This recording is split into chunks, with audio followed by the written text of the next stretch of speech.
because they had the same box set in 2nd edition as well.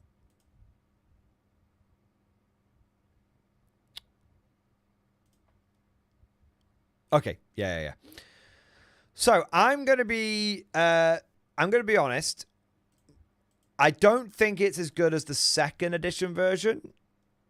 Maybe. 1 minute. I want to see. Did you get the rule book in the 2nd edition version?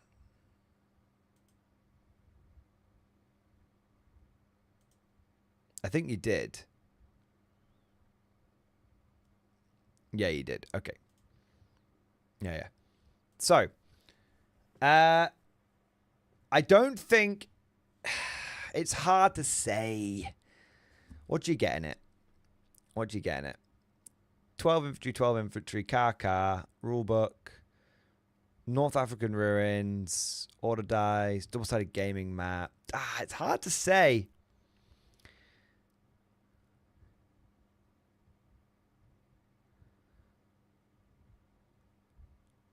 It's hard to say.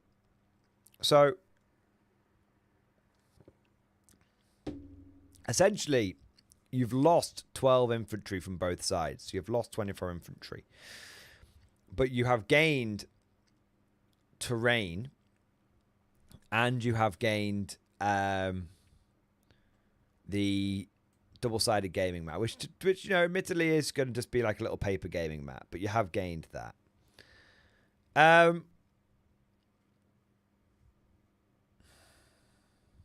From a veteran player's perspective, this data set is less attractive. However,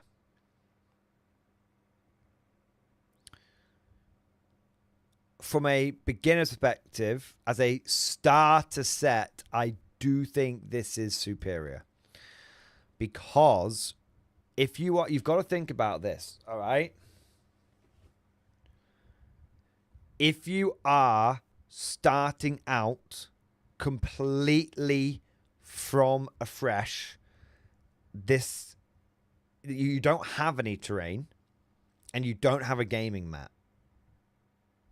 So for me, I think this is a very beginner friendly starter set, whereas Gentleman's War Gentleman's War that in 2nd edition, it came with more models, and I think it was probably better. If it was better as a set for converting existing wargamers, someone coming over from another game system like Warhammer 40k, for example. I think Gentleman's War 3rd edition is more aimed at people that are coming into bolt action or even tabletop wargaming completely new. Yeah. I'm not sure what the price difference is. The price difference is basically the same. So it was £93, now it's £95 between the two. Yeah. Gentleman's War 2nd edition was the best starter set that Warlord Games has ever sold. It's always going to be a tough act to follow. This is in and of itself is not a bad starter set. And it is very good if you're a beginner. It's just going to be less attractive to veteran tabletop gamers. Yeah, it's just going to be less attractive to veteran tabletop gamers. And it does, and truth be told, it does bring the starter set in line with things like the Band of Brothers starter set, which is good. And Battle of the Bulge. So Battle of the Bulge, I still think it's such a good starter set. Because I think Battle of the Bulge is still probably like the best starter set they do right now for 3rd edition. But I think Warlord Games is acutely aware of the fact that winter infantry is a bit of a tough sell. Yeah.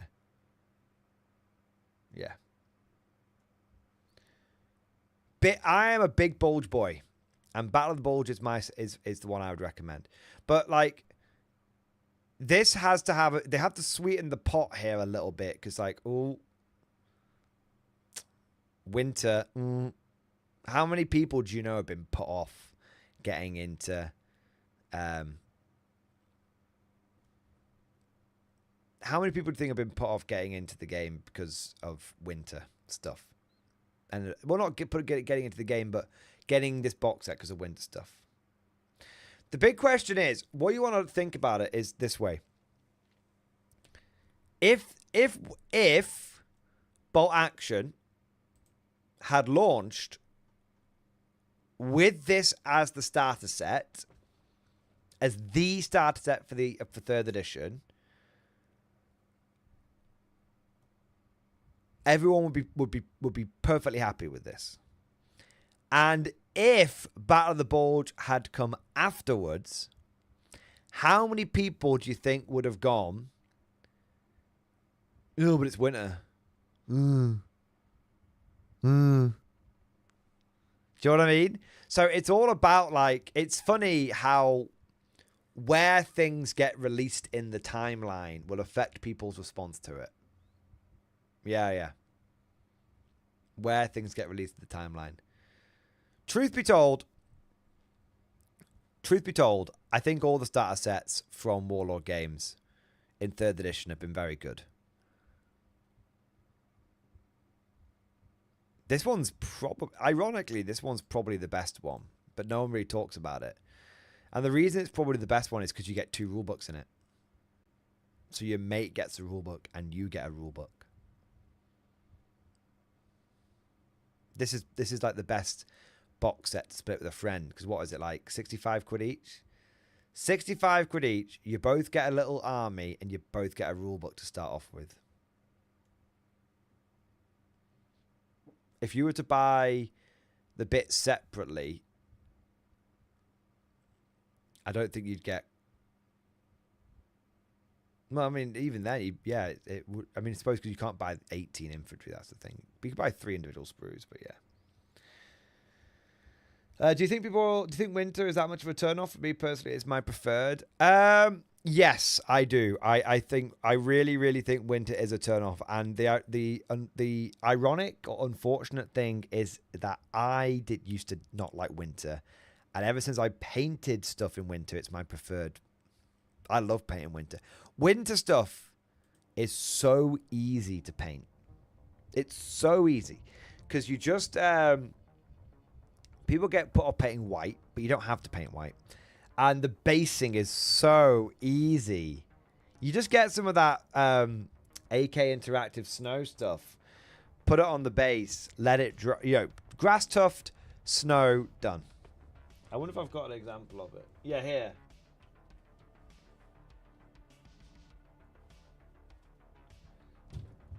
It's just so easy to paint. Let's get it on the... It's just so easy to paint, man. Literally. It's like... It's even easier than Astro Granite. So easy to paint. Yeah. But people sort of just see snow for some reason and go, no. Oh, man. There we go. I've never heard anyone really dislike winter models. Then you are very, very fortunate, Edgar. A lot of people don't. A lot. Like, a huge amount. Interestingly, it's mostly 40k players that don't like it. Yeah, a lot of players that come over, they're like, ugh, winter, ugh. Because they're like, oh, does that mean I can only use it in winter conditions? And it's like, nope. I just fought D-Day with a bunch of people with snow bases. No one gives a fuck.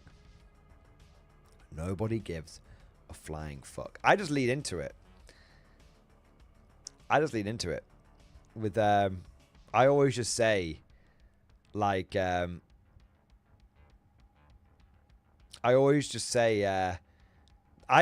I've got a lot of winter troops, and a lot of my troops are also like Fallschirmjäger.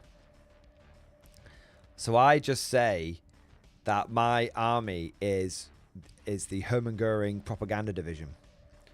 So basically, the law behind my bot action army, which is why they always have snow with them everywhere, is that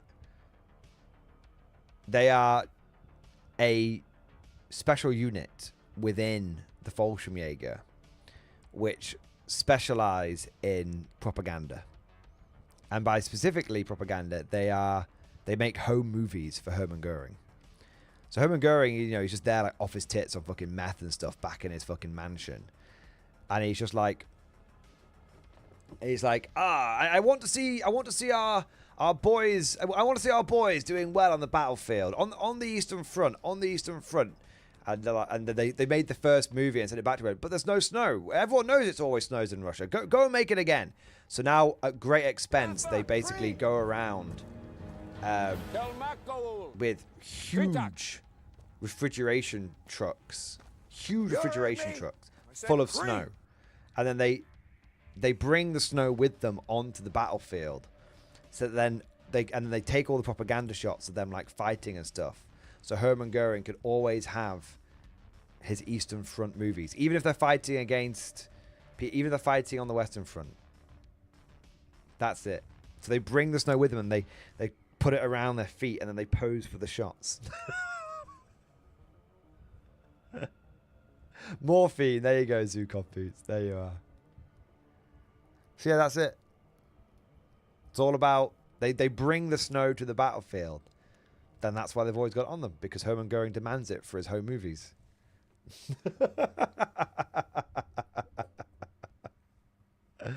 All right. Solarius, thank you for the gifted membership. Thank you for your support. Thank you for doing your part. Woodham, my boy. Woodham, thank you for the super chat, man. Super chat working now. Huzzah. Plastic Italian armored car supremacy. Gonna run it with 3 MGs over autocannons. Fight me.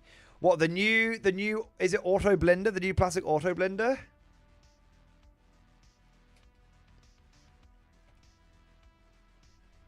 Backbone of the guard, ready to serve. I'm trying to fight.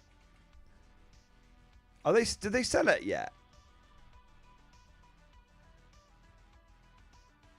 I know it went on pre-order. I didn't know if it had gone out for general sale yet.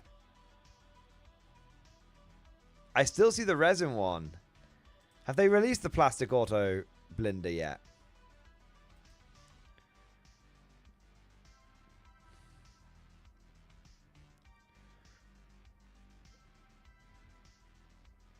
It must. I reckon it's still on pre. It must still be on pre-order or something. It's on pre-order. Yeah. It's crazy. GW does like a pre-order for like a week, and Warlord Games does a pre-order for like 3 months. I'm honestly not sure. Which one I prefer. Yeah. Because on the one hand, I like to have more time. But on the other hand, I also quite like the idea of just getting, just getting it ASAP. Yeah, it's on pre-order right now, 22 quid. Nice. I tell you what I just saw. Oh, I want the 25 pounder. Pounder? I barely know her. I saw a 25 pounder this weekend, actually. It was cool as fuck. Are these in metal? Ah, that makes sense. Okay. I'm just checking something.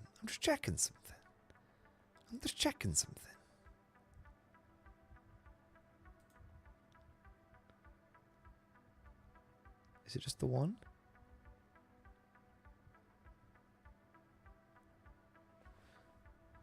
One minute. Just check. I'm just looking. It is a rabbit hole. Yeah.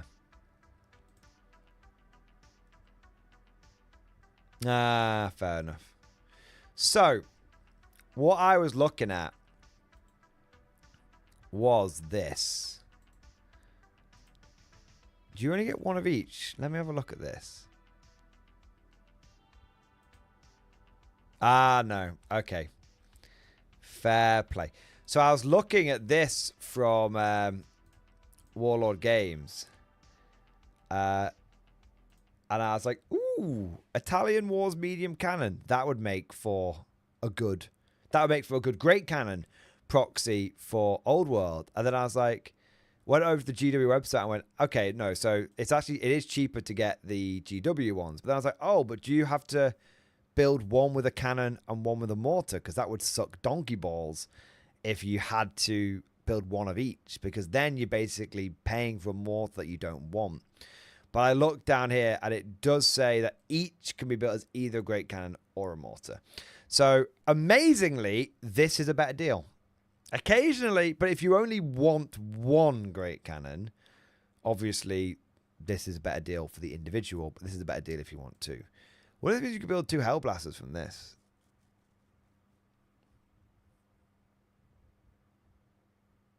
Two Hellblaster volley guns or 2 Hellstorm rocket batteries or one of each. No. I mean, I'm obviously going to build 2 Hellblasters. I'm always going to build 2 Hellblasters. Such a good model. Actually sexually arousing. Yeah. Look, he's got your mum's dildo. There you are. Yeah, Old World is really goodly priced. Old World is so well priced. And truth be told, it's I think beyond a doubt it's GW's best game right now. And that's not to say 40. I mean, Heresy is definitely in a period of flux, shall we say. 40k is in the twilight of an edition, so it's feeling a little worn, but it's still good. It's still good. But there's only one game that GW makes right now, which is just universally seen as good. The player base is just happy with it. And people looking outwards, people looking in from outside are looking at Old World and they're like, this looks cool. And they ask people about Old World and they go, yeah. That's the thing. The thing is, Old World, Best World. Yeah, I agree, Rat Bastard. Old World, Best World.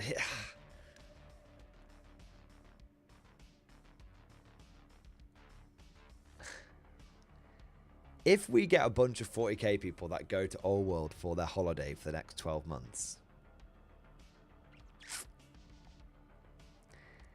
it's going to be really difficult for them to go back to 40k afterwards.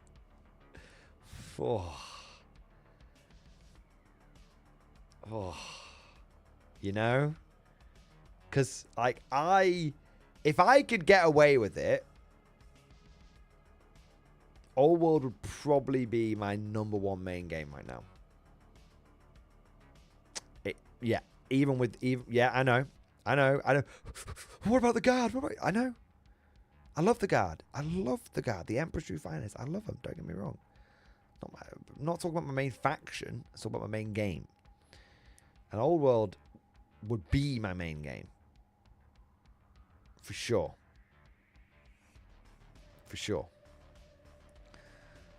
And I do hope that a lot of people who get burned out from 40k do try it out, because I think it's really good. What about compared to the upcoming Conflict 47? Well, it's not out yet, is it, Conflict 47? When Conflict 47 comes out, well, I might need to revise my list, shall we say. Yeah. Yeah, I'm a time champ or action and I'm moving to K47. Yeah. Actually, for the Old World, what are 2 great factions to start with? Empire and Orcs. Empire and Orcs just... It feels like the game was designed around those 2 factions to play into each other. Truth be told. Yeah. Truth be told. Yeah. Middle-earth. Thomas Ford, I was interested in Middle-earth, and they completely upended how army lists are built. I hate taking name characters in lists. Almost never do it. Almost. I only do it in 40 Reporting for duty, sir. But I hate taking name characters in armies. I'll do it. Not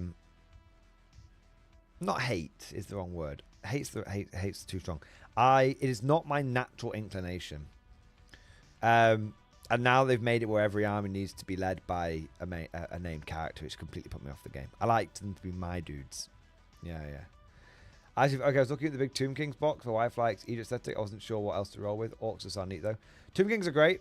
The Tomb Kings box comes with a rule book, which is why it's more expensive than all the other ones.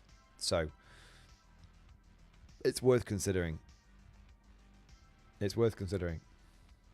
Backbone of the guard, ready to serve. It's still a good box. Yeah. All right. Where are we up to now? Zadron, thank you for the super chat, man.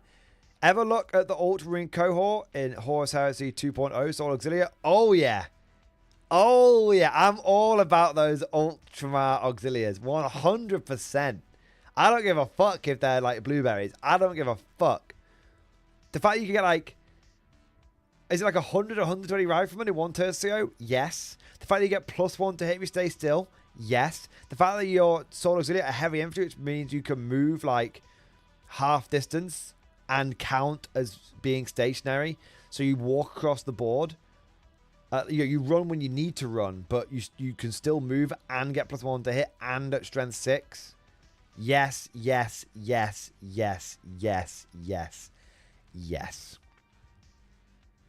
So, John, I am so ready to be Ultramar Auxilia pilled. Yeah.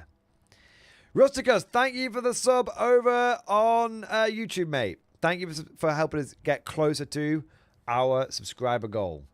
The Whispering Monk, thank you for the super chat, man. Whispering Monk, he's smashing it. Whispering Monk, thank you so much for the 29-month member flex. X-Force, baby. Oh, Pole Force. Don't buy Temu, you're helping liars and thieves. I mean, I don't know anything. I'm not going to get into the woods around Temu, mate. Some people like it, some people don't. I know a lot of people have been buying stuff from Temu recently, and they've been having good experiences. I know there's a lot of people that have bad experiences around Temu. I'm neither recommending or not recommending Temu. I'm just saying that you can get Warhammer for cheap on there. It's not technically Warhammer, but yeah. As always, purchase anything online at your own risk. Yeah. But no, Whisper Monk, it's good to add a dose of realism to the hype train. Be careful when buying things online in general. Be very careful when buying things from Temu. There's more than one story of things not being legit on Temu. So yeah. All right. I want to say a big thank you to Valhalla Melter. Thank you for the super chat, man. I found more metal in your DMs and a chimera. Nice. Give me a second here. Just want to check I've not missed any tips. Nope, we're all good. Nearly missed tip though. Got one from Godlike Perp. I'll get to that in a moment. Hey, fucking hellfire.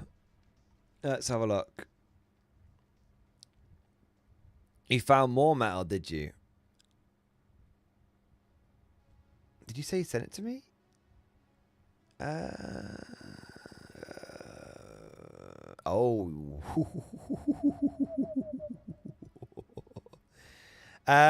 Opened another box and found another 25 Helens, a priest, a chimera, and Sly Marbo. Yeah, baby! Look at that! So much metal.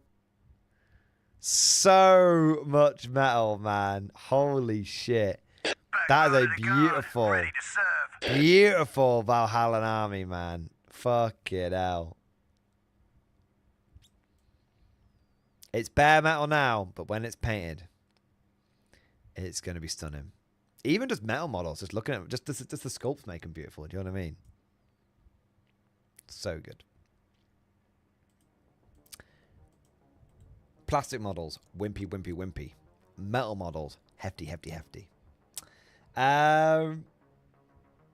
So there's you super chat after gift membership. Morning glory. Let me go check that Solaris. I do apologize for missing that. Solaris, lambast me. Let me have a look, mate. Let me have a look. Backbone of the guard, ready to serve. Ooh. Yes, mate. Yes. Holy shit, man. Hey, I like the conversion you've done there to have the stubber in the side. That's cool as fuck. Nice.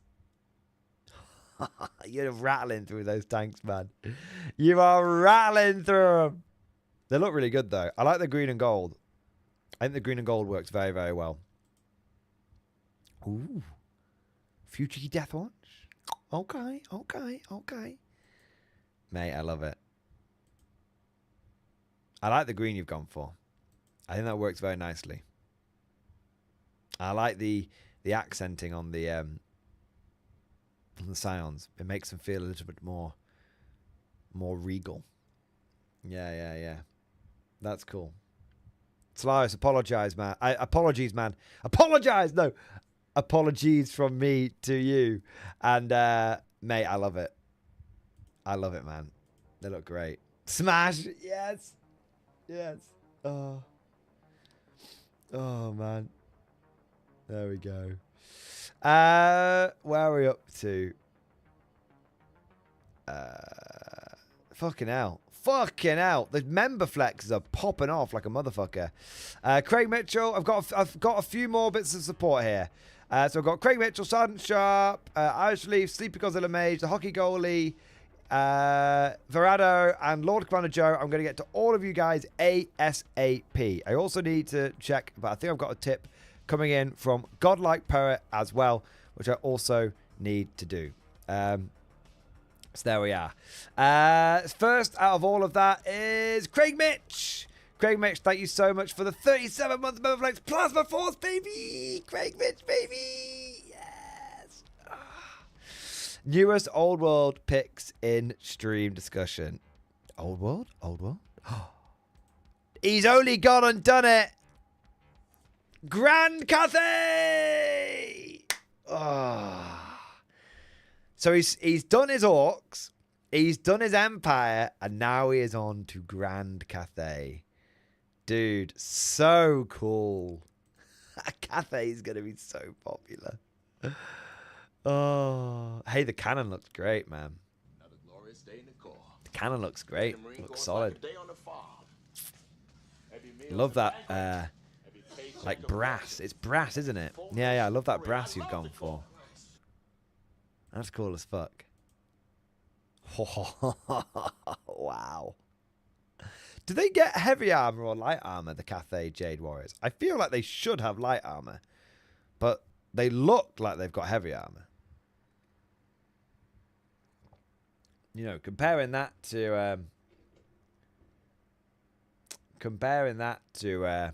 an Empire breastplate. Yeah, heavy armor. Makes sense. So they're on a 3-up save now. Shield. And hand weapon. And heavy armor. They're going to be tough for me to get with my halberdiers. Halberdiers, you know, they're like putting them onto a 4-up save. Shit, man. Yeah. They must be quite expensive, though. I feel like. Model-wise. You know, halberdiers 6 points. That's pretty cheap. These guys probably like 10 points or something. All in, I mean. All in, I mean. I'd expect 9 or 10 points for these guys. Heavy armor plus a shield. It depends what weapon skill they are, though. As well. Weapon skill 3, they're not so deadly. Weapon skill 4, they need to start getting to double-digit points. Yeah. Weapon skill 4 is pretty good. The other point, but it goes some way to make up for the current limited roster. Maybe I should just look into how much they are, man. Let's have a look. I don't need to guess. I can probably just go to Old World Builder and I'll be right there, right? New list. Grand Cathay. Create list. Core units. Jade Warriors. 8 points per model. They're 8 points per model, and that's with hand weapons and halberds, or hand weapons and shields. Okay, so they are 2 points more than an Empire Warrior. But, and they've got the better weapon skill. What's Will of the Dragons? Real panic chest doesn't matter because the Empire units just ignore panic essentially. Defensive stance. Reroll ones when they get charged. Okay. Okay, they're good. They're probably slightly underpointed. Probably, yeah. I think they probably need to be 9. I think they probably need to be 9 points a pop. But it's hard because they're only T3. How much is a unit of dwarves, for example?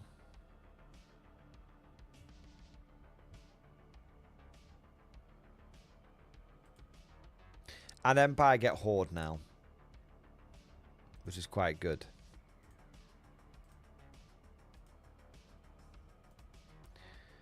Yeah. So Dwarf Warriors are 1 point more with shields. They come with close order, magical resistance, and they come with shield wall. And they come with the better weapon skill. With weapon skill 4, and they come with the toughness 4 as well, and they come with high leadership. So yeah, I don't think that the Cathay Warriors are undercosted necessarily, because for 1 point more as a dwarf, I'm getting a higher native leadership and a higher native toughness, which is pretty good for 1 point. So it's probably another case of Empire being a little little overcosted a little bit, but it's tough. You can't really make Empire troops like 5 points with a halberd. Do you know what I mean? Yeah. Yeah. Yeah, Grand Cathay is good, but Jade Warriors versus Dwarves? Jade Warriors versus Dwarf and Jade Warriors versus Dwarf Warriors. And even with the Jade Warriors having equal points worth of both, let's say like 400 points worth of both or something like that, or 20v20, or no 20, how much would it be? Let's have a look. So that'd be 160 points. So how many dwarves can I get? So yeah, you'd get 18.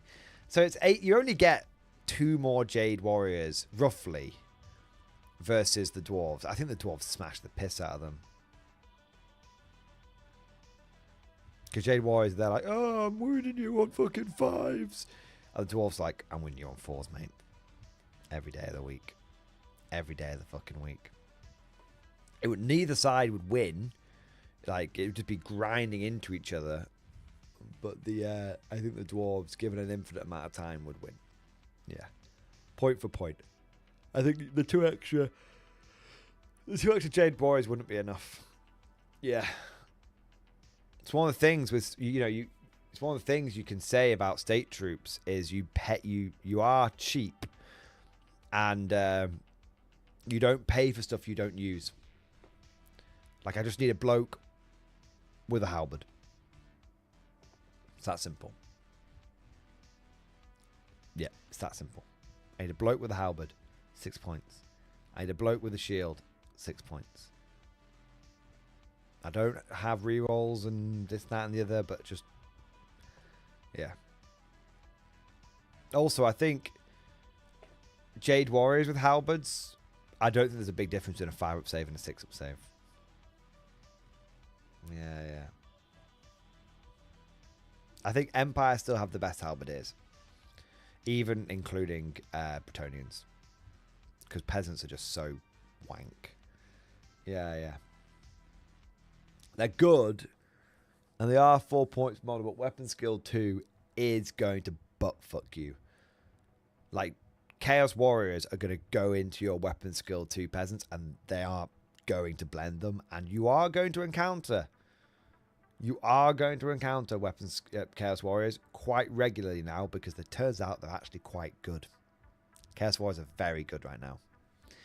I think they're being slept on a bit. That Chaos Battalion, by the way, that Chaos Battalion is such a good deal now. Yeah. So, yeah, Craig Mitch. Cathay, man. I like it. Cathay is very strong, but they've got a few... They're limited, but they're strong. Yeah. All right. Godlike Poet, my boy. Let's have a look here, man. Thank you for the tip, bro. Vental Belgarum 8504 is taking shape. Pictures and stream discussion. Now Timu needs to start doing a chimera and a talk instead of a bloody wyvern. Sick the Elvin. Thanks the LVO. I am totally Timu pilled now, and I may be looking into some Conflict 47 too. Hope you had a great weekend as always. Dude, I hope you had a good weekend. And hey, here's the advantage of getting Timu pilled, right? Here's the advantage of getting Timu pilled. You can do Conflict 47 and 40k now, because it's not costing you an arm and a leg. They aren't amazing, but I think they're good enough to put down and not have someone go, wow, those are shit. Still need their washes.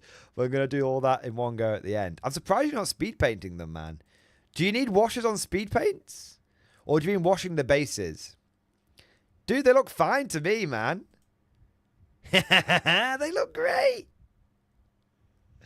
Dude, they look fine to me. They look totally fine. Yeah, baby. I mean, considering you bought, what, like 60 of them for like £20, £24 or something? Yes, mate. Dude, I love it. I think they look perfectly good for mass infantry. Yeah, yeah. Perfectly good. Yeah. Godlike Poet. I think they're decent. Also, join us in Conflict 47. Join us. You know you want to.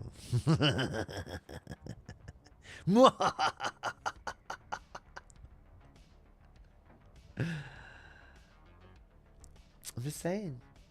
You just say it. Just say it. You could get yourself a conflict army and yourself a guard army for the price of a single 40k army. And unlike that 40k army, you won't need to buy any more of it in every 3 months. It just sits there. Just good. Just good. Just fine. Just alright. You know? So it's just, you know, escape the rat race. I'm just saying. Escape the rat race, bro. I haven't even seen the conflict rules yet, but I'm excited for them. Conflict just needs to be fucking playable at this point. Do you know what I mean? Like, I don't care about it being overly balanced. I care about being overly balanced. That's what my 40k is for. I'm just very ready. To have conflict as my... How to put this? I'm ready to go on a conflict holiday. Conflict 47 only has 4 turns. That would be hilarious. That would be... I'd be like, yeah!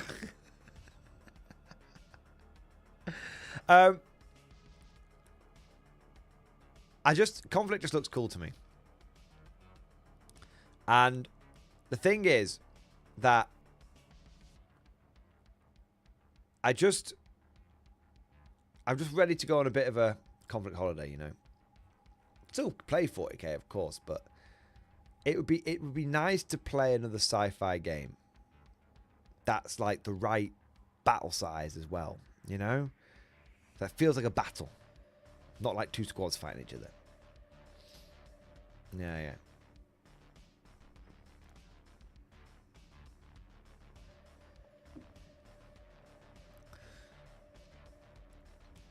Kusage.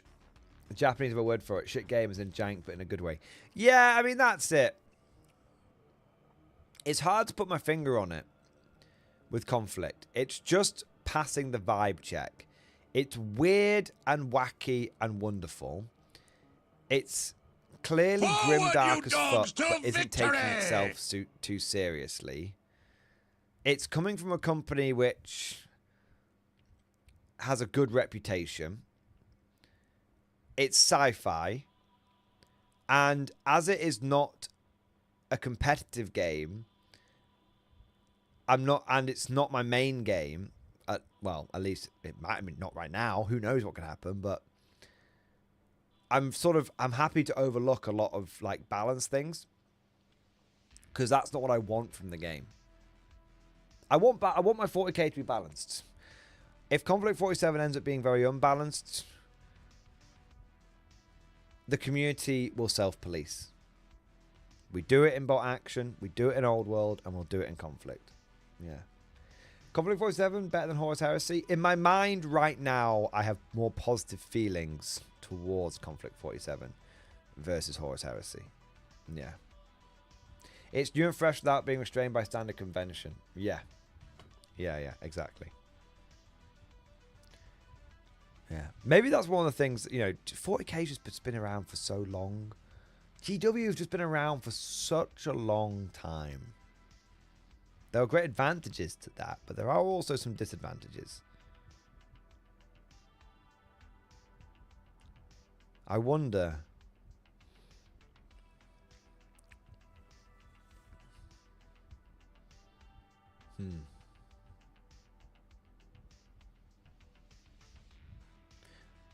One thing I will say about Conflict 47, if we may just talk about this for a moment. If we may talk about this for a moment.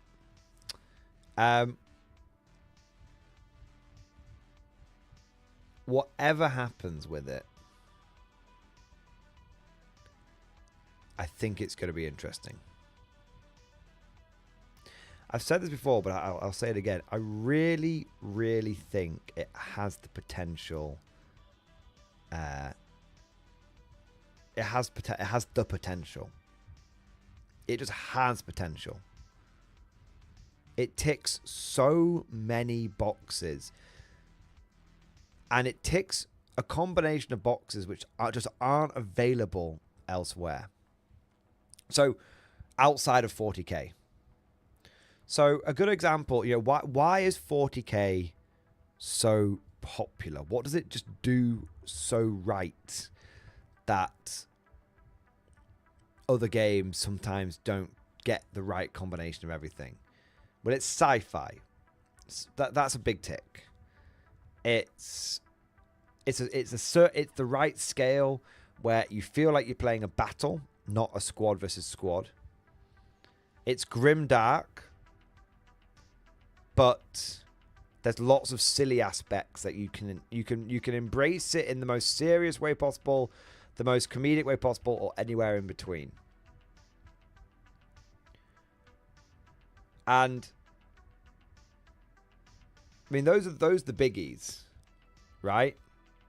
And the lore and the setting. The lore and the setting is very, very appealing, especially from the fact that you can really create your dudes.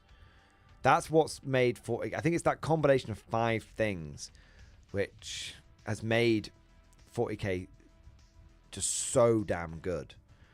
Old World does a lot of those things, but I'd say Old World does a huge amount of those things, but it doesn't have the sci-fi aspect. It's fantasy instead.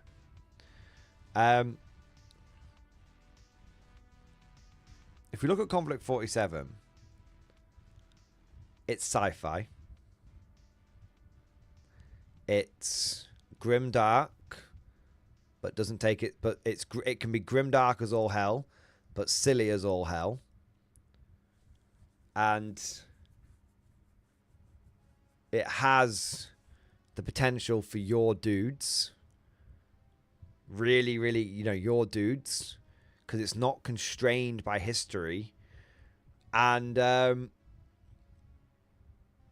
it's the right size as well. It's going to feel like a battle.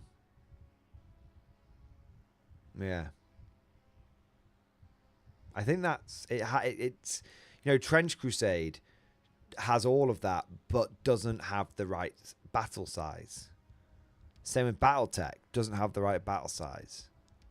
Same with games like War Machine, not quite the right battle size from my understanding. There's so many games out there which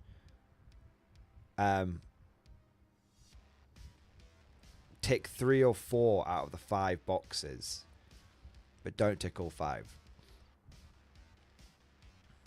And I feel kind of like Conflict is the first game that I've seen in a long time. Also, another sort of the 6th one is, it comes from a company that is big enough, because you don't want to pick up a game that you don't want to. One of the things that a lot of games struggle with is that you don't want to pick up a game and you can't find games for it. That's the main hurdle I think Conflict 47 is going to have.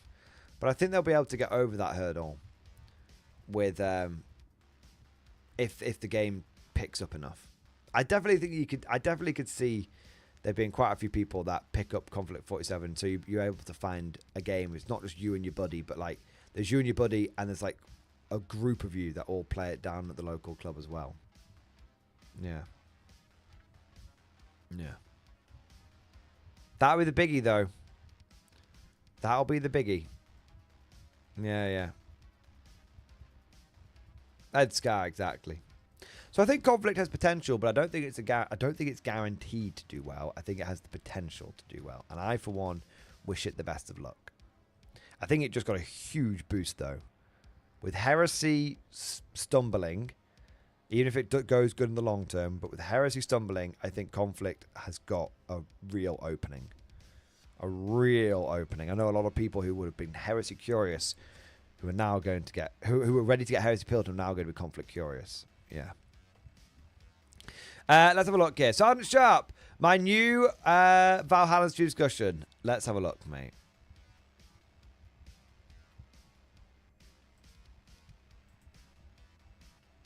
These look cool as fuck.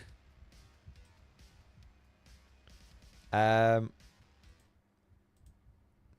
a lot of Helens. Wow. Are these legit GW, or are they 3D printed? Or is it a mixture? They look great. Really like the colour scheme you've gone for. Really, really like the colour scheme you've gone for, man. It's cool as fuck.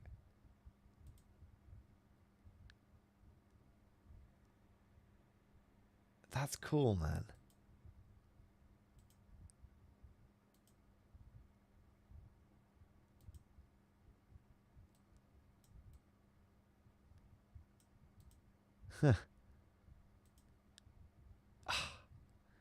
The old models look so good. They just look too good, man. They look so good. They just look so fucking good, man. Oh my days. Rosaria, thank you so much for subscribing on YouTube. Appreciate it. Yes, Sergeant Sharp. Very, very tight. Very, very tight, mate. Let me have a look here. Irish Relief, I've done your super chat, haven't I? For the what are two great facts to start with? Empire and Orcs would be my two suggestions, but I know you said your missus likes the Egyptian thing. Tomb Kings would be great as well. Yeah, Tomb Kings would be great. Thank you for the support, man. Sleepy Godzilla, thank you so much for becoming a channel member. I think it's a member flex. I think you were a channel member before. Castellan, Scouts, Heavy Weapon Team, Chimera with Take Aim and Fields of Fire. Castellan, Scout Sentinel, Heavy Weapon Team and a Chimera, Take Aim and Fields of Fire. Oh, so you order both to take aim and then you use Fields of Fire. I mean, yeah, you could do that.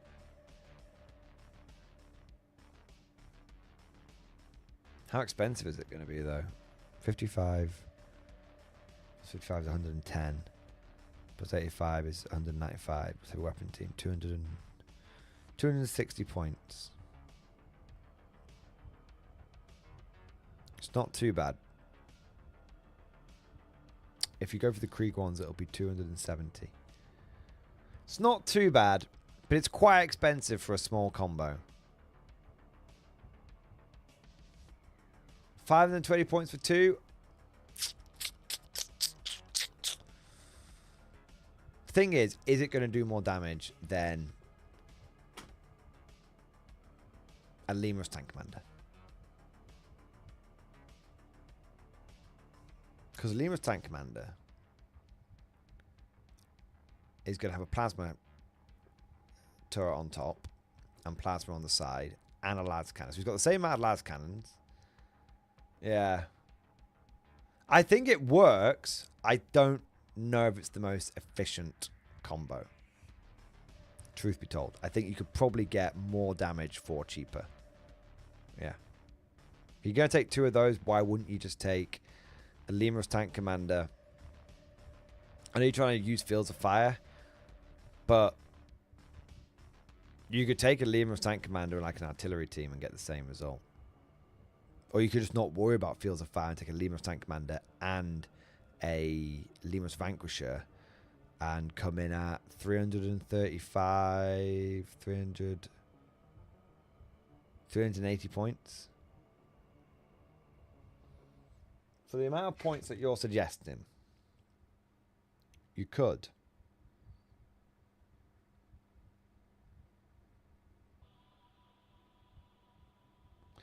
For the amount of points that you're suggesting, you could take, and you wouldn't be able to order all of these, so, but bear in mind, you could order 2 of them. In fact, Backbone of the guard, ready to serve. let's make it easier. For the amount of points that you're suggesting, you could take a Lemur's Tank Commander with Executioner Plasma Cannon, Plasma Cannon Sponsons, and a las cannon, and a heavy stubber, and a Hunter Killer Missile. You could take a Lemur's Vanquisher with a las cannon, Plasma Cannon Sponsons, heavy stubber, and Hunter Killer Missile, and the Vanquisher Cannon.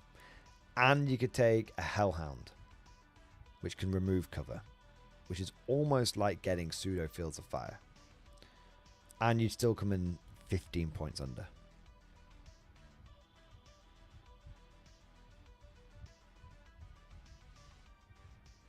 I think you're going to get a lot more firepower out of those 3 units than you would do out of 2 Scout Sentinels and 2 Chimeras. And bear in mind that only one of those little combos could benefit from Fields of Fire. Yeah. So, I think you're trying to get units which don't do damage to do damage. Just think about this. Why are you trying to get a Sentinel and a Chimera to do damage? Why? That's not the role of those units. The role of the Sentinel is to be a cheap way of grabbing an objective. The role of the Chimera and the squad inside of the Chimera is to do primary objectives and supplementary firepower, but supplementary. So why are you trying to take 2 units which are not naturally built for doing firepower and making them do firepower? That's just a more efficient choice. Just go for a tank. The tank is designed from the ground up to do the damage.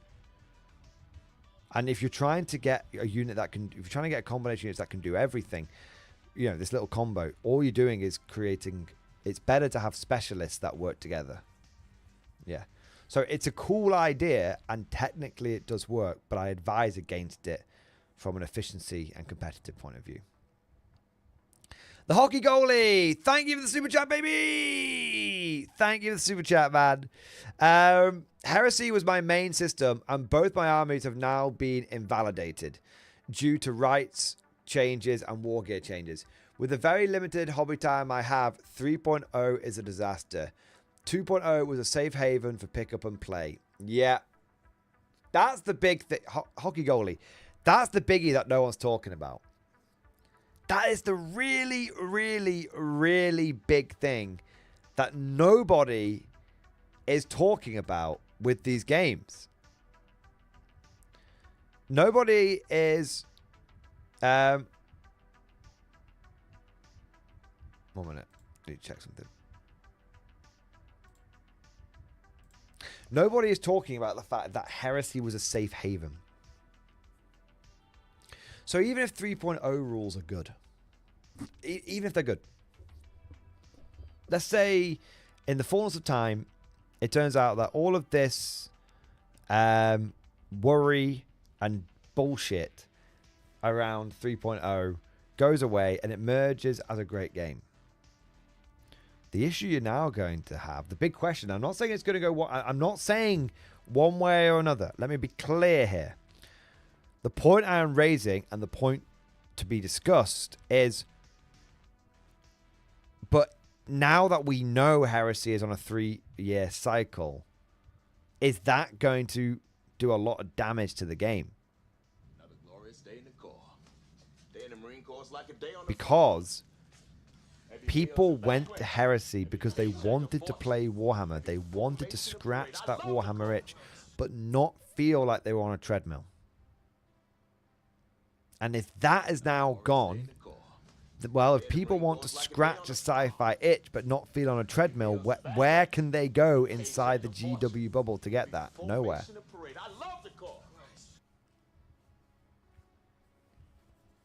It's why I know I keep going on about it, but I think you're going to see a huge amount of people. I think you could see a lot of people go over to Warlord games. Because they're just like, I want to scratch a hobby itch. I want to scratch people, it's the Warhammer IP, right? People say, oh, but there's nothing quite like Warhammer out there. Yeah, that's true.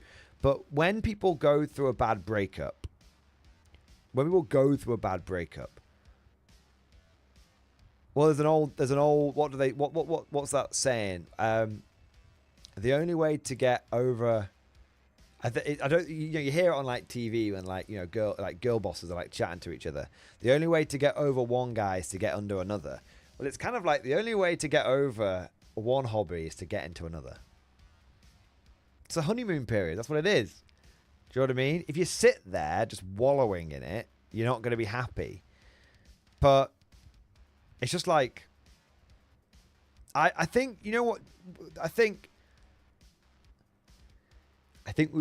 many people would be extremely surprised at how easily they could find a new game system that they could fall in love with.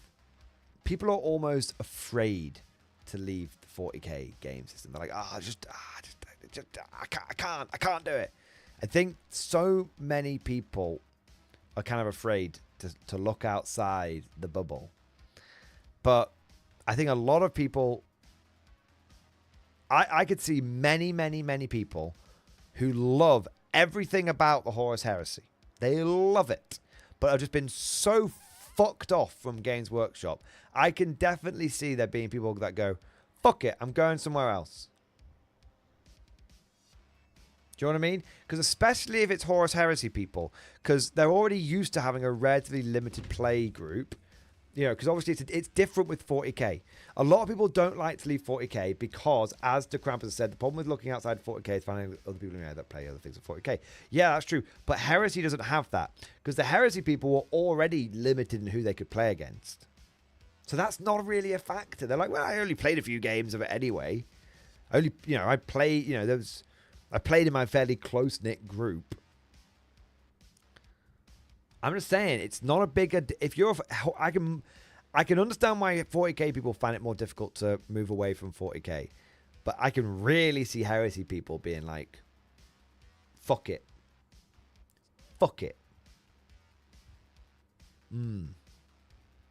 Certainly, I'm not saying they will. I'm not saying all of them will. I'm saying I bet I could see more than one person. Bet I could see a few people. You know. I could see a small yet significant number of people that do that.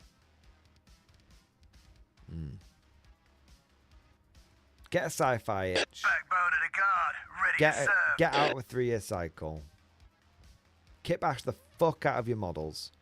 Heresy people are already used to working with materials that aren't plastic, like resin and metal. They're already used to that, so that's not a fact. That's not an issue when they come over to Warlord games.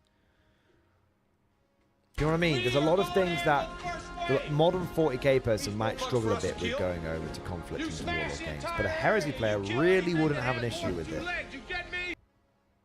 You know, they've already left behind 40k. They could happily leave behind. Well, they could, in a fit of rage, leave behind 30k, and go to go somewhere else. Yeah. Frado, these days I prefer Resonant Metal because GW kits become so tedious it just pisses me off when I try to build them. I've said this before. Do you know how hard people go? Oh, metal models, they're awful. Do you know how you build a metal model?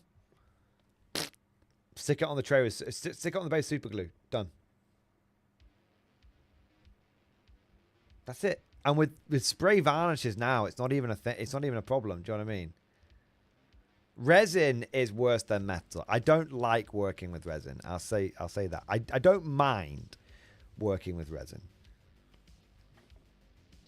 But for me, it goes. For me, genuinely, it goes.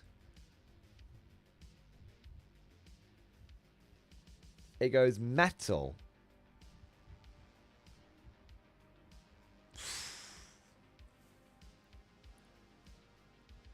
It goes metal. No. So at the top is old school plastic kits, like Old World kits and Warlord Games kits. They're the plastic kits. Then it goes metal, and then it goes Warlord resin, and then it goes Warlord. Then it goes Warlord resin is in like the material. Then it goes resin products. Then it goes Warhammer plastic, and then it goes resin products in general. Yeah.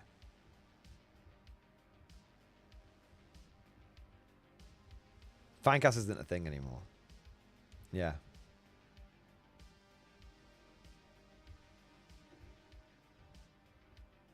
Finecast D's nuts. Yeah, fuck Finecast, man. Fuck Finecast. What have we got next? Verado, thank you so much for it says you've become a channel member. Verado, I'm pretty certain you've been a channel member for a while. So thank you for renewing your channel membership. 07, mate. Thank you for doing your part. We've also got Lord Commander Joe, 12 months, X-Force baby! Fucking cross lasguns, man. Oh, love it, mate. Love it. Due to I have membership lapsed for a while. Due to financial issues, but it's good to be back. Dude, it's good to have you back. Verado, good to have you here. Lord Commander Joe, good to have you here. 07 to both of you and to all the channel members. Fucking fantastic, boys. Fucking fantastic. Yeah. Garsman13, thank you for the super chat, man. Can we raise a glass to Calador Drago, who will join Yarrick, Daddy Creed, Ironhand Draken, Sergeant Harker, heroes lost in service to the Imperium? My glass is empty. Well, there's a little bit of juice in there. I need to get a refill, but we can raise a glass. Boys, can we get an F in the chat for all of the OG, old school heroes of 40k, which for some reason GW has deemed no longer fit for service?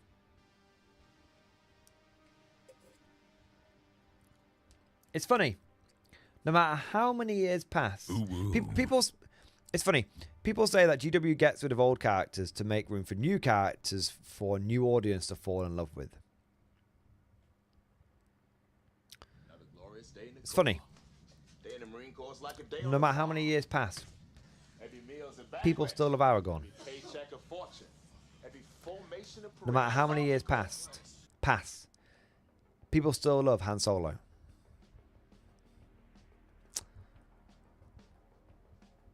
If you ask people now which character they prefer, Rey or Anakin, even from the prequels, they're going to say Anakin.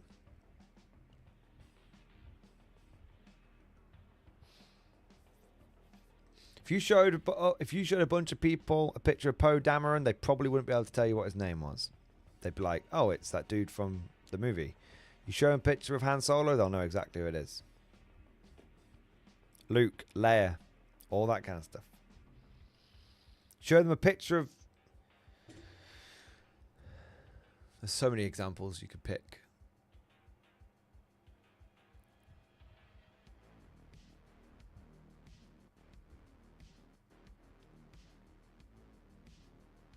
If you showed them...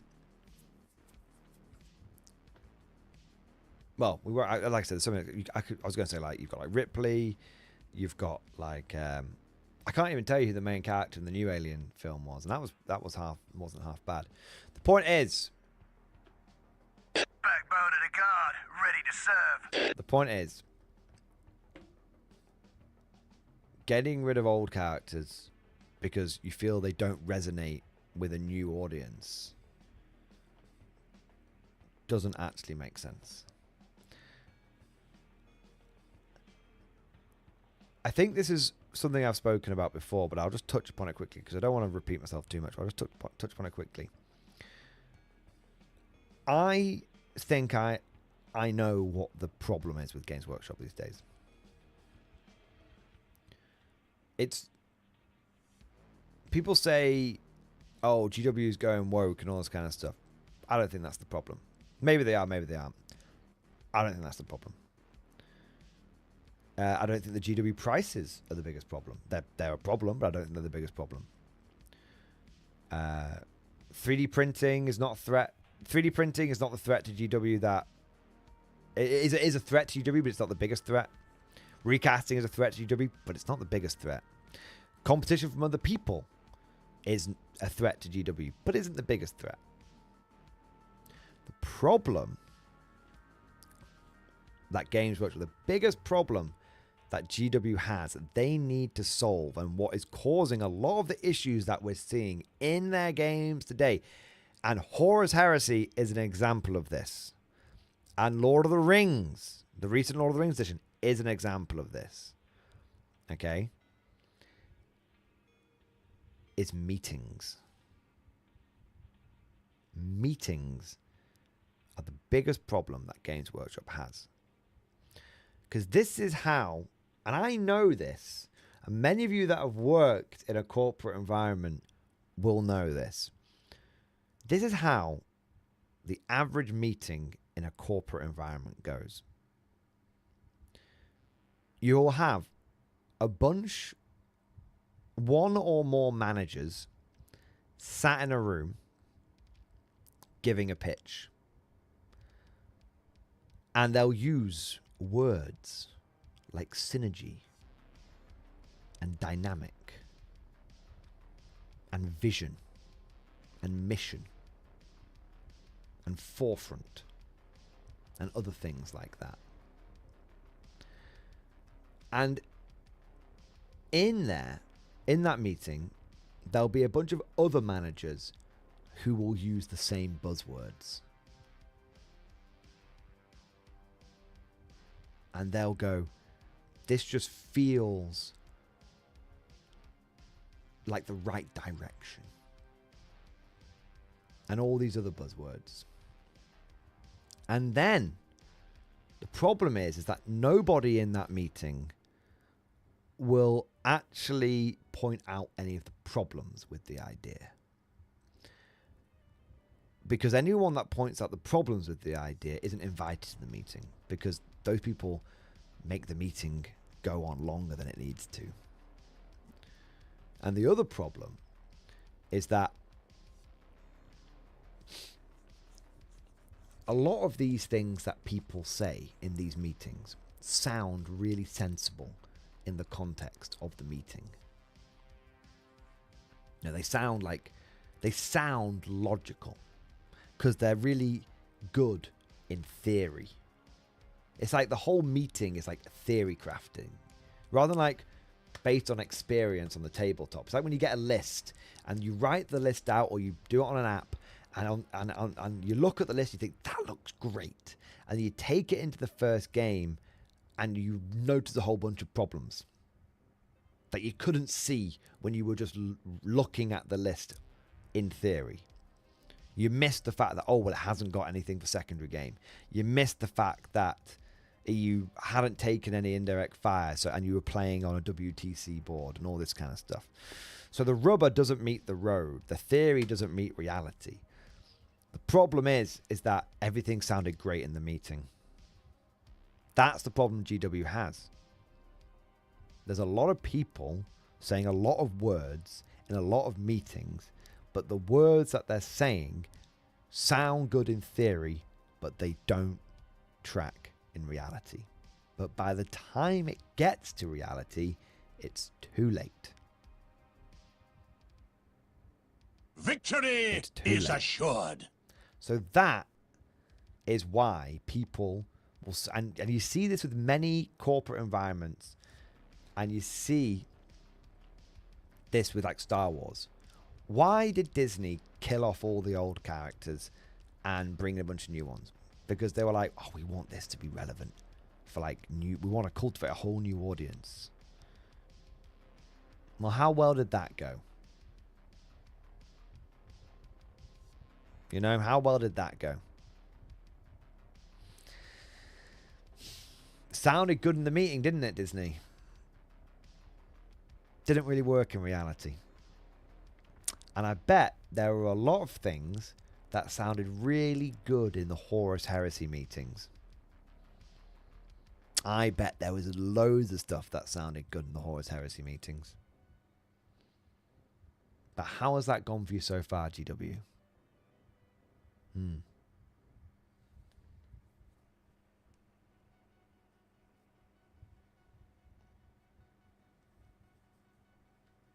Yeah. So there you go. The words are bullshit. Our objective is to drive increased revenue while strategically innovating in ways that render existing solutions non-essential. Yeah, exactly. We want your money and your current collection to be obsolete. Exactly. Debaki Dog, except that's not why Disney did that. I mean, Debaki Dog, I'd love to get your perspective on that for sure. I think that's one. I would clarify something if I may. I believe there were many, many reasons why Disney did what they did, of course. But I would say that is one factor. Yeah. Disney did it so they did not have to pay anyone rights. Yes, because there was the whole like George Lucas thing. Well, you know what? I think it still stands. Let's make a whole bunch of new characters so we don't have to pay George Lucas the fucking rights for the old ones. And it's like, well, you know what? I bet looking back on those meetings where those decisions were made, I bet they wish they just paid fucking George Lucas his money at this point. I bet they fucking did wish that. Because they fucked it. That's the thing. People say a lot of things in a lot of meetings which sound good in reality, which sound good in theory, but the reality doesn't work. Yeah.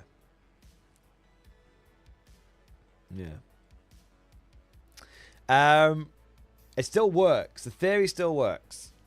My theory of why meetings are the biggest threat. Yeah. Meetings are there for managers to look busy without doing any real work. There you go. That's what. There's an old meme.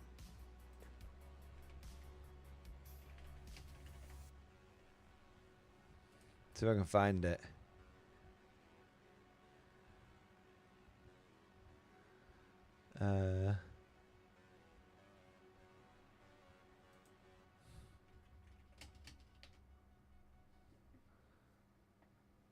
I wonder if I can find it. It's a very old meme. But I want to find it.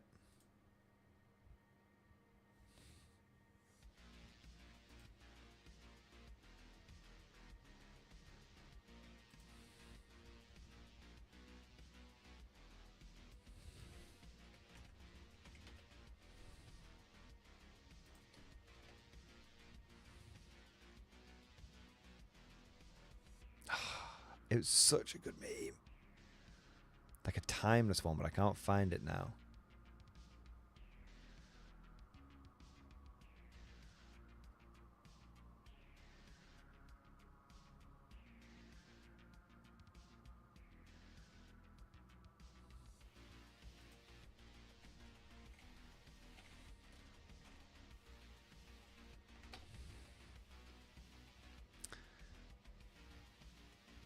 I bet I can't find it. It's a shame. Oh, here you go. Reporting This for is duty, it. I sir. found it. I can't believe I found it.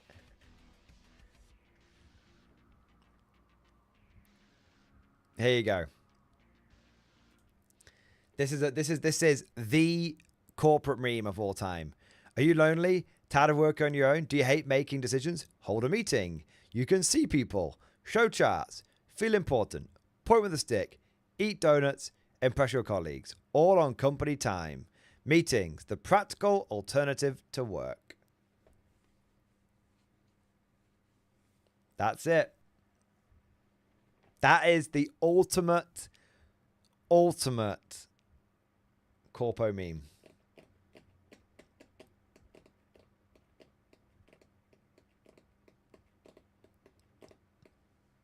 Are you bored at work? Want to look busy? Feel important? Call a meeting. Yeah. Managers feel great after meetings because they feel like they've done something. Yeah, they feel like, oh, I've achieved something. Yeah. And you get to order lunch on company time as well. Yeah, that's the biggie. All right. Poetic Terror, thank you so much for the super chat, man. Thank you so much for the super chat. Little work in progress in stream discussion. Let's have a gander, mate. Let's have a gander.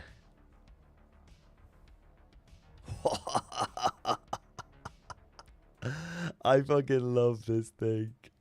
I fucking love this thing. A little work on the back of the big lad. Quite happy with how it's turning out. Dude. It's so good. It's actually a walking fucking cathedral. It's actually legit. It's fucking amazing. It's fucking amazing, man. It's an actual fucking Emperor class Titan, and I'm so ready for it. Fucking hell. Fucking hell. I got a picture of the Project Terror. Amazing, man. So fucking impressive. So fucking cool. I got a picture I want to show you actually as well. There you go. I took a picture of my Vow progress for the painting event we're running in the Discord at the moment. And the Poetic Terror was in the picture. So I thought I'd show that to you, man. Not quite as impressive as the model you're working on, but I wanted to show it off to you, mate. To just show that it looks so like it looks just right on the table, you know, the text just the right size. So yeah, there you go, man. Yeah, dude, thank you so much for your very, very generous support. And let me just say, the Titan is coming along so nicely. So fucking nicely, man. Shit, bro. 07, you magnificent bastard. That right bastard. Thank you so much for the double support, baby. We've got 12 with member flex, X-Force, baby. And we've also got the Giga Chat. Or is it the Giga Rat? Because it is a rat emoji you went for. I love it, man. Send you a little DM. Also 1 year. Nice. Nice. Nice. Let's have a look here. Just a shout out for James, the dwarf playing Mate of Mine you played. He started a side gig painting. I don't have Instagram, but he's shown me some of his work on Old Hammer, and it's proper nostalgic. Let's have a look, mate. Let's have a look. Hey. This is cool, man. Oh, I have to sign in. I can't be bothered, but I can look at it on this from this point of view. He's done a nice mixture there. I love some of the old school stuff he's done. He's done some new stuff as well, which is kind of cool. Old fucking Terminators. Fucking yes. Nice. Oh, I can't watch anymore, apparently. Fuck you, Instagram. Fuck you, Zuckerberg. Zuck is cooking me. I'm getting cooked by the Zuck. But, that's cool, that bastard. Big shout out to Dwarf James. Big shout out to Dwarf James. There we go. Not Titan Guy. He's the Titan Guy. Yeah, Ferrito is the Titan Guy. Right, bastard. Thank you, bro. I want to say a big thank you to Anthony Williams. Thank you for the Giga Chat. Yes, it is the Giga Chat. Finally ordered some bot action, and I'm so hyped. Binge watch Tiki the Hut to get the speed on Conflict 47 and bot action law. Japanese got into buy weapons hard, huh? Anthony Williams. Welcome to bot action and Conflict 47. Yeah. Yes. I'm very excited for you. I'm excited for you. And I'm excited for all of us that are getting on this hype train. Fucking hype train, baby! It's gonna be so fucking good. Hype train, man. The fucking hype train. Anthony Williams, thank you so much, man. I look forward to seeing what you build and paint. Nice. What bot action did you get? What Conflict 47 did you get? I'd love to know. And I don't actually know that much about Conflict 47. The only lore I know with the Japanese is that they basically get the zombies, but they're not undead. They're still relatively human. I think. I can't remember which way around. I think the Germans have the proper undead, and the Japanese have like the pseudo undead. And then they've got the exos. That sort of, they've got I think they've got like I think they technically have like the best power armor, because it's more like exoskeleton kind of stuff. But yeah, the American starter set. Ooh. Nice. Did you get the new one or the old one? Both are good. Both. But I think the new one's the best, with the fucking fireflies and like the 2 linebackers. Oh. And the Stewart. Yeah. 100%. Dude, that's cool as fuck, man. Nice. USA. Praise be to Super FDR. And I know a lot of people don't like it when I say that, but I'm going to keep saying it. That's cool as fuck, man. 1 Sherman, 1 MMG, 1 mortar, 36 infantry. Oh, did you go for the... which starter set is that? Anthony Williams, send me a link. I'd be curious. Oh, is that what you got? You got the American starter set and then you got that stuff in addition. Send me a link. I'm curious. Send me a link. I'm curious about it. I'm not sure which one you got now, but I'm kind of curious to see which one you went for. All of them are good, so you can't have picked a bad one. I'm just curious for my own knowledge, my own curiosity, as it were. Briars and Bantams! Briars and Bantams, thank you so much for not only renewing your membership, Squigherder Sean is still boinging along as a boingy boy, but also for coming in with not 1, not 2, but 20 gifted memberships, baby! We are going in with the first wave! Means more bugs for us to kill. You smash the entire area! You go and more than 2 legs! You get me! We get you, sir! We get you! Dude, seriously, man. Thank you for the 20 gifted memberships. That is very, very fucking kind. Very generous. It's like a double doozy, mate. It's a double doozy. I know you normally give you customary 10, but you gave fucking 20, bro. Thank you. Thank you very much, man. Seriously, from the bottom of my heart, big fucking support, man. I think that's the biggest support we've had of the night so far, bro. So 07, you magnificent bastard. That's many, many boingy boys, and I am very, very keen to send them bounding into battle. There we are. You said something as well. I saw it coming before, Brians and Bantams. I thought it was a really, really good point, so I want to see if I can find it in chat. If I can't find it, I do apologise, but I thought it was a good point. Here you go. I long thought 40k universe is better than the actual game. I love painting and storytelling in 40k. Playing, meh. I like fantasy and the old world way more. Yeah. I mean... There are many, many good things about modern 40k. I really do like the focus on balance. And I think it's one of the reasons I've been able to accept so many things going away has been because something I've always craved for 40k is a balanced game. It's something I've not craved similarly in other games. But it has come at a great cost. It has. And I'm just very, very grateful that Old World is here, because it allows us to... It allows me to play a game just for fun. And one of the great things about Old World is just that it just flows.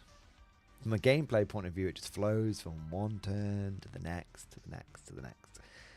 The fact that you can play a 2,000 point Old World game in a 2.5 hour round, including setup, and finish with half an hour spare consistently, and then you go to 40k and you get 3 hour rounds and hardly anyone finishes on time, goes to show the differences in, and one game is 6 turns or one game is 5 turns, I think goes to show the difference is fundamentally in how the two games play. 40k has a lot going on, and it's, you know, can be very enjoyable from that point of view. But Old World just plays smoothly, very, very smoothly. And it's one of the reasons why I'm excited for the new missions, but I also kind of like just the fact that you throw your models down and you just play. Yeah, I agree, Rise of Madness. It's just individual taste. It's okay to like 40k gameplay. There's something for everyone, and that's pretty amazing. Exactly. I mean, on the one hand, I do think GW goes too far with it, with like siloing their games. But on the other hand, I think that it's good that each game has a distinct flavor. I think that's one of the mistakes they made with Heresy, is they've muddied the waters and they've confused the flavoring. The best thing that GW should have done with Heresy, I mean, truth be told, absolutely truth be told, the best thing Games Workshop ever could have done for Heresy, in fact, oh my god, it's so fucking obvious.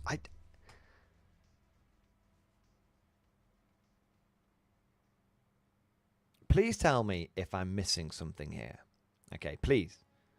But I've just had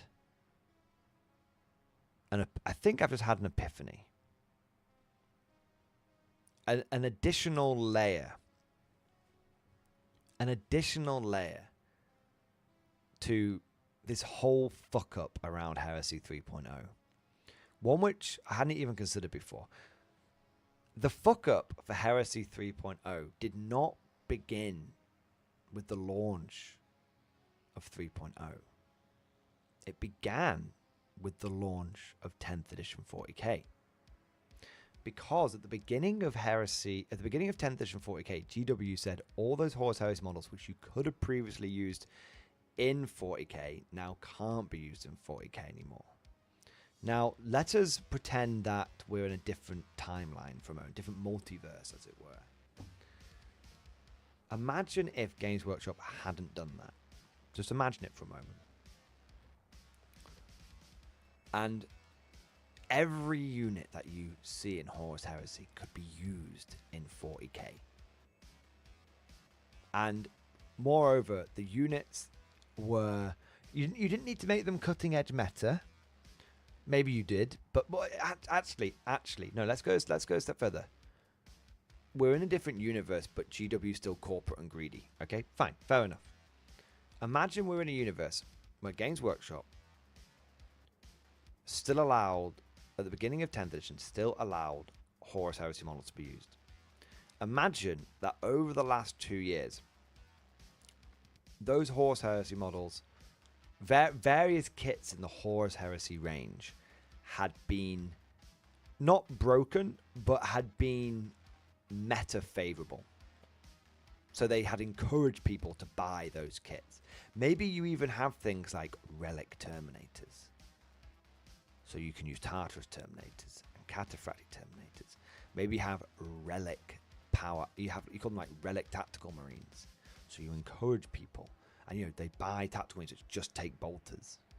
And it's a 30k kit. So you release a bunch of 40k stuff. So people obviously buy the 40k stuff. But at one point in each 3-month season, you have another Heresy kit, which becomes tempting to a 40k player.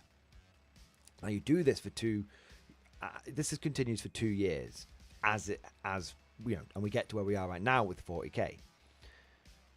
Everyone's getting a little bit burned out from 40k, and then you release Heresy 3rd Edition. You release Heresy 3rd Edition. Suddenly, you haven't got a whole bunch of people which are going to have to buy into a new game, and they don't have any existing models for it. You've spent the last 2 years, bit by bit, encouraging your largest player base in all of your games, the Space Marine community, to have a Heresy army. They don't even realize it. And they look down at their models and go, I've already got like 40 Tactical Marines. I've already got like 2 Leviathan Dreadnoughts. I've got a 2,000 point Heresy army.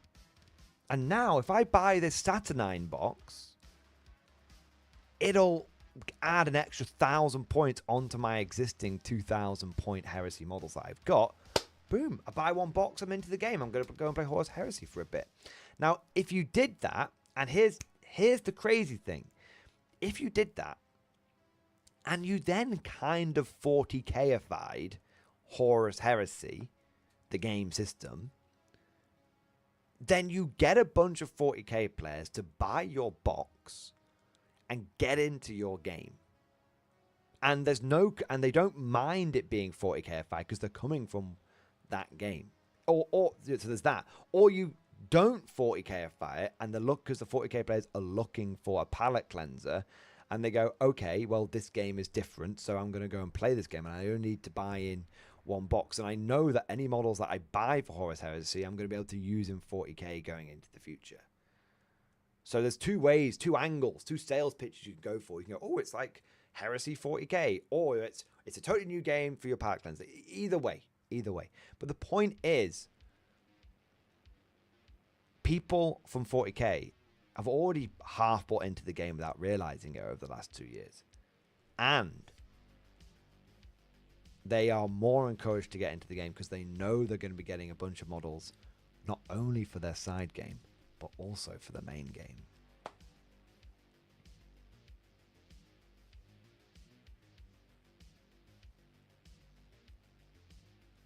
That would have been a really clever strategy. That would have been really clever. I would have respected them. I would have been like, you played a fucking 2-year game. You had a 2-year fucking strategy. That's amazing. And you fucking... I wouldn't even be mad. I'd be impressed. Do you know what I mean? I'd be like, yeah, GW, you've milked my balls. And you've milked my left nut. Now you're going to milk my right nut. You know what? Milk away. I can't even be mad at you for doing that. But instead, what they did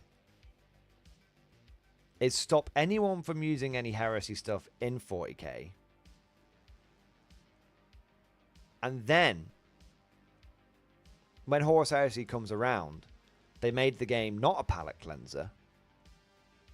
They chose to have a starter box full of very, very Marmite models. And they've put off a lot of 40k players from getting into the game. Because why would you buy into a game as a 40k player when you're already part of a big fucking churn? Why would you buy into that game if you know the models that you get are basically going to be temporary? You're not going to fucking do that. Even if you're looking for a holiday, you know it's going to be temporary. I don't know. But it feels like they couldn't have gone about this strategy any worse if they tried. Like at every step along the way of implementing this, I mean, it's wild. And I don't mean to wank off Warlord again. My arm is getting tired from wanking them off. But compare that strategy to like the Warlord game strategy for a moment. Okay.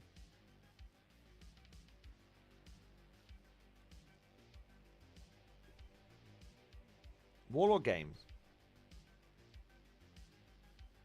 releases Bolt Action 3rd edition about a year ago. Huge influx of people come in. A lot of the models that these people are going to encounter are the more up-to-date Warlord kits as well, not the older ones. Hence, why do you think Soviets weren't at the beginning? Why do you think they had the Germans at the beginning? Because the Germans have got loads of modern kits that are easy as piss to build. There's hardly any Italiari stuff in the German range anymore. There's a fair bit, but not anywhere near as much as for some of the other ranges. Then you do the Americans, and you give them a bunch of shiny new models. Then you do the British, and all that kind of stuff. So you release Bolt Action 3rd edition. You get a whole bunch. It's popular with the existing crowd because it's very, very similar to the old game, with a few tweaks that make it easier to play. So we're not going to have as much fucking mathematics on the pinning mechanics, and we're going to try out cover saves, which were very divisive, but it's a mechanic that's familiar enough to a lot of people where they can get their heads around it. So you update the game, but Bolt Action Edition is very much Bolt Action 3rd edition. It's not new Bolt Action 1st edition. So you update your game with quality of life improvements. That brings the majority of the old crowd along. Gets a whole bunch of new people into the game. You get them enjoying your game for a year. And then you do Conflict 47. And Conflict 47 lands right at the moment when you know GW's 3-year 40k cycle is hitting its peak fatigue. About 26, 27, 28 months after the game, after 10th edition came out. So you know there's a bunch of people looking for a new game. And not only do people know that you exist because you're Warlord Games, so there's a bit of brand recognition there, but also you give them basically a 2-for-1 deal where it's like, hey, if you buy Bolt Action stuff, it's cheap in comparison to 40k, and you can also use everything that you buy for Bolt Action in this new sci-fi game called Conflict 47. So if you're not interested in historicals, you can play the sci-fi version, and either Bolt Action people buy Conflict 47 and season it into their existing Bolt Action armies, and then they play the new game. So now you've got people buying 2 model ranges off you. But then you've got the 40k people that come in that buy the Conflict 47 stuff and go, oh, I quite like this. And then they look over at the Bolt Action stuff, which is fucking phenomenally priced. And they go, well, for the price of a combat patrol, I might as well bulk out my Conflict 47 army and see what this Bolt Action thing is all about.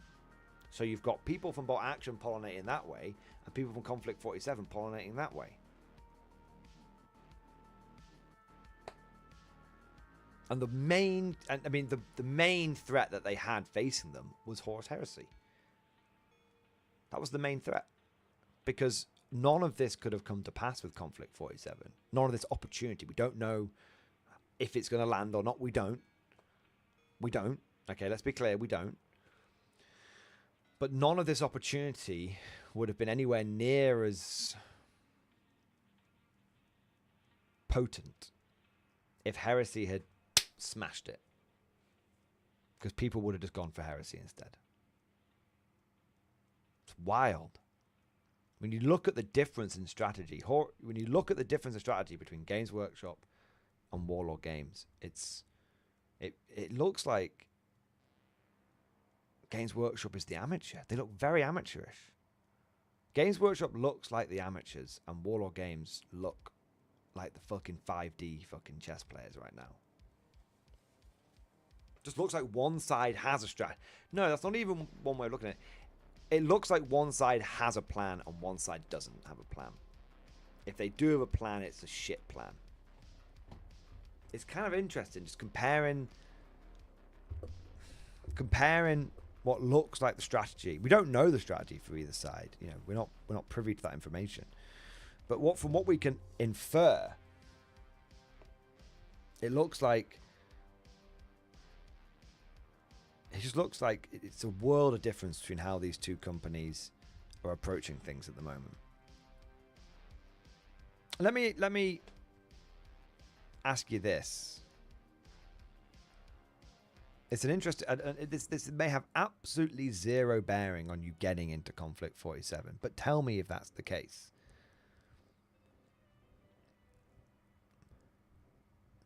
If you were thinking of getting into Conflict 47, but you knew that no models that you bought for bolt action could be used in Conflict 47, and vice versa, you're thinking of getting into bolt action, but you can't use any of your Conflict 47 models, would that make you hesitate on getting into the game? No, if you knew that these two games were incompatible, would that impact your decision? Me personally, I think it would make, if I was someone new getting into the game, I think I would be less likely to play either. Because one of the things is, because one of the reason why is because I think the number one strategy that people are going to have when it comes to Conflict is buy a bolt action starter set, buy a bolt action starter set, there's £100. Buy a few mechs, there's 50 to £100. £200, you're all in on two game systems. I think for a lot of 40k players, that is a very, very tempting thing. Yeah.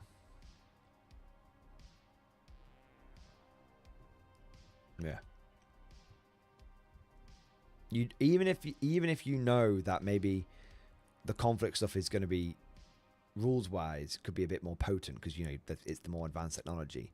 The fact that you can basically get two game systems, the fact you can get to two full game systems for half the price of a 40k army.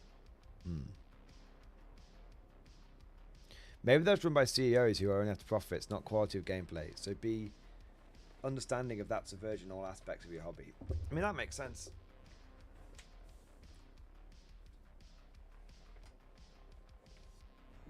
You can't get 200. You can't get 2,000 points of 40k for £200, not from GW. Yeah. Yeah. I think it's an interesting point.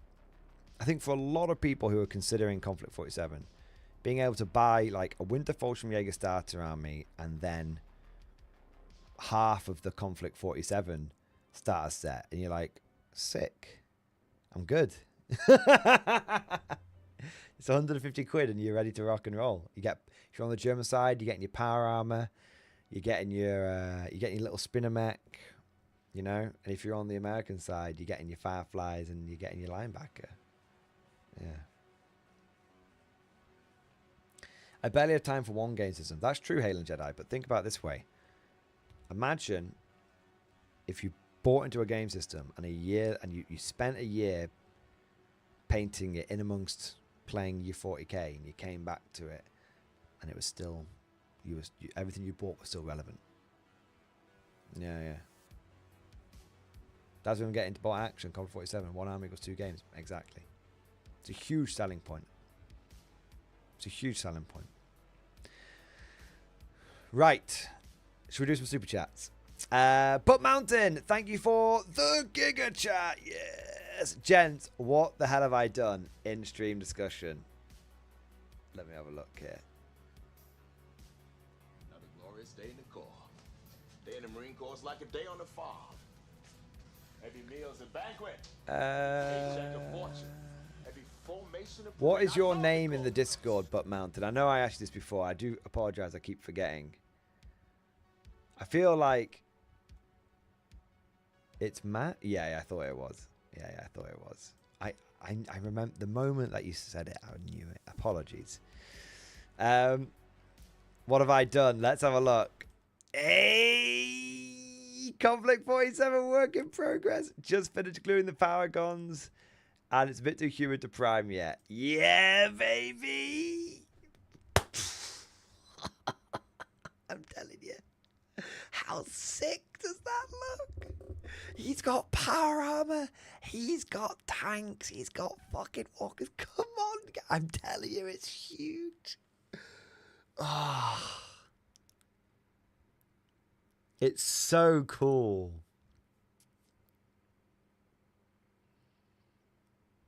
This is it, man. Look at that. It's sci-fi. It's pure sci-fi.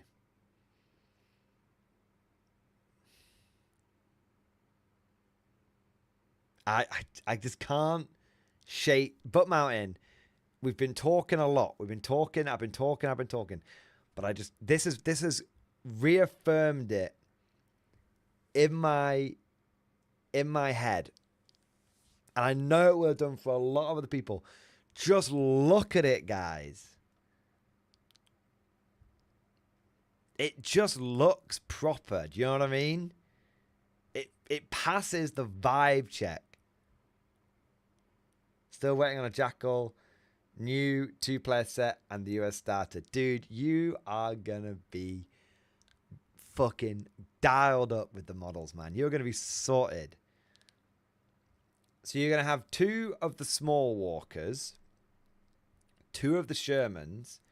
You're going to have a Stuart. And you're going to have 2 linebackers.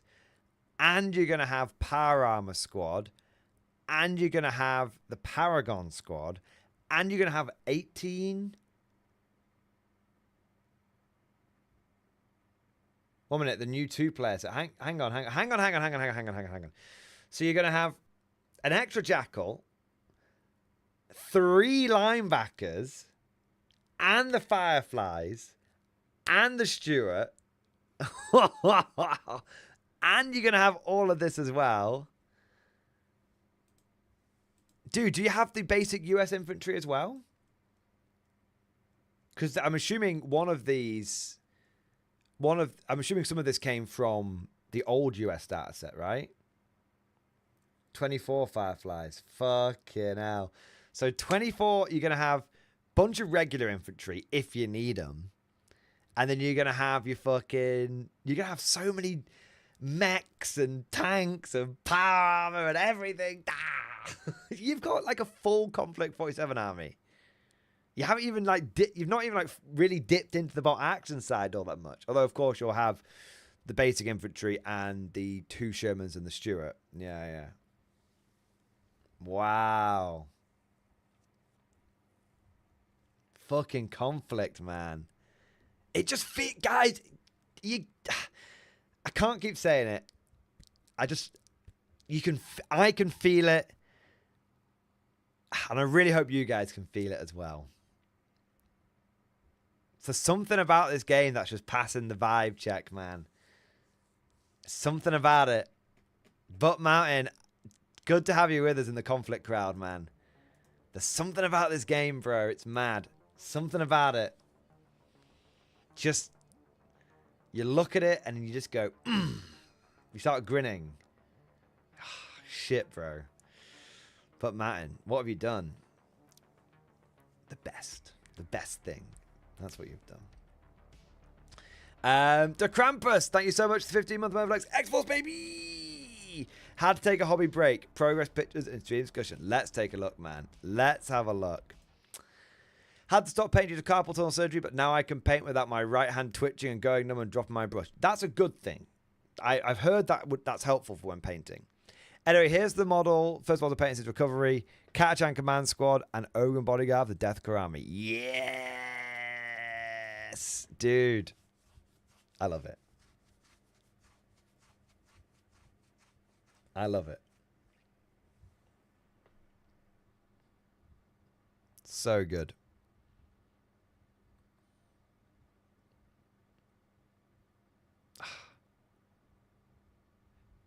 See, I get the same feeling looking at guard models. Do you know what I mean? Getting hyped about 40k doesn't mean you getting hyped about Conflict doesn't mean you start shitting on 40k. No. I look at these guard models and I get that same fucking vibe check, that same fucking vibe, for, you know, that excitement that I do see in Conflict. I'm just like, look at these fucking guardsmen. 40k is great. Do you know what I mean? It's great. Deathclaw of Krieg are great. Even better when they're 3D printed. Yeah, man. I'm just in heaven. Honestly, 2025 has been such a good year for me personally. My Empire, you know, Old World got updated and Empire are great now. Bot action has gone from strength to strength to strength, and that's awesome. And Conflict 47 is coming out, and I'm excited for that.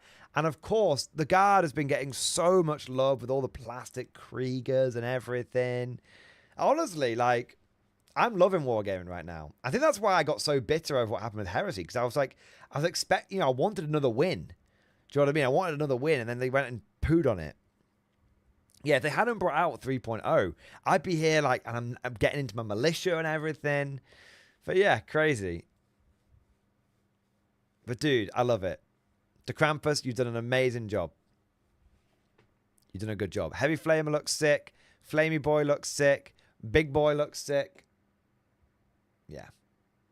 Nice. Nice. Good work, mate. And good to have you back on the painting.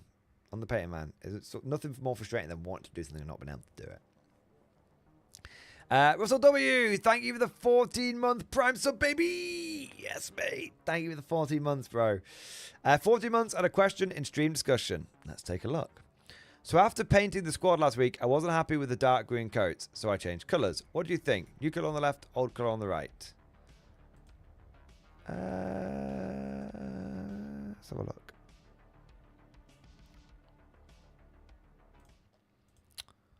Okay.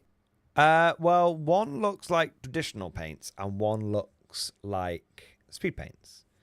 So this one feels like speed paints and this one feels more traditional paints. I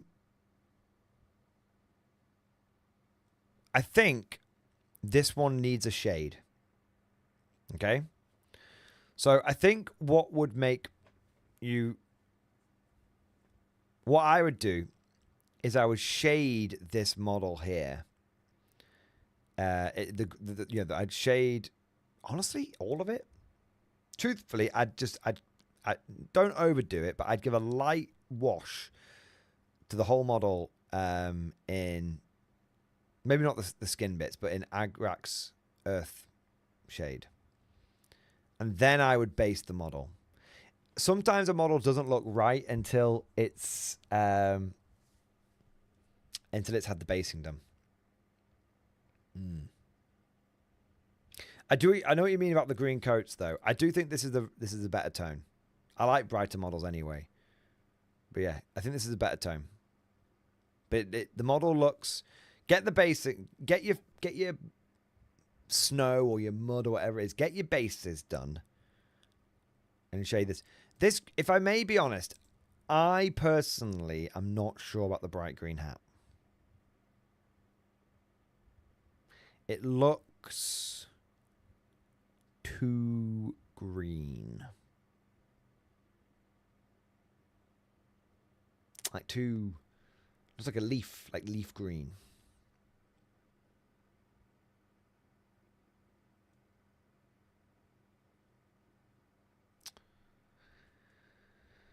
I would be tempted to try this green on the helmets. I would be tempted. One thing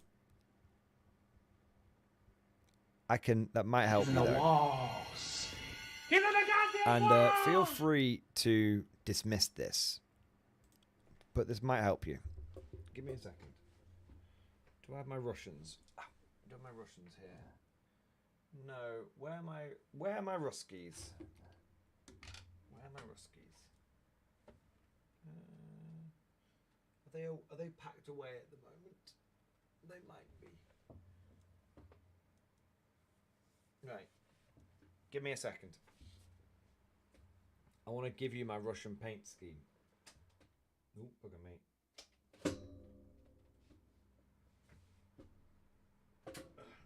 Come on, you cunt.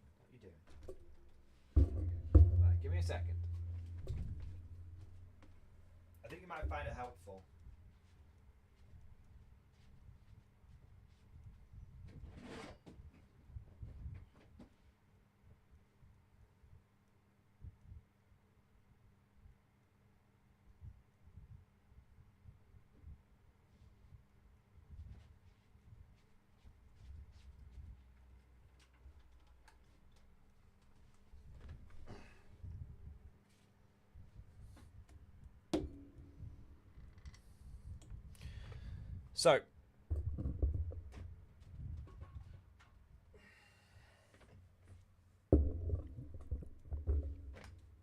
So admittedly, I did do these in contrast paints, GW contrast paints, but you could emulate this color scheme with speed paints very, very easily. I'll even tell you which speed paints you should use to emulate this. Okay, so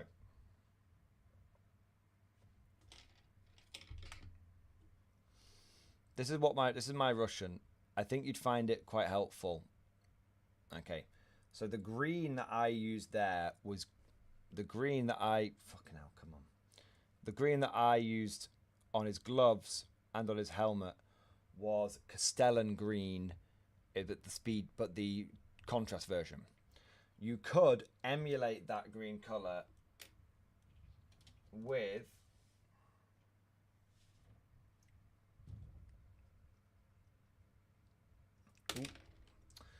so you could emulate it with Desolate Brown, but I think there's probably a better color for it.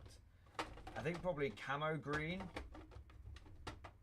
I think Camo Green, Camo Cloak would probably be better, but try it out. In fact, fuck it, we'll try it out now.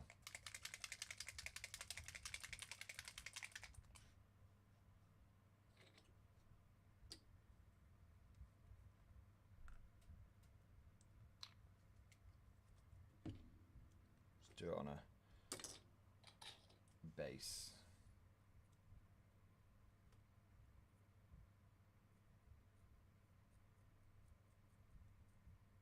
Yeah, that's probably a nice green.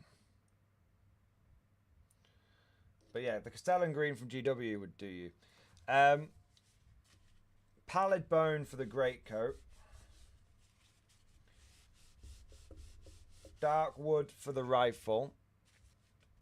So you want Pallid Bone for the greatcoat, Dark Wood for the rifle. You want Gravelord Grey for the bayonet. Boots you want to do in Grim Black. Strap you want to do, and webbing you want to do in Hardened Leather. Skin you want to do Warrior Skin. So the only colour that I'm not sure about is that green. I don't know if Desolate Brown would be the right call. I'd probably just bite the bullet and buy the GW Castellan green speed contrast paint because I really like it. I've used it on all my Soviets and I think it's really, really good. So that would be my advice on how to paint your Soviets. And if you didn't want to paint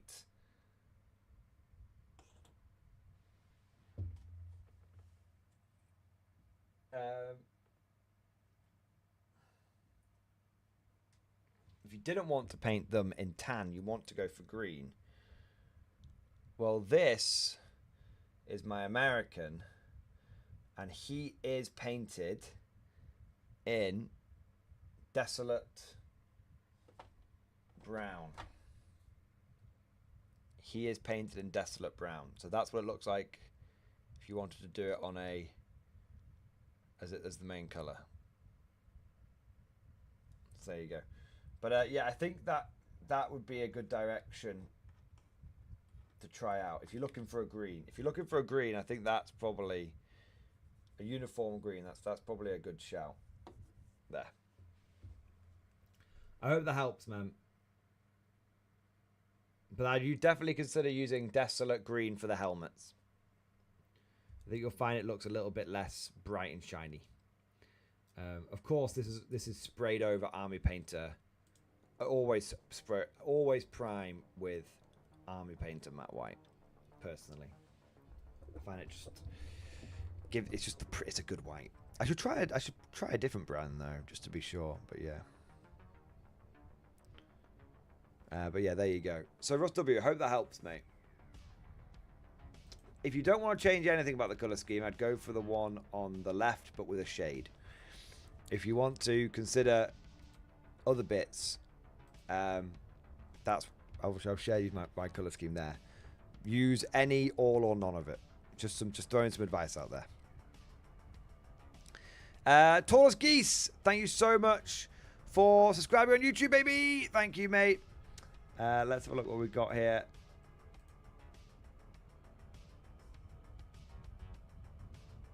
We're all good there. Also, big thank you to Halen Jedi. Halen Jedi, thank you for the super chat, man. Let's have a look. Helen Jedi, find defeated my brother's death guard. Picture the stream discussion. Yes! He's only gone and done it. He's only gone and done it. Yeah, baby. Yeah, baby. Double Dawn. Double Vank. Exterminator. 1, 2, 3 Chimeras. 2 Tauroxes and a Sentinel. Looks like a good old mech guard to me. I see Kazakin. I'm seeing Kazakin. Cadians. Katachans. Okay, okay, okay. Ooh. Okay, yeah. Spicy. He's got a very mechy army. 3 Plague Bursters. 4 Blight Haulers. Deafy. Couple of Preds. He's got a lot of armor. But you won the day. Yes, mate.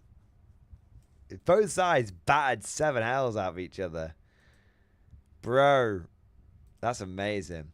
After repeated abusive onslaughts from the blighted guards of Decay, his Imperial Guard recruited a new Rogal Dawn. After Kool-Aiding through a wall and blasting a Lord of Virulence for the win, the new force survived until the end, alongside a lone Kazakin Sergeant. Nice. Very well done. Victory is assured. Very well done, Helen Jedi. A victory well earned. Well earned indeed. And hey, Met Guard is best guard. I keep saying it. Met Guard is best guard. Ed Bailey, thank you so much for the super chat, man. Thank you for the Giga Chat. Yes. Rattle the Tin Cup. I don't want this YouTuber in the poorhouse having to sell his gorgeous rump for bacon sandwiches or warm bed for a night. Ed Bailey, if you insist, man. Guys, let's take a look here one moment. Let's take a look. Guys, we've got over 200 people in the stream right now. Yet we've only got about 86 likes. Anyone who's in the stream right now, if you could please consider smashing that like button, then I will sucky love you long time. Also, if you haven't subscribed to the channel already, please consider doing so. We're trying to reach 80,000 subscribers by the end of the year. Last but not least, we do have a number of sponsors for the channel. We've got Warlord Games, Element Games, Noble Knight Games, Firestone Games, and War Games Atlantic, all of which are fan. If you're looking into Conflict 47, of course, look at the Warlord Games affiliate link down there. And if you are looking for cheap Warhammer and you're in the UK, look at Element Games and Firestorm Games. If you're in the US, look at Noble Knight Games. They actually also, not only do they sell new in box at a discount, but they also sell second-hand models. And sometimes they've got some pretty rare gems as well, so check those out. And they've got some pretty good prices generally as well. Just make sure to be careful if you're looking through second-hand and first-hand. And new in box, I should say. And last thing to say, if you want dirt cheap plastic infantry for your guard, you're like, I need 100 infantry for my guard.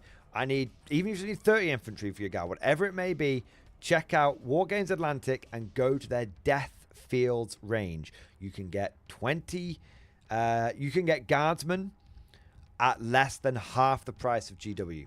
New in box. And they do a bulk buy discount as well. So there you go. I rattle my tin cup, but I've rattled my tin cup, but hopefully you guys can see the sponsors are actually useful. I'm not like fucking NordVPN. Although I should do a NordVPN sponsorship now. Because of all the UK anti-porn laws. I should do NordVPN. In fact, I might even do I might do so. I might do so.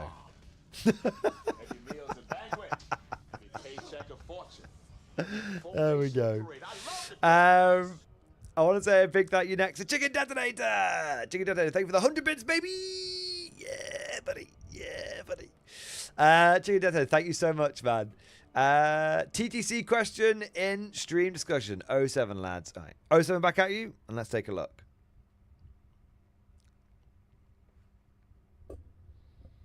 Chicken Detonator picked up another large infantry project. Wonder how we would point this box for TTC.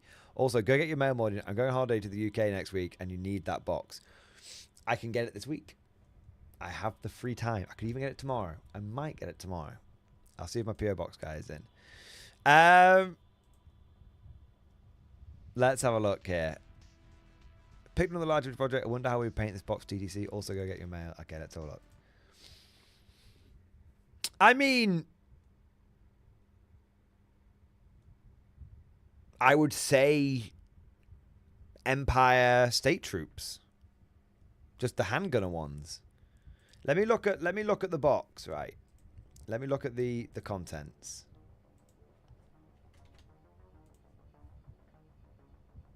Black powder, Napoleonic Russians, Russian starter army. Let's have a look. £94 and you get 128 infantry, 128 infantry, and an officer on horse. Okay. I mean, they're on square bases, right? Yeah, they're on square bases. And they've got muskets. Yes. So I think it would be very easy to say, oh, it's got away. How frustrating. 10 missile state. So Val them as missile state troops with hand weapons and handguns. So there'll be 8 points a model, I do believe. Yeah, 8 points a model. Don't differentiate between the two types. You can just Val 128 state troops with state missile troops with handguns. Obviously, you wouldn't do light armor because they're not wearing any armor. You wouldn't do drill. Don't do attachment or anything. I don't think you've got any. Flags or anything in there, do you? Well, any flags that you do have, of course, you can do you can do command, as long as you represent the command models. So you see this guy's got like a fancy hat and a drum and a flag. That could be, a sergeant, a standard bearer, and a musician. As the dude on horse, go for a captain of the Empire and upgrade him to be on a... it'll be an Empire warhorse, so I don't think you're particularly barded, are you? So he would be worth 57 points. So 57 points for the horse guy, 8 points for each of the infantry. There you go. That's cool, though. That's cool as fuck. That's cool as fuck, Chicken Detonator. Another 100 infantry. There you go. There you go, man. Nice. Very nice. Jimmy Squid, thank you for the super chat, bro. Who's gawking their mork right now? I'm always gawking my morking. I've dropped fucking 5 loads since I got here.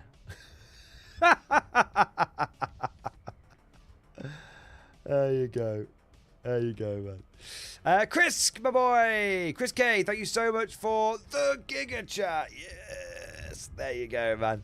It's been a while since my last donation to the Paint Fund. I'm working on a Valkyrie that still needs weathering and damage. Pictures in the chat. Dude, well, it might have been a while since last donation, but I still want to say a big thank you for your support, man. So, or little and often, or little and every so often, or a lot, it all helps.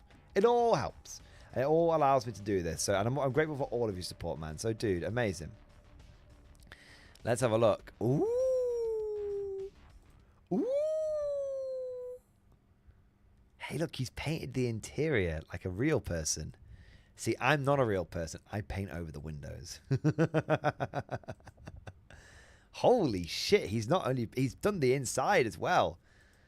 Jesus Christ. Now this is proper.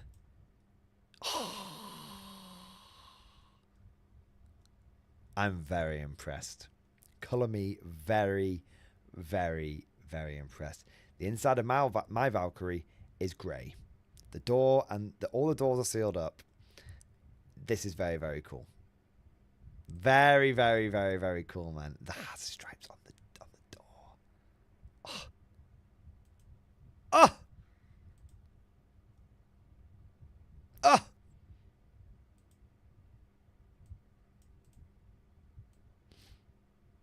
Damn fine stuff, sir.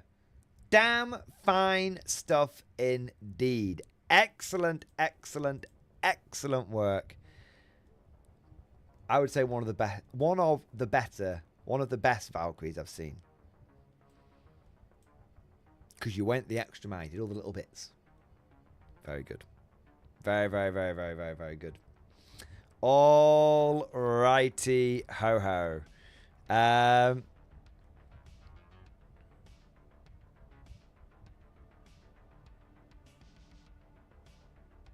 1 minute, I'm just checking something here.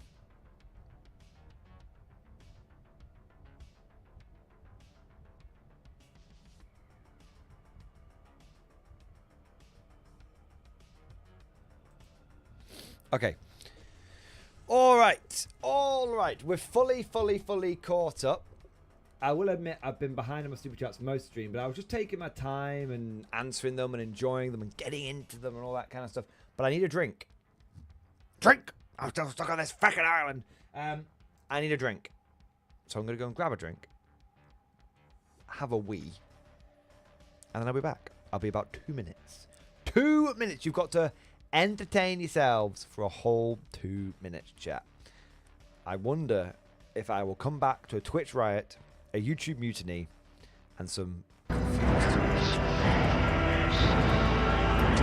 Lewis, I will get to you in 2 minutes. I'll be back after my slash my drink. Well, I'm bringing the drink back with me. I'm not pissing in the... I'll be back in a minute, all right? There we go.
Okay, I'm back. I've got a drink and a snack. Sorry, I was a bit longer than expected, but one of my cats was waiting for me outside of the office, and he demanded attention. And I was like, you know what? Stream will understand if I'm 5 minutes rather than 2 minutes, because one of the Kit Kats needed some cuddles. There we go. He's been to the vet today. Nothing serious. He's got an ear infection. So he's been to the vet today, so he needs a bit of extra attention.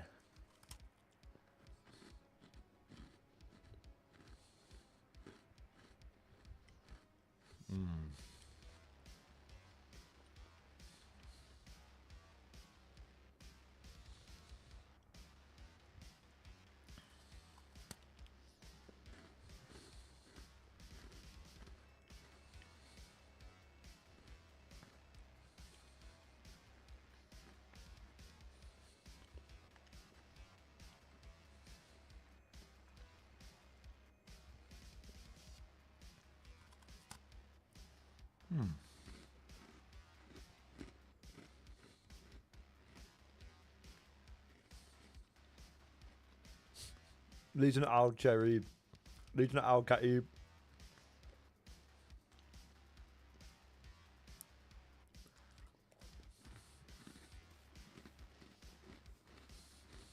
Okay.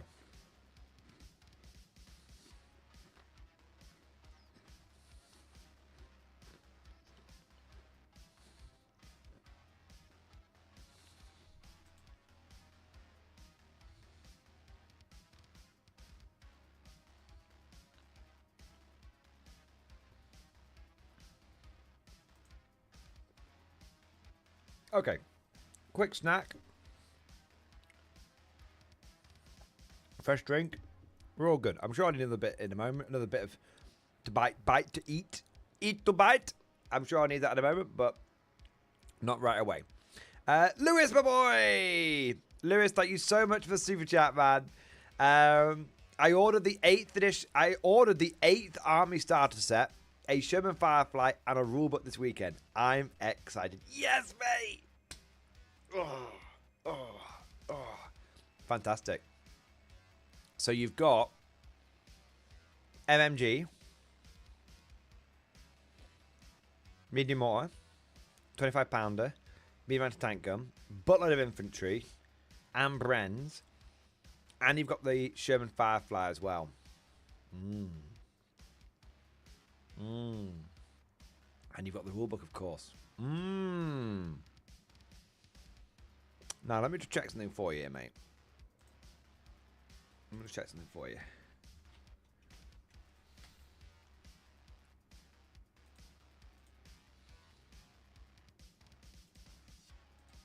That's a good start. Very, very... Not even a good start. That's a good army. Do you know what I mean? That's a good army. I just want to check one thing.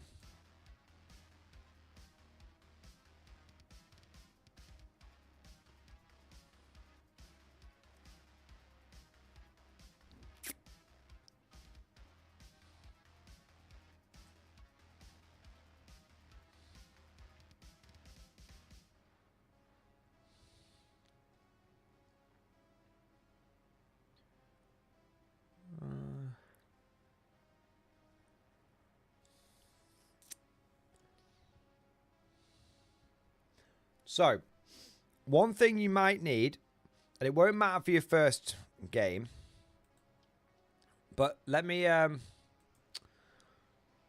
show you. So this is a website called easyarmy.com, and it's a great online builder for building bot action army lists. I've gone over to the armored platoon here. It's like a armored detachment. You do need 2 vehicles for it. Okay, now obviously you've got your Sherman Firefly, which would definitely count, but normally your little Bren carriers, they don't really count, but there is a way that you can make them count, which is you come down to the Universal Carrier SPGs here, and these are basically your Bren carriers, but These are basically Bren carriers, but rather than transporting infantry, they can have weapons on them instead. So you can replace the MMG with a medium mortar, or you can replace the MMG with a flamethrower. Now, what I would say is don't actually chop your Bren carriers up. Just have one of them pay for the flamethrower upgrade and say this is the one with the flamethrower. And that way you get your 2 vehicles. You could run both of your Bren carriers with flamethrowers if you wanted to. That's absolutely fine. If you don't want to transport anything. But it's just something to bear in mind. So normally they're transports. Transports go in a different platoon. It's only a small thing. But you might find it easier to do that. I don't even know if you need... Actually, do you even need to pay for the upgrade? I don't think you need to. No, I'm being stupid. You don't have to upgrade. So you can just have a Bren carrier and say it's not going to transport anything, and instead it's just going to have a machine gun. Yeah. You could upgrade it to have a flamethrower if you wanted to, but you wouldn't need to. So basically, what I'm saying is, your basic Bren carriers, if you want to be able to build a legal armor platoon, you want to use them as machine gun carriers, essentially. Hope that's not too confusing. And the long and the short and the tall of it is, you have everything you need for a full army. You don't need to buy anything else. I was just curious about how the Brens would fit into that equation, but they absolutely do fit into that equation, so you're all good. You've got enough heavy weapons for a heavy weapon platoon because you've got the medium mortar and the medium machine gun. You've got enough artillery for the artillery platoon because you only need 1 artillery piece, and you've got 2 with the 25-pounder and the medium anti-tank gun. You've got all the infantry you could possibly need, and we've double-checked it now, and you've got all the vehicles you possibly need. So either way, double thumbs up. There you go. That's cool. There we go, man. There we are. I just want to double check that because I know that the with bot action with the platoon builder, it's just something you've got to take into account. But yeah, you're all good, mate. You're all solid. And seriously, check out Easy Army. Easy Army, very, very good builder. The Warlord builder is good as well. The Warlord app is good as well, but that is £2 a month, whereas the Easy Army is free. But I'd say Warlord Builder is a bit smoother, but Easy Army is free. So do you want to pay for the convenience or not? It's up to you. There you go. There you are, mate. I'm very, very excited for you getting into bot action. Very excited. It's happening. Guys, how many people are getting into bot action recently? It's crazy. We've had Lewis. We've had Butt Mountain. We've had, it feels like every single day that goes past, we get another person from the MG community that's looking into bot action, another person from the MG community that gets into Conflict 47. It's like every day that goes past, more and more people are jumping into these games. It's amazing, which is great because it means there's loads of people to play each other and everything. It's fantastic. I wonder... I really, really, really, really wonder how many of us would be at this moment in time, instead of getting into like Conflict 47 and bot action, I wonder how many of us would have been getting into Horse Heresy Militia.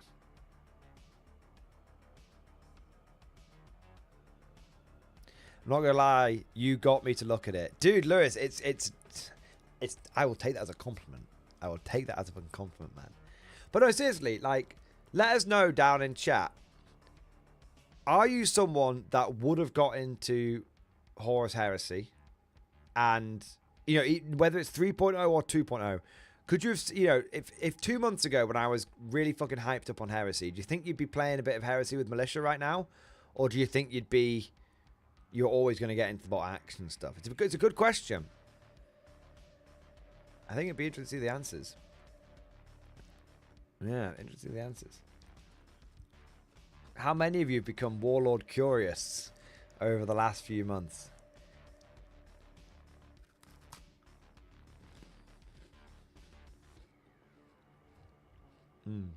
And for what? No, that's a better way of looking at it. How many of you Glorious day in the Corps. are Warlord curious? The Marine Corps like a day on the farm. And Heavy meals did the and recent banquets. fuck up with Heresy have any impact on your decision, or you're always going to be Warlord curious? That's the question.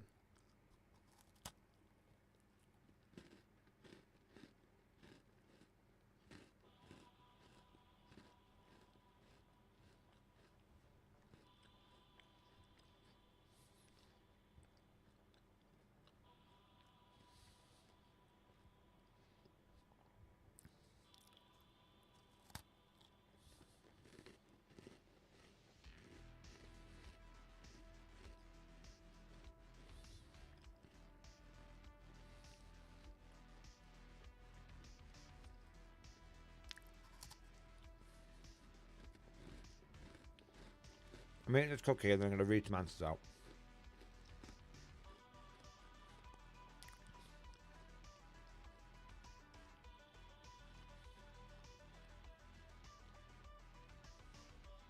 And be honest with the answers. I don't mind if you disagree with me and my theory doesn't pan out. I don't mind that at all. I'd rather be right. I'd rather be wrong. And you guys told me your true feelings. Then a bunch of people being like, oh no, Mordian, yeah, like wanking me off. Do you know what I mean? I'm not bothered about getting wanked off. I wank myself off enough.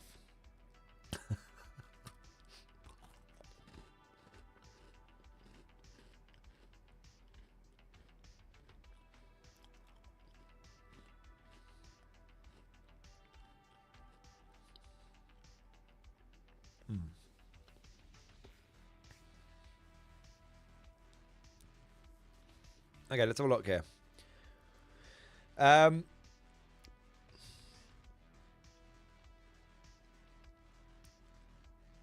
Swanee, I'll come back to you in a second, okay? So, so Brides and Bantams. I was never going to be a Horus Heresy consumer. I love painting World War II, though. Fair enough. Anti Williams. I would have done Horus Heresy, but I'm still going to paint 90 plus levies. Fair enough. Yeah, don't close the door on Heresy. It might just be on pause. Yeah.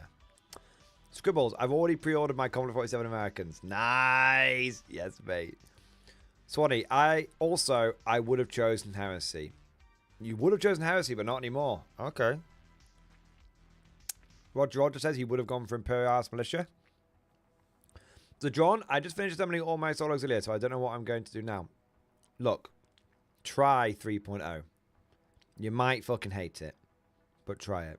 And if you've got people around you that still play 2.0, play that instead. But if you don't let Games Workshop yuck your yum. Don't let them do that. But also, don't be afraid on the complete opposite end of the spectrum, and I'm not influencing you in any way, shape, or form. I don't want you to think I'm doing that. I want you to have a proper think about it. Don't make a knee-jerk reaction. But, on the other hand, look down into yourself and go, am I going to play with these models? Because if the reason you were going to play with them seems to have evaporated, you could put them on the shelf for a bit, and if you're still not interested in like 6 months' time, you could consider selling them. I've started selling off quite a bit of Warhammer that's been sitting in my pile of shame for a long time, and a big part of that was I've been saying to myself for years I was going to get to them, and I never did. I sold off my entire Chaos Army last year, and truth be told, it ended up being the right decision because, well, Ario and many others in the community sent me a lot of stuff, which means that stuff was always going to get pushed back even further. Yeah. Commander HHL. I've been influenced. Hey. Bad at naming. Both really, and that hasn't changed. But no chance of playing Militia. I prefer Solar Auxilia and Alpha Legion too much. But I got the Stoic Mammoth tank on my desk right now. Nice. The Mammoth's a big boy. That's cool. Tobacco Dog. I'm going for Horus Heresy Marines. I wasn't interested in Commodore 47 until the new miniatures were revealed. Nice. There you go. Fair enough. Water Faucet. Hey, MG, so glad I'm sub to you. Dude, thank you for subbing, mate. Appreciate it. Ron Gall. Horus Heresy 30k has pissed me off. True. It's pissed me off as well, man. Unnecessarily pissed me off. Roger, I will kit bash Heresy Militia with Warlord kits. Nice. Scribbles, I wasn't going to Horus Heresy regardless, but Conflict 47 and Trench Crusade are my side project. But Classic World War II has no interest. Nice. That's alright. That's what I think is the beauty of Conflict 47. You get the cheap bolt action models, but you don't have to be playing World War II. Best of both worlds, man. Get your sci-fi itch. Yeah. That's the thing. A lot of people, bolt action is an amazing game, but for some people, it's just not what they want. They don't want historicals. You can, no logical argument in the world will persuade them. But the moment there's a sci-fi flavoring in there, that's much more their gem. And that's good. That's the way it should be. Different flavors for different people. Running all one-page rules is more interesting. I've heard some good stuff about one-page rules. Yeah, I've heard some good stuff. A Gaming Stuka. I'm going bolt action over 40k. I just don't have the drive to keep up with rule changes every 3 years. Gaming Stuka, that's amazing. And I totally get that. And as long as you've got people to play it with, and if you're not that bothered about playing, as long as you've got stuff you can build and paint in, as long as you can enjoy the game the way you want to enjoy it, that's the way to do it. Yeah. Lewis, was between Old World and Horus Heresy, then I lost faith and went bolt action. Very interesting, Lewis. I think there's going to be a lot of people in that situation. I think there's going to be a serious ripple effect for Games Workshop. Like, they broke the unspoken agreement. Heresy wasn't meant to be fucked with. Old World wasn't meant to be fucked with.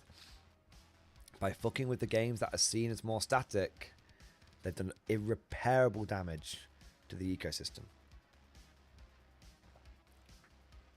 Those that wanted the fast-paced competitive style with the constant churn played 40k because there is an appeal to that. It's always fresh. It's always interesting. Those that wanted the more steady life, the Shire life, as it were, Horus Heresy, Old World. Now we don't know what's going on. And GW should be communicating with us very clearly, but...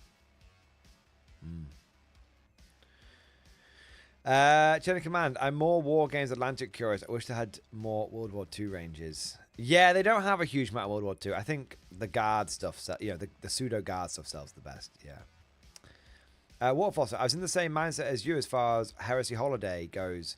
I bought Sanguinius as a display piece, but my enthusiasm has been stripped completely. Shame GW chose to screw the player base. That's it. Even if Heresy 3.0 ends up being the better game, the optics around this are horrendous.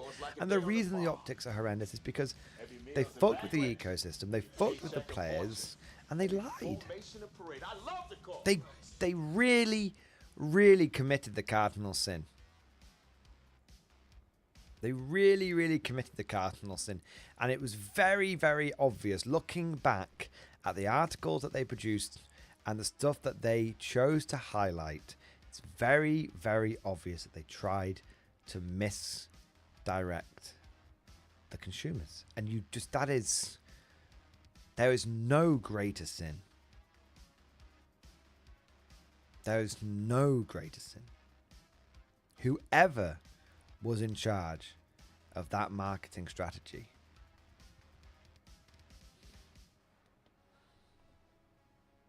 well, they need a meeting. When it comes to They need a fighting meeting. crime, there's only one man keeping the streets You safe cannot tell while keeping it people real. it's the same game. And it's so obviously not the same game.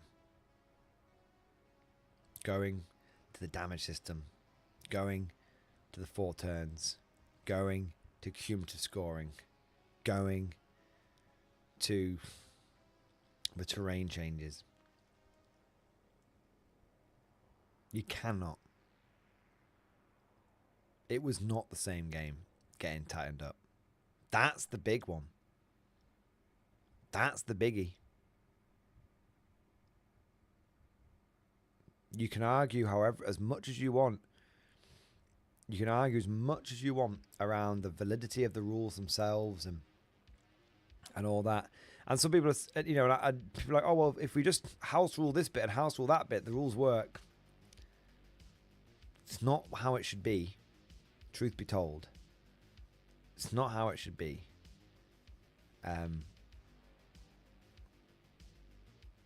And it's the lying.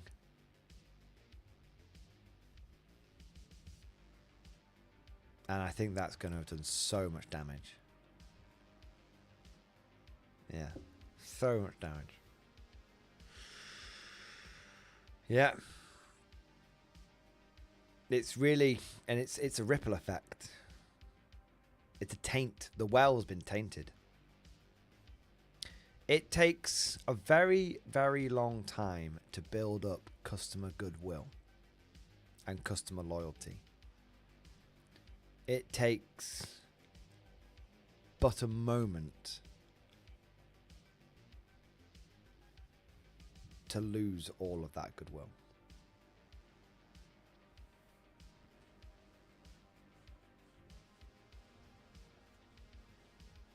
What's it? It's like I can't remember who said this. If you build 100 bridges, and you build 100 bridges,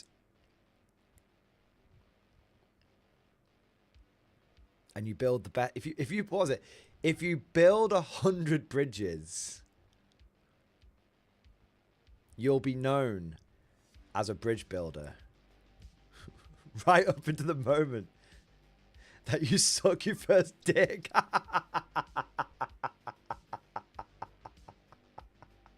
there's nothing wrong with there's nothing wrong with that, you know. But you'll be known as something else after that. I don't really like that saying personally, because I do feel like there is a connotation of, like, there's something, you know, there is a connotation there. I prefer it if you build 100 bridges, you'll be known as a bridge builder, but you shit your pants one time. I think that's a better saying, personally. I'm not trying to be soft or anything, but I do think, do you know what I mean? I do think there is an unnecessary negative connotation. Yeah, yeah. The Kiwi joke is a sheep in it, yeah. You can build 100 bridges, but you fuck one sheep. Yeah, exactly. And that's it with GW. You can build 100 old worlds. This is the 40k. This is the tabletop gaming equivalent. You can build 100 old worlds, but you launch one Heresy 3.0.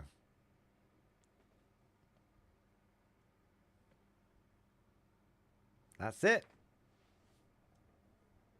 That's it. That's it right there. You don't even need to finish the rest of it. You can build 100 old worlds, but you release one Heresy 3.0.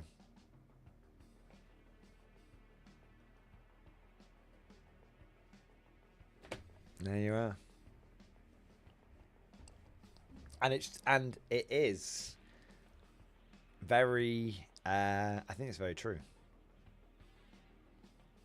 Takes a lifetime to build a reputation, and it takes a moment to ruin it.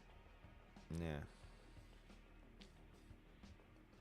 Geordie, I want to do a lot more Old World. I was going to do a lot more Horus Heresy, but I feel like I'm going to be doing more Old World now. Yeah, yeah.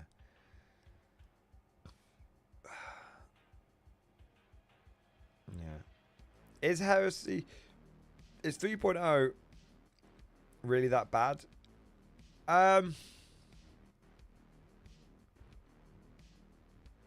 There's quite a few people saying they've played the game and they quite like it.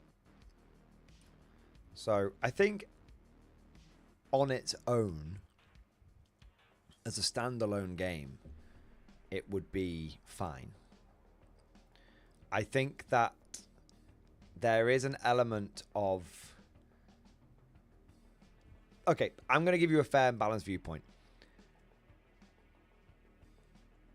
There's a lot of things in Heresy 3.0 that are pissing off a lot of different people for different reasons. You have some people that like the core rules but hate the levers, the army rules. You've got some people that don't mind the levers, don't mind the army rules, but the army building is a big bag of shit. You've got some people that hate everything about it because it's not old Hammer anymore. It's not really Heresy 3.0. It's new Heresy 1.0. You've got some people which like all of it. Some people which like all of it. And you got some people which like none of it. I'd say the problem is overall is that You heard me? there's an aspect of the game which for the vast majority of the people, there's one aspect of the game which is kind of killing it for them. Some people, like myself, just can't gel with a game that's only 4 turns and has moved away from that old Hammer feel.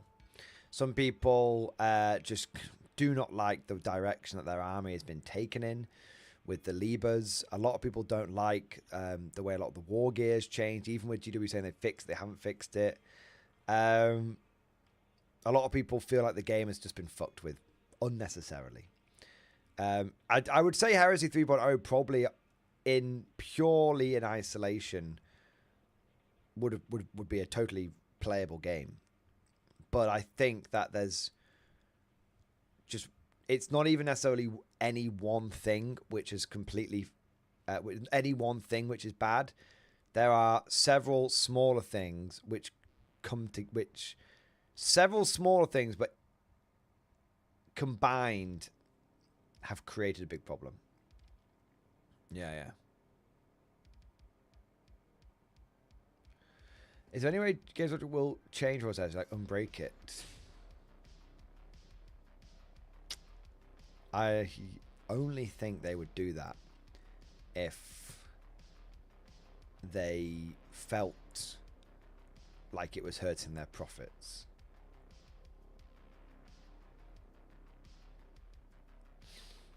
I think the best thing that Games Workshop could do. I've complained a lot about Heresy, and I do need to do the super chat from Swanee, Average White Shark, and Last Drake. I've complained a lot about Heresy. I'm fucking sick of talking about it myself, so I don't want to keep going on and on about it. But you know, as long as you guys want to talk about it, I'll talk about it. But I don't want people getting bored death of me talking about it. Okay. How could they get me back as a customer? How could they get me back as a Heresy customer? Someone that wanted to play the game again and untaint the well. Firstly,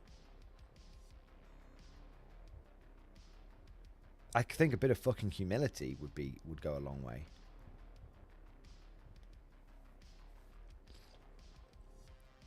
We've seen a bit of that with the PDFs and with the announcement around the PDF and stuff, but I think firstly a bit of fucking humility would go a long way.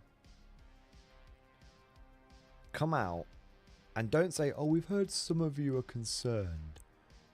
Come out and go, "We fucked up, and we need to own it, and we need to apologize," because they haven't actually apologized. They've just done a fucking Warhammer community article where they said, we're addressing some of your concerns. Fuck off with the corpo speak. Okay, I want to speak to a real human. Okay. So firstly, we need a bit of fucking humility. Secondly, we need them to back off this being a fucking 3-year cycle game. They need to do that. It needs updates. But it should be the way Old World is done, with an FAQ done occasionally, and a 0.5 update done every 18 months, or 0.1 update. And truth be told, Heresy didn't need a 3.0. Heresy needed a 2.5. Fix the janky deep strike. Have missions which have got cumulative scoring in them, but not have them be the only missions that exist. Have the core Heresy missions as they exist now, but add in the cumulative scoring ones. Make sure that everyone's models down to the last individual one. I mean, honestly, in summary, they should recall 3.0. That's done. They go, look, we fucked up. We know you want. We realize you guys wanted Oldhammer. We realize you wanted Oldhammer, and we know that we fucked with that. So we're gonna give you 2.5. That's what we're gonna give you, and give us 12 months, and we're gonna put our best minds on it. We're gonna have weekly or fortnightly articles where we go, this is what we've worked on. This is the change. Comment on the change. So 2.5. This is how we've changed charges. Next month, this is how we've changed missions. Next month, force all. Just go through for basically a year's worth of development. Transparency. You don't have to get the community sign off on everything, but just be transparent. 6 months, 12 months, whatever it takes, and go, bang, here's 2.5. It's what we promised. The old game tightened up. There you go. That's what they should do. And that, personally, all sins would be forgiven. I'd go, okay, GW. You have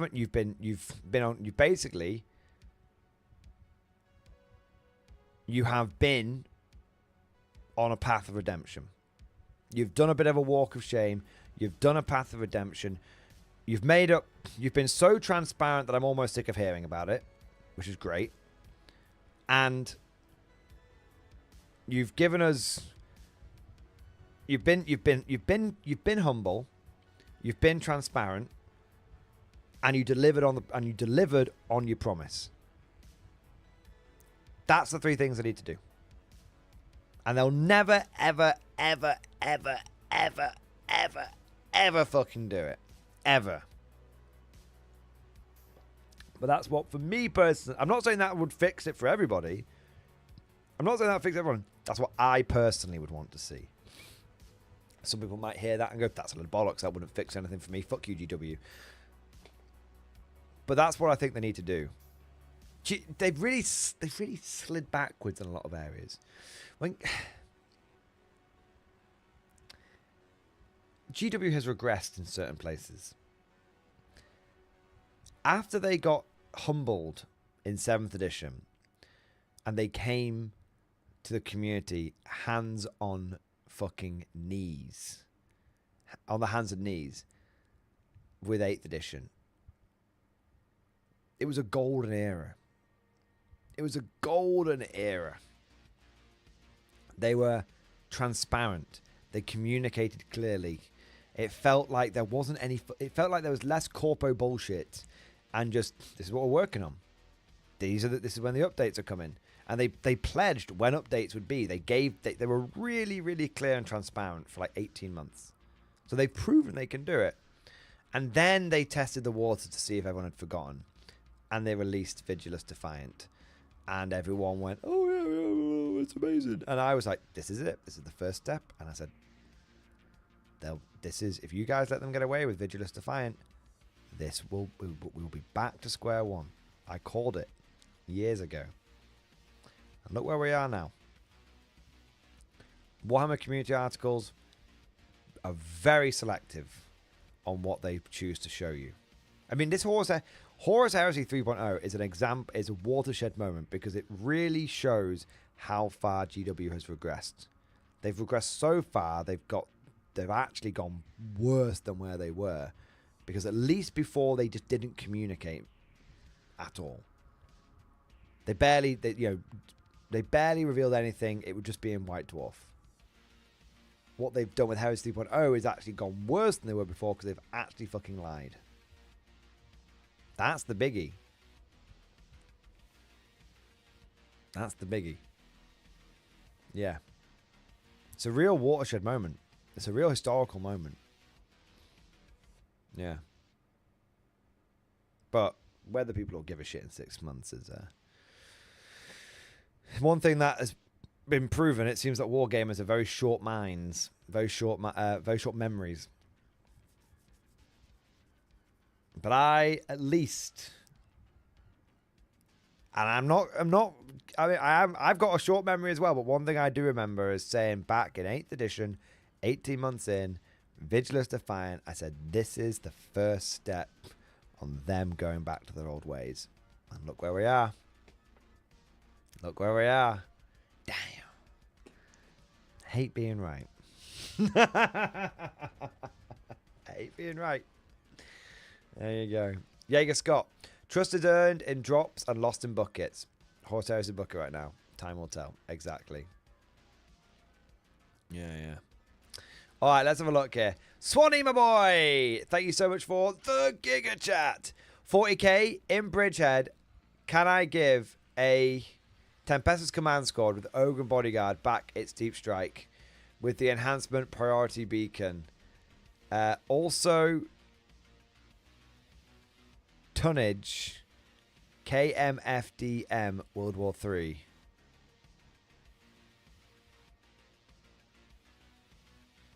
Or was that tunage?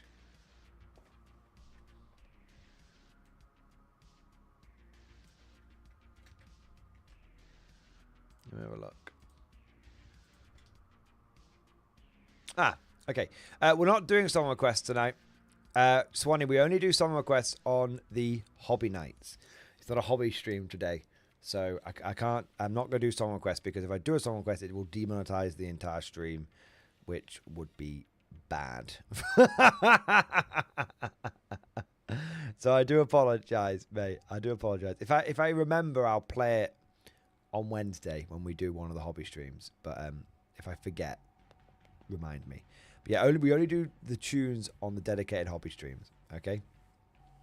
As for your question, I think it got FAQ'd, so you can't do it. I thought that you could. When Bridgehead first came out, I went through the mental exercise, and I think it got it. I don't think you can do it. I think that I'm 99.9% certain you can't do it because it gives deep strike to the unit, but I'm pretty certain that loophole got closed. So yeah, there you go. So Swanee. Double disappointment. You can't deep strike your own bodyguard, and I'm not even going to play your fucking song. I know, what a knobhead. Just lambast me. Lambast me. Average Right Shark, thank you for the super chat, man. My Chimera is broken down, and its machine spirit won't heed my prayers. Currently stuck behind enemy lines. Send dudes. The orcs draw near. If your Chimera has broken down, it is because you did not adequately maintain it, and saying all the tech priests are dead is not a good enough reason for you not to maintain your Chimera. You should have maintained the Chimera and then been servitorized. That's how you should have done it. Just making up excuses now, Average White Shout. Last Dragon, thank you for the super chat, man. Friendly battle report with photos in stream discussion. Let's have a look. Ooh.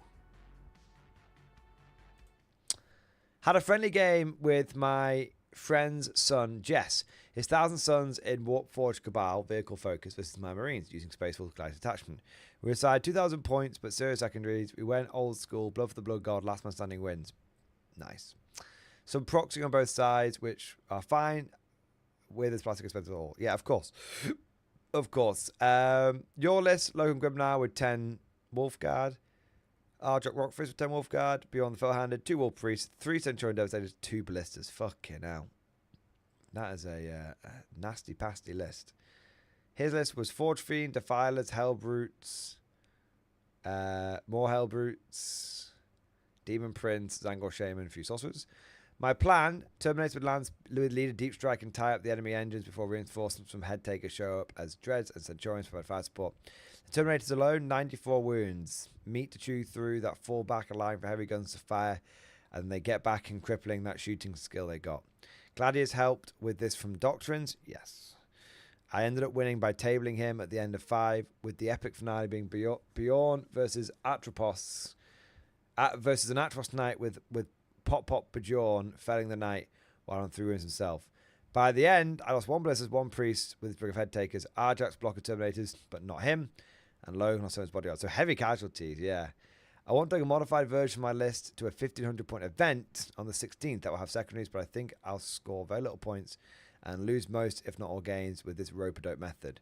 I think this would probably be decent in 2v2 event, where I'm the wall of meat and my ally does fire support on secondaries. I agree. Yeah, so the problem you have is basically absolutely fucking no secondary game. Yeah, that's the problem you've got. Nice.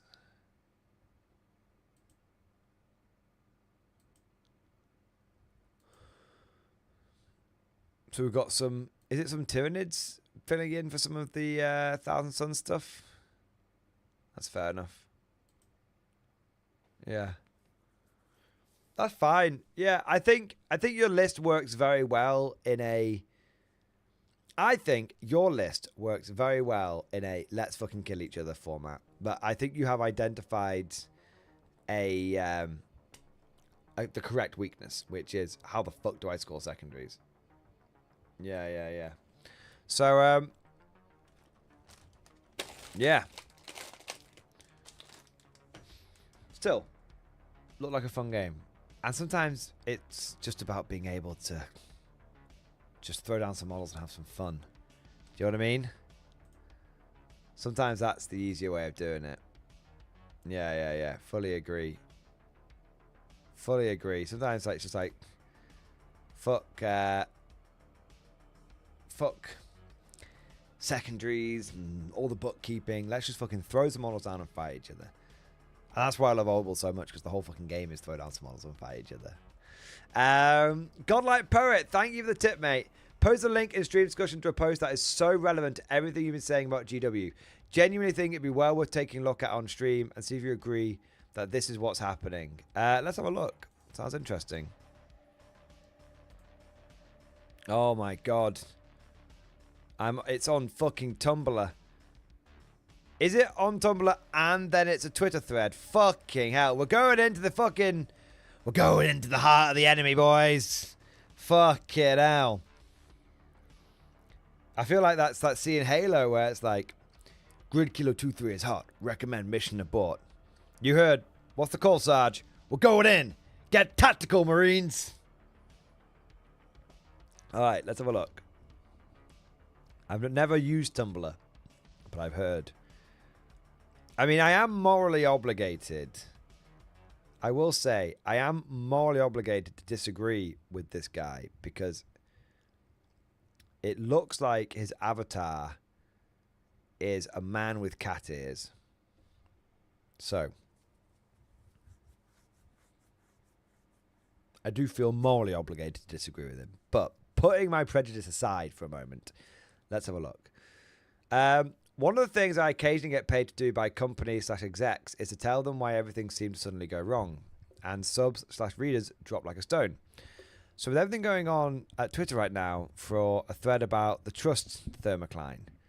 So what's thermocline? Well, large bodies of water... When was this made? 2022. I mean, to be fair, Twitter is still... This is 3 years old and Twitter's still going. So it'll be interesting to see... obviously, benefit of hindsight. But there's still some value here. Do you know what I mean? Or X. So what's the thermocline? Well, large bodies of water are made of layers of different temperatures, like a layer of cake, the top bit where all the waves happen and has a gradually decreasing temperature. Then suddenly there's a point where it gets super cold. That suddenly is important. There's reasons for it, science, but it's just a good metaphor. Indeed, you may also be interested in the thermocline of truth, which is a project management term for how things on a RAG board all suddenly go from amber to red. But I digress. The trust thermocline is something that over many years of digital... I I have seen both digital and regular content publishers hit time and time again, despite warnings, at least when I've worked there, and it has a similar effect. You have lots of users and suddenly, nope. And this does affect print publications as much as trendy digital media companies. They'll be flying along making loads of money with lots of users, readers, rolling out new products that get bought or events or sub-brands, and then suddenly these people just abandon them. Often it's not even a new competitor product, but stuff they thought were already not a threat. Nor is there lots of obvious dissatisfaction reported from sales and marketing other than general grumbling. Nor is it a general drift away. It's a sudden big slide. So why does this happen? As I explained to these people and places, it's because they breached the trust thermocline. I asked them if they'd been increasing prices, changed service offerings, modified the product. The answer is normally yes, but not much, and everyone's still paid. Then I ask if they did the year before. Did they increase prices last year, change the offering, modify the product? Yes, but not much. The answer is normally yes, but not much, and everyone's still paid. And the year before, yes, but not much, and everyone's still paid. Well, you get the idea. And here is where the trust thermocline kicks in, because too many people see service use as always following an arc. They think that as long as usage is ticking up, they can do what they like to cost and product. And critically, they can just react when the curve flattens. But with a lot of content products, including social media, that's not actually how it works, because it doesn't account for sunk cost lock-in. Users and readers will stick to what they know and use well beyond the point where they start to lose trust in it, and you won't see that. But they'll only move when they hit the trust thermocline, the point where the lack of trust in the product to meet their needs, and the emotional investment they've made in it, have finally been outweighed by the physical and emotional effort required to abandon it. At this point, I normally get asked something like, so if we undo the last few changes and drop the price, we get them back? And then I have to break the news that, nope, that's not how it works, because you're past the thermocline now, you can't make them trust you again. And then this is just a transcript of that. So, I have heard of that before. In fact, it's a very... I remember this coming up a few years ago. I want to see who also covered it.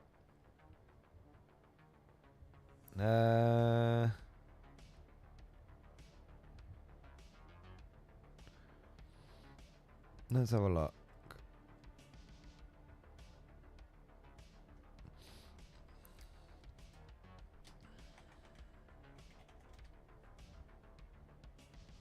One minute. It's a very... I want to see if I can find it.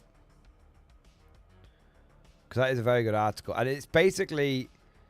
I think there is an element of truth to it. I wouldn't necessarily say all of it is true, but I think there's an element of trust to it.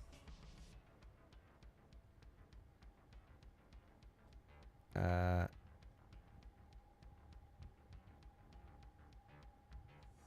1 minute.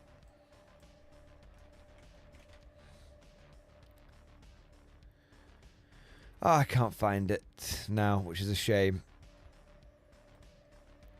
I'm pretty certain this guy did the video.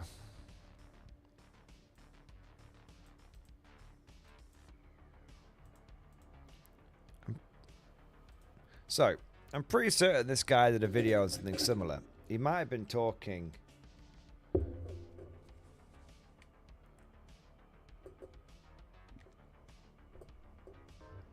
He might have been talking about it. So Tales Like Minions is a great YouTube channel. You should definitely check him out. He's OG as fuck. He's been around for forever and ever and ever. And he does a nice mix of videos. But typically he does a lot of, just some like hobbing videos, but he also does some like talking head videos, like like hard truths and stuff like that. There's one, and I wonder if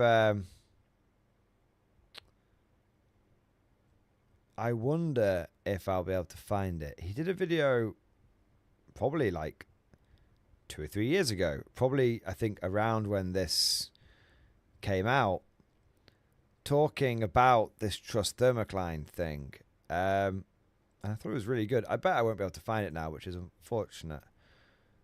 I'll just try and scroll back really, because he doesn't do videos like every week, so it's relatively easy to go back and find what he was talking about. If it's 2022, it was probably like 3 years ago, right?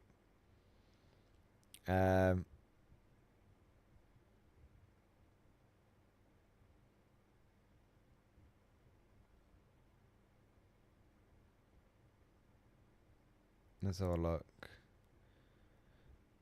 He just explained it really well, and it would be nice if I could just get him to explain it again. But if I can't find the video, then, you know, tough titties, as it were. Yeah, that's 4 years ago, so that won't be where we're looking.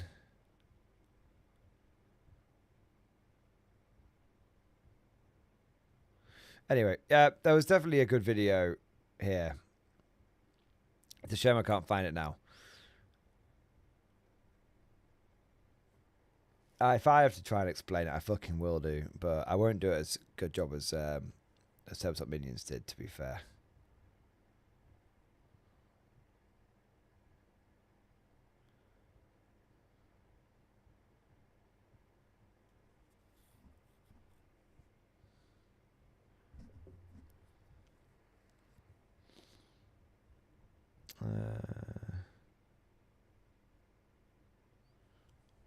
I'm just seeing if it was around 2 years ago.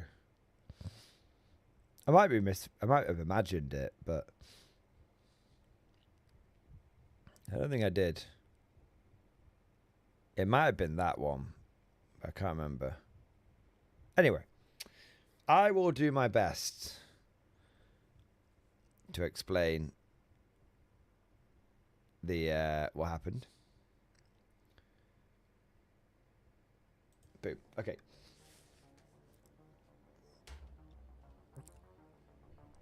So, it might not. I feel like I might have even imagined it, but anyway, there's probably someone will be able to find it. But okay. So this is something that, going back to the main point, this whole idea of the trust thermocline. This is something that started getting talked about 2 or 3 years ago with Games Workshop, and it's something that I personally have talked about as well. And the way I talked about it is, I wonder if I can find my video on it. I'll look at it in a minute. I don't want to get distracted, but I never called it the trust thermocline. I just called it the line. I said everyone's got a line in their chest about how much they're willing to pay for a product. Everyone's line is different, but it gets to the point where no matter the logical argument to explain why something has gone up in price, you just stop buying it because you can't justify the cost. And I think that's, you know, I think the trust thermocline there is kind of linked to that. Everyone has that line. Everyone has that line, whether it is how much they're willing to pay for a model, how much bullshit they're willing to put up with, how much change they're willing to put up with in a game. Everyone has a line. Now, you can come with a fancy name like the trust thermocline or anything, but for me, it's just the line. You don't know, well, you don't know, you can't put your finger on it. You can't explain it. And everyone's line will be different. And sometimes you'll reach your line before other people will. And you'll try and explain to people, like, why you're so outraged. But you can't really put your finger on it. And then they kind of look at you like you're wrong. And then you end up sort of, you know, but then like 6 months later, or 6 months or a year or several years later, other people end up coming to the same point that you were at. It just took them a bit longer to do so. Maybe they hadn't quite reached their line yet. But the point is that everyone has a line. And sometimes many people have the line around the same place. And I think this whole idea of like GW losing trust and everything, I think Games Workshop has lost a lot of trust. It's hard to explain though, because why have people been more willing to accept it with 40k, but then Heresy has had just such a negative reaction to it from both old heads in the hobby and new people looking in at it? Is it just a bunch of, you know, because the thing is, I've seen a few people throwing around the idea that the only reason that all the Heresy people kind of hate 3.0 is because they're all old crotchety players who just don't like change, and basically they're trying to like hold, they're trying to hold on to the past and all this kind of stuff. And it's like, where did all the old grognards from 40k go? Oh, the ones that used to be salty bastards back in 40k before they all kind of got pushed out by the normalization and the mainstreaming of 40k, which overall has been a positive thing for the game. For sure, it's led to the fantastic growth that the game has seen. Oh well, they all basically fucked off to the caves of Horus Heresy, and you shouldn't pay any attention to their opinions because they're just a bunch of old fucking grognards. And I think that's really, really, really, really unfair, and really, really fucking misunderstands the heresy, misunderstands Horus Heresy. And I think also it doesn't, that is something that is often used to hand wave and dismiss why old players aren't getting into Heresy 3.0 and to sort of dismiss the opinions of those people without actually taking the time to understand what's going on. And what also I think that doesn't explain, what that doesn't hand wave away, is why not as many new people have been getting, why 40k players haven't really jumped on Heresy. Essentially, you've had some people in the Horus Heresy community go over to 3.0, and some people not, and then a lot of people from 40k just be like, I'm not interested. Some people have obviously jumped in, but you've not sold the product to the 40k community. And I think the reason why is that a lot of people probably went over to Heresy not because they're old and crotchety and everything, but because they'd already reached that line in their chest. They'd already reached that line once before in 40k. There's a lot of people that had reached the, there's many reasons why someone would want to play Horus Heresy.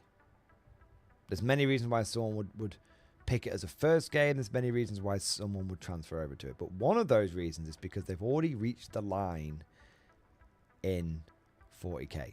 They want to keep playing Warhammer. But reporting for duty, sir. 40k. And the problem is, if you can't keep up with 40k, you can't play 40k. You can't. There's no ecosystem for you to live in.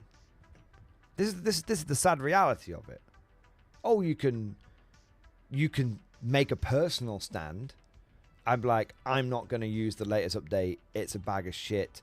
I'm just going to use the points that are printed in my codex and so on and so forth. Yeah, you can do that, but good luck finding a fucking game, because everyone else moves on. That's the problem. In 40k, many people can make an individual stand, but they can't do anything. They've got no collective power because the vast majority of people just move with the updates. Because for the vast majority of people, that's what they want from the game. They want 40k to be more balanced. Balance in 40k is something that the community has asked for years upon years upon years. It's something that it's almost fanatically desired, and it's something you don't find in other war games. When I only played 40k, I used to think it was normal to have this almost genetic desire to need the game to try and be balanced, or to talk about the game in terms of balance and competitive ways. But the moment you step out of 40k, you realize people just don't think about tabletop games that way. Not universally, not to the same extent. You go to action, of course there'll be competitive no-lifers. Go to Roundwood, of course there'll be competitive no-lifers, but they're in the minority, not in the accepted general way of thought. So, what you have to understand is because I don't know, there was a significant proportion of the people that got into Heresy because they wanted to stay with 40k, they wanted to stay with Warhammer, but Old World was fucking dead at the time. They weren't going to get into Age of Sigmar, because that was basically same shit, different day with 40k. And so they went to Horus Heresy, and they got to play. Backbone And that's why you've got ready to serve. fan projects like the Panoptica and all this kind of stuff, which introduced things like aliens, and that's why GW gave them things like demons, because there was still not everyone's going to want to play Marines. That's why Imperial's Militia was so important. That's why Solar Auxilia was so important, because there was you got to play Old Hammer. You got to play Old Hammer. And so the reason why the reaction to Heresy has been so strong is because the trust thermocline for so many of these people has already been breached. So they went to somewhere where they could be left alone, where they didn't need to worry about the game changing and the trust thermocline and all that kind of stuff. And now that's been fucked with. Yeah. I think that's why the ripple effect has been so strong. Why, you'll see people say, come over to Old World, and the response will be, why the fuck would I go to Old World? They're just going to fuck with that in a year and a half. How long's Old been around? 18 months. Well, good luck with second edition in fucking 18 months. The trust thermocline has been, for many, the line for many people has been reached. And the idea of going over to another game system within the Games Workshop bubble, no matter how amazing it is, and Old World is amazing, no matter how amazing, you just can't fucking convince those people to get into the game because it's within the same ecosystem. And the trust thermocline has been reached. Like the article says, the trust thermocline has been reached. You can't convince these people to get into another GW game. That's the biggie. Now, I think it's going to have a ripple effect from Horus Heresy to Old World. I don't know if it's going to affect anything like Necron and Blood Bowl. I think they're too removed. I think the big question is it going to affect 40k? And the answer is probably I doubt it. The only thing that could affect 40k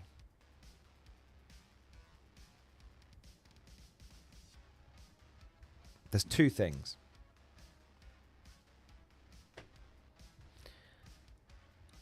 There are two things that could affect 40k.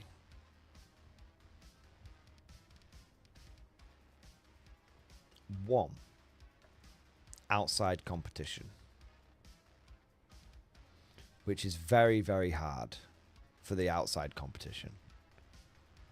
The outside competition can only really succeed if the second thing comes into existence. You need both of these. You need both of these things to happen. You need there to be an established outside competition, which people talk about very favorably. And the second thing is that 11th edition needs to shit the bed. They're the two things that could really fuck GW up. Because if 11th edition fucks the bed, you might be like, oh, well, people will roll with it. I don't know. Because imagine a scenario where Horus Heresy has shit the bed, and then 11th edition shits the bed. Are you all going to want to go over to Old World? It's not going to really encourage you to want to get into a game, to transition to a Games Workshop game, is it? Steve Reisman, you're absolutely right. It really depends on how it shits the bed. Yeah, of course. I don't know. There could be many reasons, but 40k would have to really, really fundamentally shit the bed. Like, bring in 4 turns and Age of Sigmar double turns, and reduce the game down to 4 turns.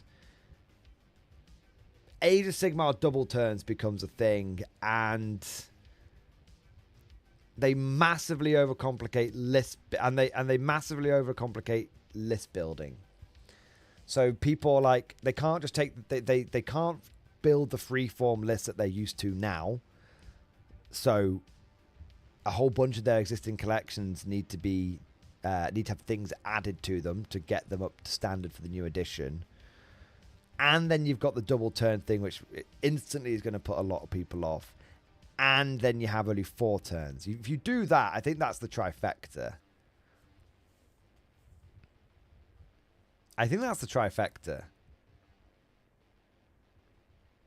Because you have a situation there where you have the worst aspect of 30k, the worst aspect. Again, you can argue with me about this because some people say 4 turns is fine, some people say double turns is fine, but it's perception. From a perception point of view, from an optics point of view, you've got the worst selling point of Horus Heresy combined with the worst selling point of Age of Sigmar, combined with everyone feeling like they're being forced to buy new models that they didn't really want to have to buy. I think that's the trifecta. I think you'd probably need all 3 of those things.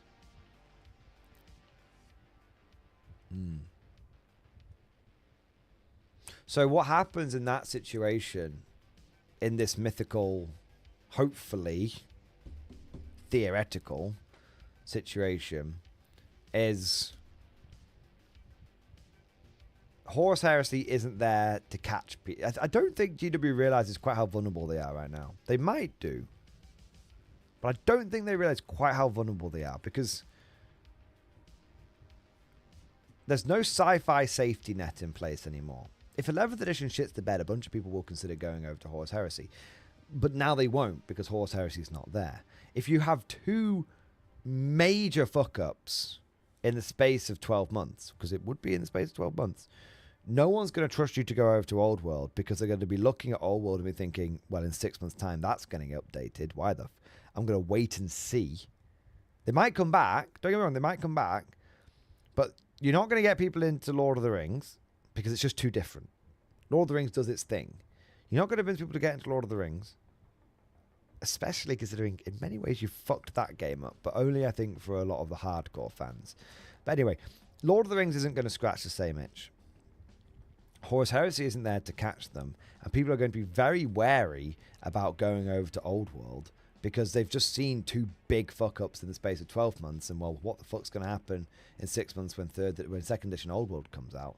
So people will go, and then people, but the thing is, people need to go somewhere. So one of the greatest advantages that I think 40k has had is it's been the only fucking business in town. It's like that game. No one's going to go to AOS because it's not. No one's going to go to AOS because it doesn't scratch the itch. They might go to AOS. AOS is a good point, but I don't think they'd go to AOS.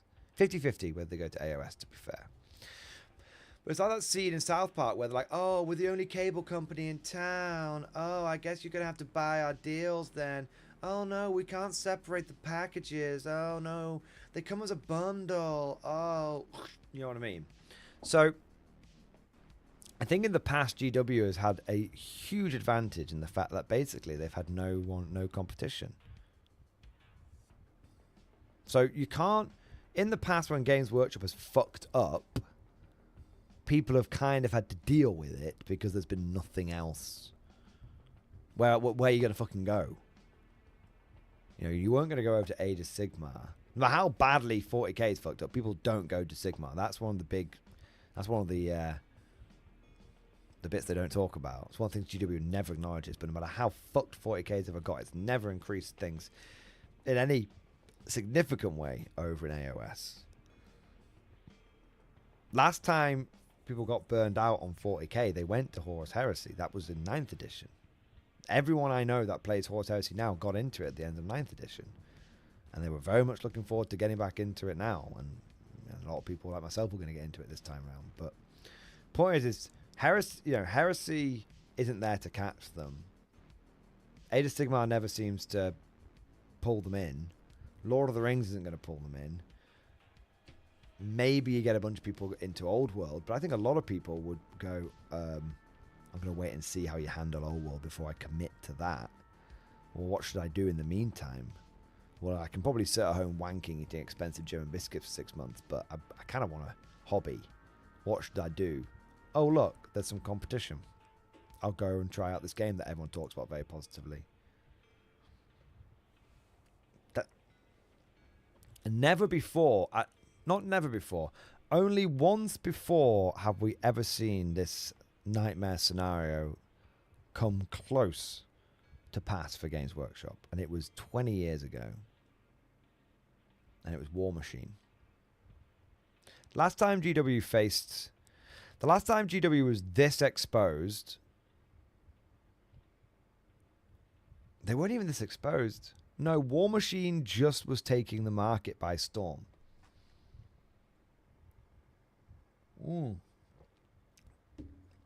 Correct me if I'm wrong, but I don't think... Correct me if I'm wrong, but I don't think we've ever had GW quite this exposed before. It might be temporary. More than likely it's temporary. I don't think it's a permanent situation. I think they people, time heals all wounds. I think that over time there might be, the merits of 3rd edition may shine forth and people get very into it. That could happen for sure. But right now in this moment, I don't think Games Workshop's ever been so exposed. Because when War Machine nearly took them out, it was closer than people realised. But when War Machine nearly took them out, 40k was still a very good game. It's like in 4th edition. Do you know what I mean? It was a good game. It's a very good game. 4th/5th edition. It's a very good game. We've not had a situation where GW has fucked up like this at the same time people are burned out, at the same time when there are so many viable alternatives.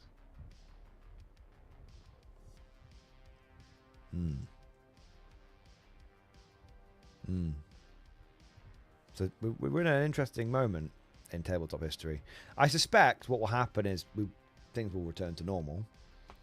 Let's not exaggerate. I suspect what will happen is 40k will come out with 11th edition.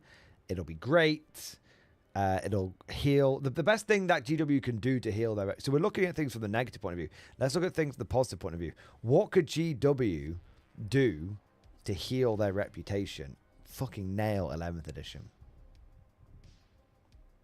That's all of this drama and ill will can be saved in an instant by 11th edition being good. Whatever form it takes, 11th edition being good. If they smash it with 11th edition, it doesn't need to be perfect. It just needs to pass the vibe check, and people can see the vision that it's going, the vision, and they can see the direction it's going in. Yeah, that's the way they fix it. But there is a lot riding on 11th edition now. A huge amount, everything. And all I can say is I fucking hope they haven't got the same people that wrote fucking 3.0 on it.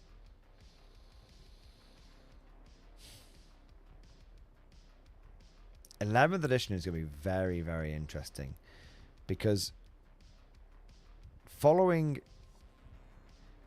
GW's behavior, it's going to be different. Like, it's going to be different. We know they reinvent the game every 3 years now. The stat lines will be different. Weapons will be different. Flyers will probably be good again, or completely taken out of the game, one or the other. But we know, whatever you know about 10th edition now is going to change in 11th. 9th edition is unrecognizable to 10th. 8th is unrecognizable to 9th. 7th is unrecognizable to 8th.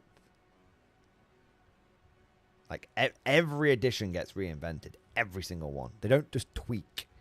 They haven't just tweaked the game since 3rd to 4th edition, and then a bit from 4th to 5th edition. But 5th was quite a bit different. Well, no.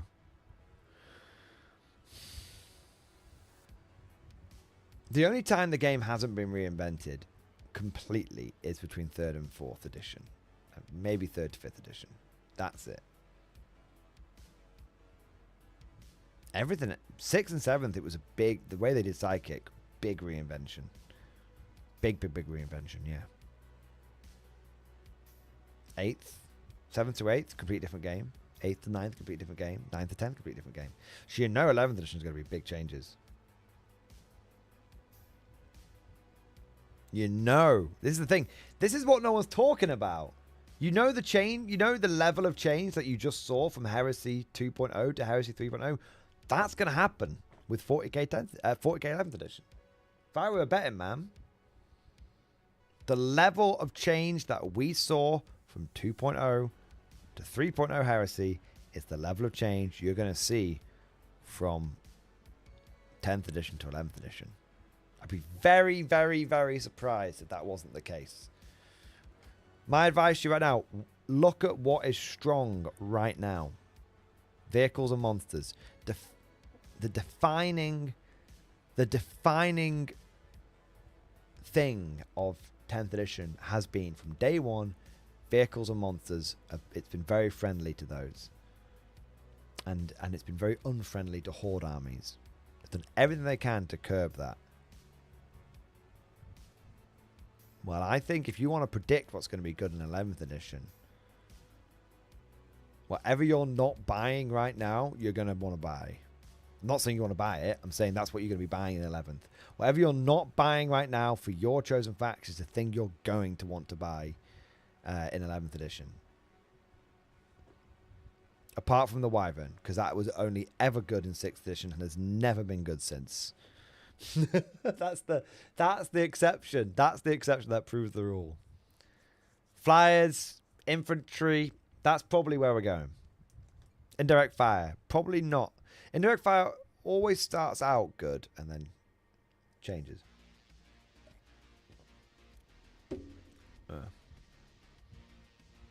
Also look at Age of Sigmar. They tend to use Sigmar as a test bed for 40k. So I don't know what's happening in the Sigmar universe right now, but if there's some significant bits happening in Sigmar, you can bet your bottom dollar. How's Spearhead work? They're going to do that for Combat Patrol. Yeah. Yeah. That it's not a foolproof thing, but generally speaking, tanks were kind of shit in 9th. Infantry was kind of the way a lot of people went. Like Skitarii Horde and stuff. Not always, though. But yeah. Yeah, you probably should talk about crisis suits. Probably. You shouldn't, no, truth be told, you shouldn't fucking stock up on anything. No one knows what GW is going to do right now. They're like a chimp with a machine gun. You don't know what they're going to do right now. That's it.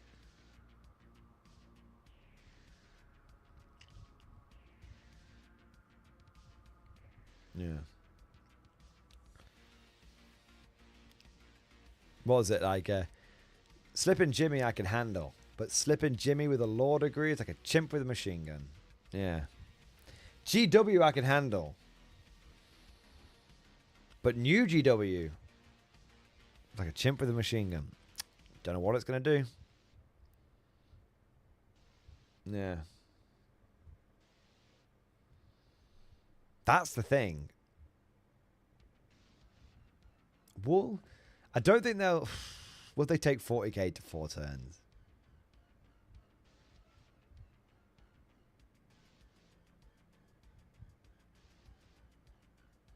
Would they take 40k to 4 turns? And if they did, would you accept it? Let's do a poll and then I'm going to answer some super chats.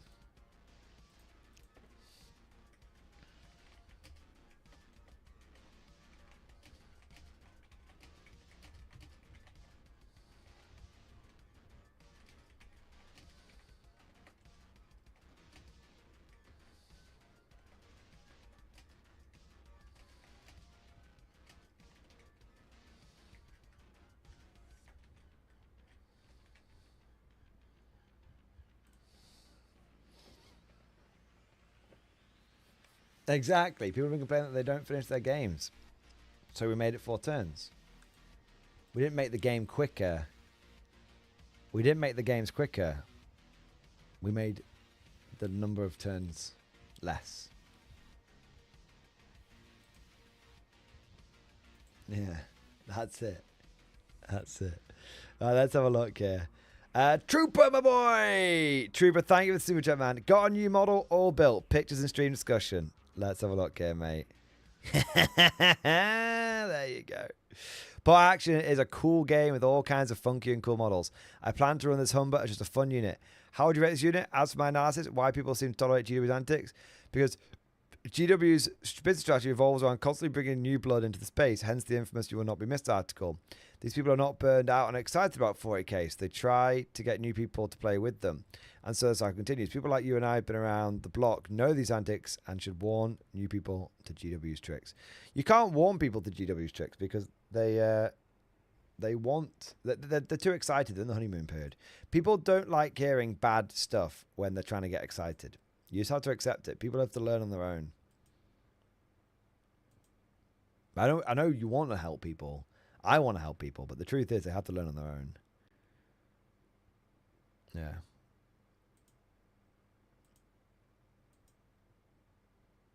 This is such a stupid unit, and I fucking love it. What the fuck even is a Humber Scout car? Is that a machine gun? Is that a Lewis gun? Or Vickers K? Is that a Vickers K?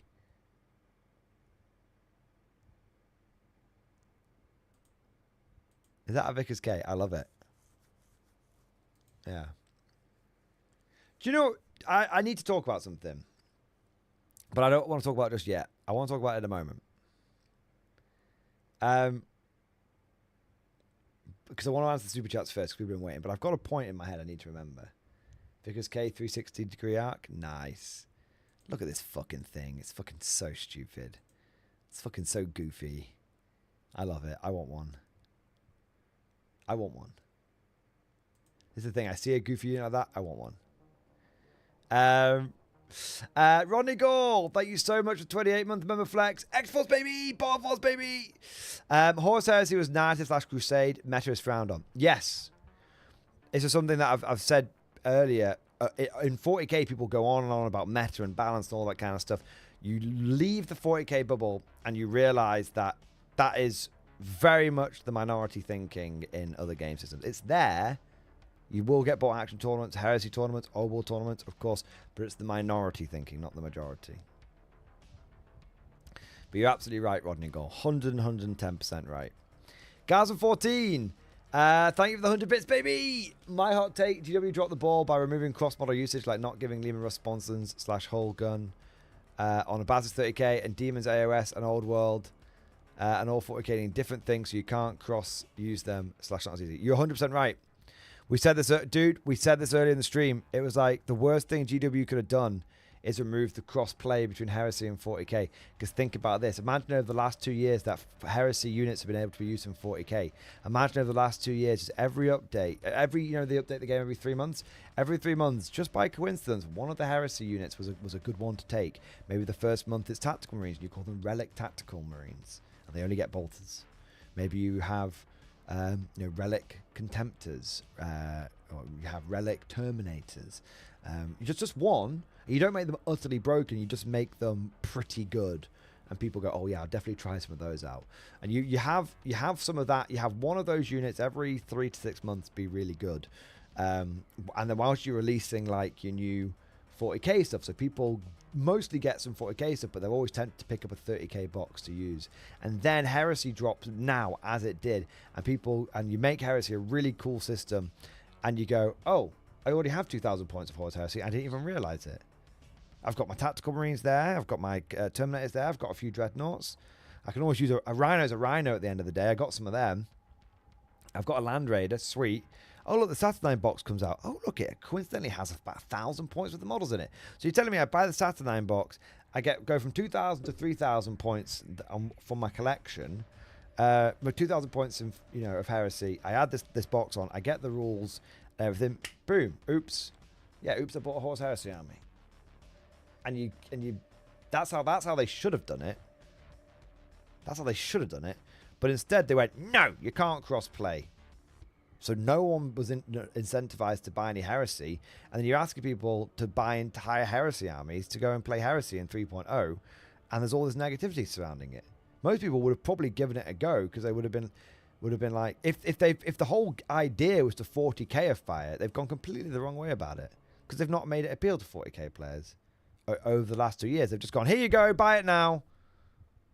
It's like, no. I don't own any Heresy models. Why would I buy it? So you've pissed off the old community and you've not prepared the new community.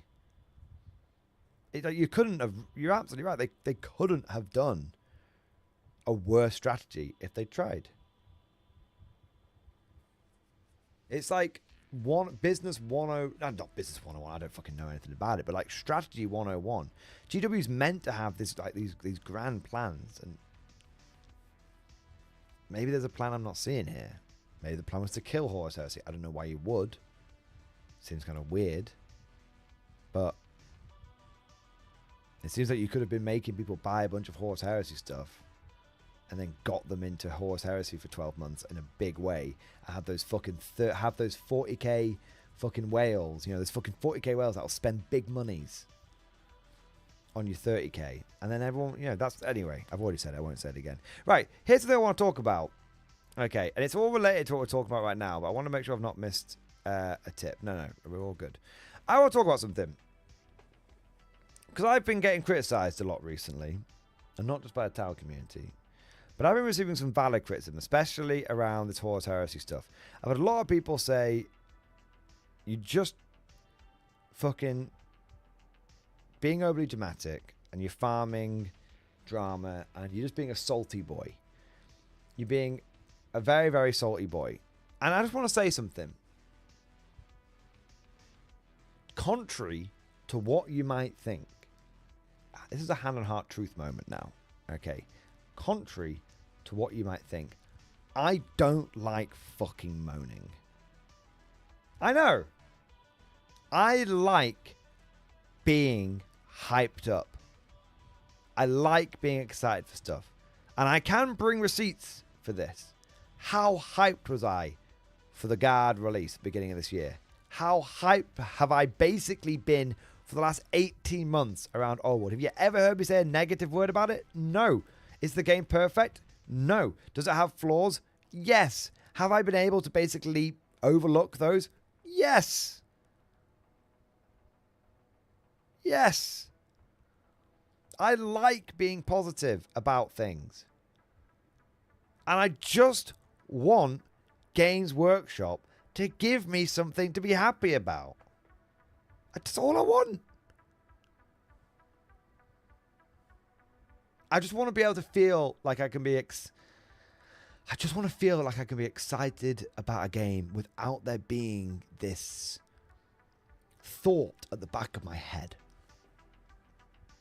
And it's really hard to do that with some Games Workshop systems. Like, I want to be excited about 40k stuff.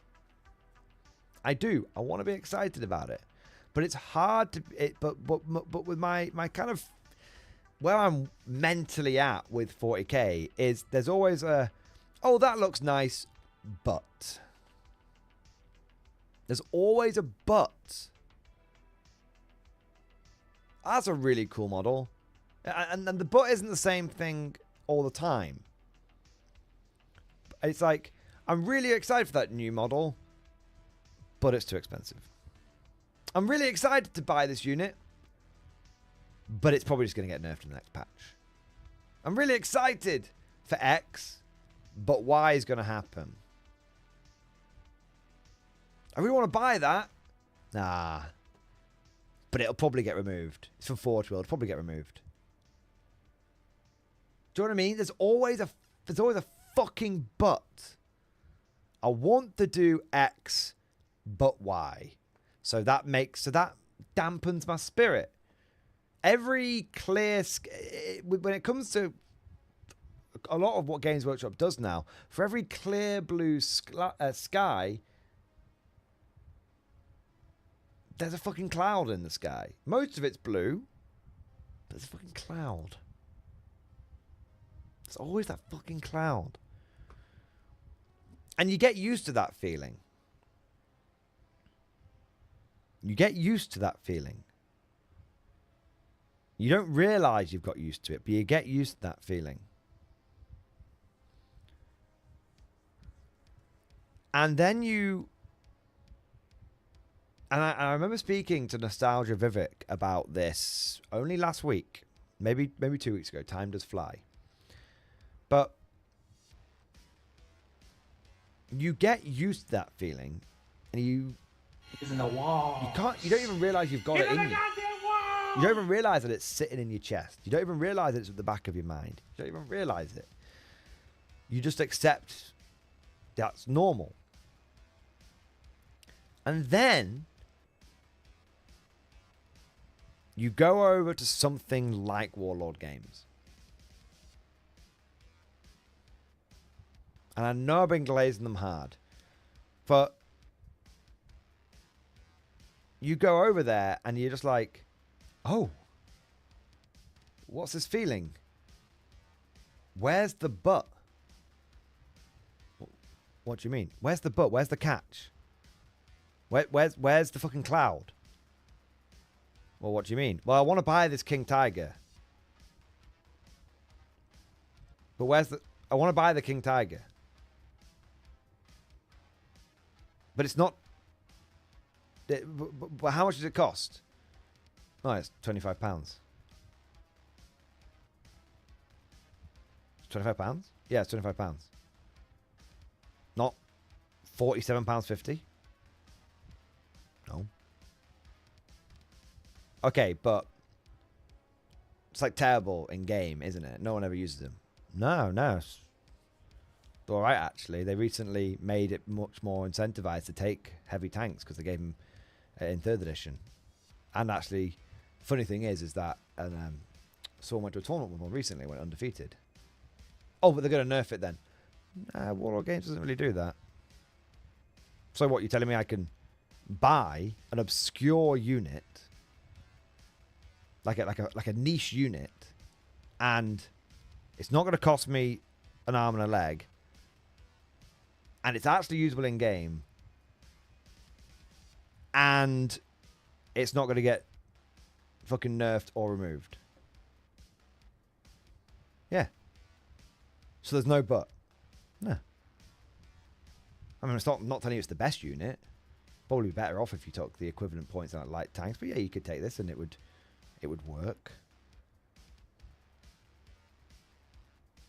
Do you know what I mean? There's no but. And you don't realize how... That's one example. And I'm sure you could point to many other examples that go against me. But the point is,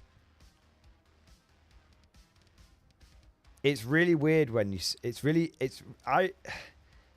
weird because you can just allow yourself to be excited. Do you know what I mean? That's the biggie. It's just nice to be excited for a game, and there's no but. There's no cloud, there's no slap, there's no thing fucking with your Tai Chi. That's the problem that GW has right now. And sometimes they fuck with the Tai, you know, and I don't mind them fucking with the Tai Chi sometimes. Like I'm okay with them fucking with my Tai Chi in 40k. For everything I've said, I'm okay with them fucking with the Tai Chi in 40k because I understand that one hand is giving and one hand is taking away. They're taking some stuff out, but they're pursuing this mission of balance, which is what I have fundamentally have asked of them as a company. But but then there should always be these other areas I can go to in the GW bubble where they don't fuck with the Tai Chi. And this is the problem. They're fucking with all the Tai Chi now.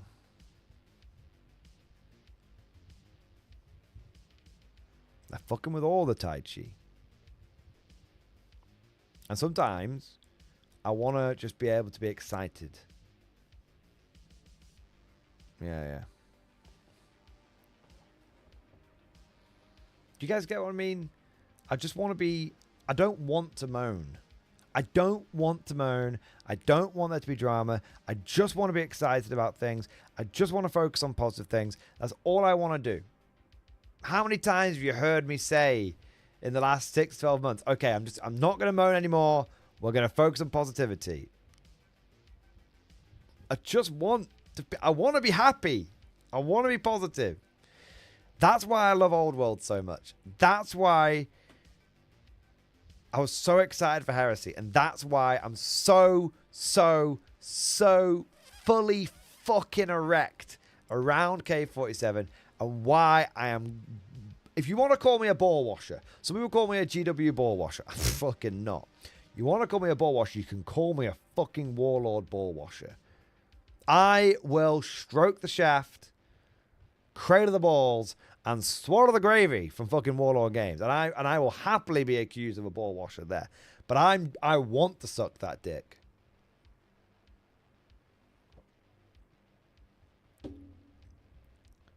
I want to suck that Warlord dick. I don't want to suck GW's dick. I haven't washed it in a long time. It's the smell. There we go. Yeah. Yeah. Actually, that's not true. I want to change what I just said. Right now, I gladly suck Warlord's dick. Okay? He's in the wall. And I want to suck GW's dick. Okay? I want to.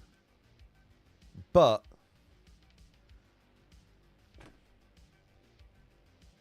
they're not but they're making it very hard to. Ironic, you know, I want to be hyped up. I want to be hyped up. That's it. And you know what? I'm really positive about 40k at the moment. I'm really positive about 40k. I'm really positive about Old World, but I don't know what it is. I don't want the butt anymore. I don't want the cloud anymore. Yeah. And the fact that they have... What they've done to Heresy has made... Do you know what it is? To sum this up, what they've done to Heresy has made me really, really worried about my beloved Old World.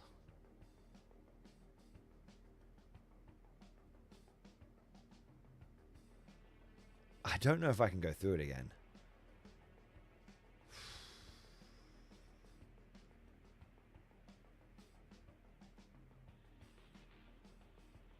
I can't go through a second end times.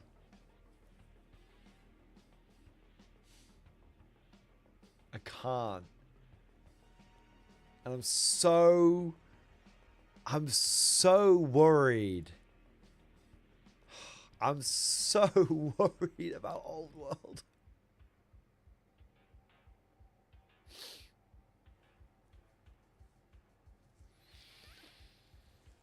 Oh.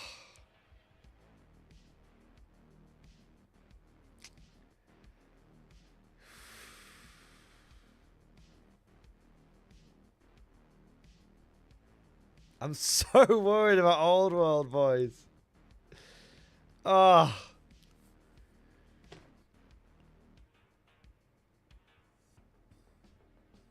I'm so worried about it. I really, really, really like Old World. I love Old World. That's where all this... You want to know where all the hate and all the drama and all the bitching and moaning and whining is coming from? Do you want to know why I've had such a reaction to Horus Heresy? I'm not that bothered about Horus Heresy. I'm very disappointed that I won't be able to enjoy it without it feeling like it's been tainted. I'm very disappointed about that, because I've got a lot of people that said to me, like, why do you care so much about Heresy? I don't give a fuck about Heresy, okay? I was quite interested in getting into the game, and I really did enjoy the few games that I managed to play of it before, you know, at the end of second edition, I was very, very ready. So I'm upset about feeling like the heresy rug has been pulled away from me. Okay, so I'm upset about that, but I'm not gonna like lose any sleep about it. I will fucking lose sleep about them fucking up 11th edition 40k, but even more so, I'm gonna lose an insane amount of sleep about them killing my beloved old world. Do you know what I mean?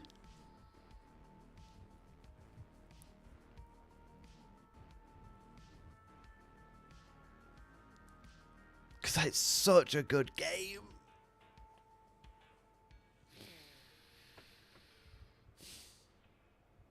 And I already went through it once. I was there, Gandalf. 8 years ago. 7 or 8 years ago, whatever it was.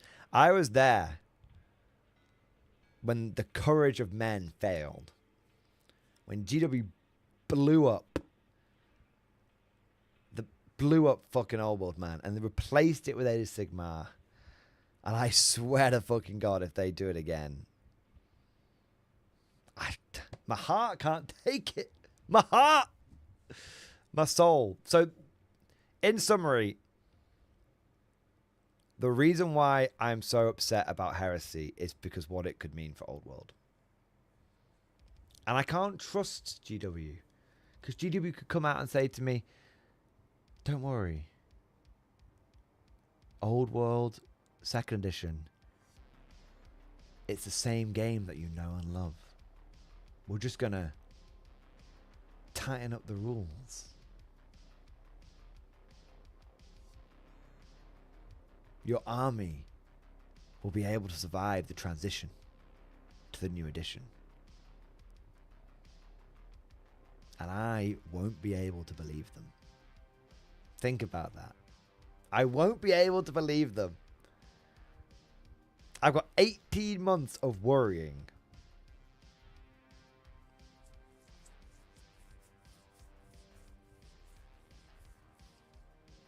I honestly think that GW needs to come out and say, we're not doing Old World 2nd edition, don't worry about it. They need to say something like Old World is safe. JTY needs to come out and be like, Old World is safe. That's what he needs to do. We need a sign from JTY. Stop it, chat. Fucking synergy. It's intuitive. It'll fix it all. Streamlined, simplified, not simple. No! No!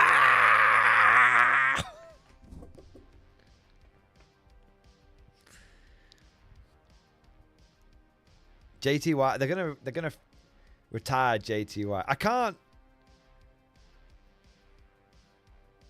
Honestly, if they fucking kill Old World.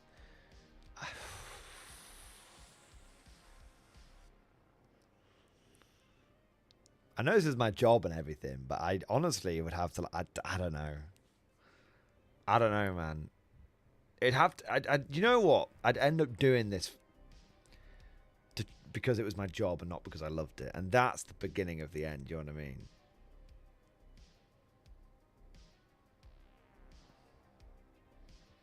Already been there, boys. At that point, I just have to accept eating cold beans and covering fucking Battlefleet Gothic.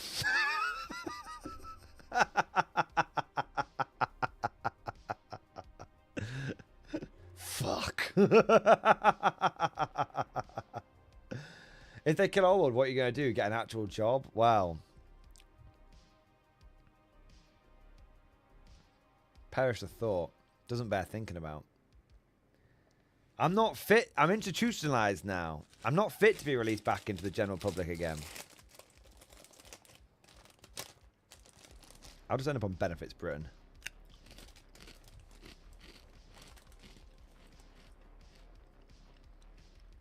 There you go.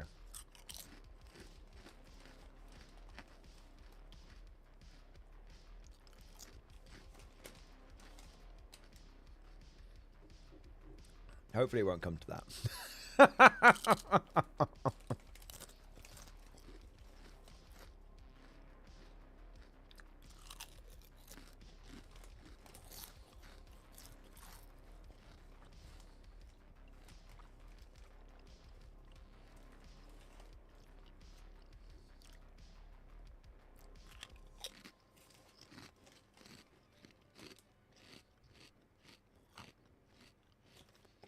Saw Saturnine has dropped even more on Wayland. What? No way. Really?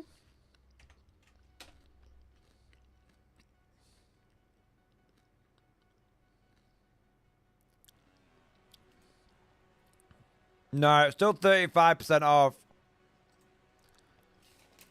It's still 35% off London.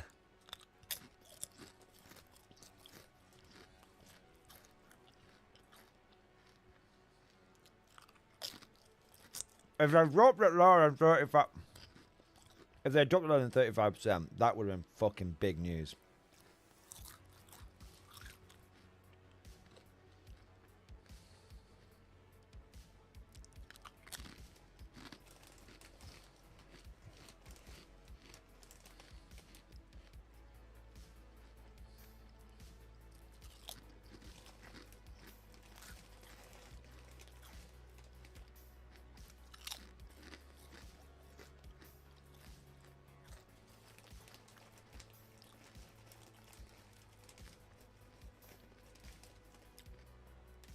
The fact that 3 GW sellers went on the fire sale is fucking insane. I wonder if we'll see any more join. I have on a week, I remember.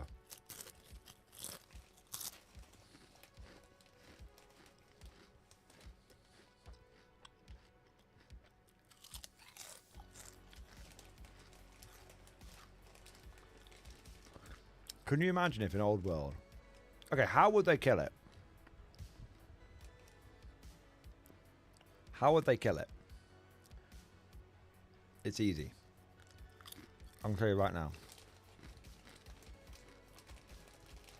So GW, this is not a fucking recipe for how you should kill Old World. This is what you should avoid to do.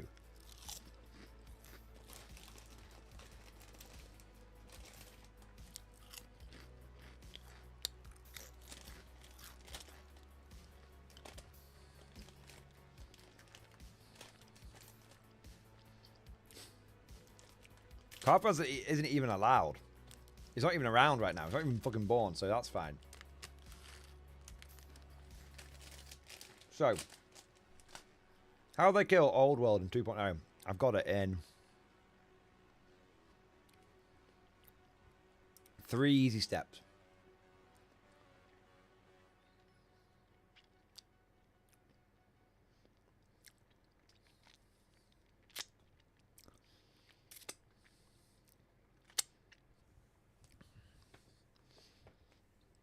I'm going to say these one at a time.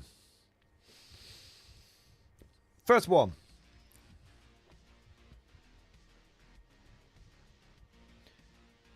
Fixed unit sizes. No granular points. Block of Empire Spearmen. 80 points for 10. 160 points for 20. 240 points for 30. That's the first one.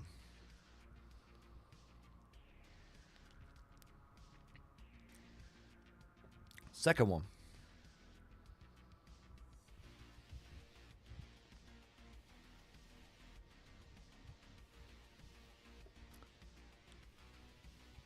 Fixed objectives on the board.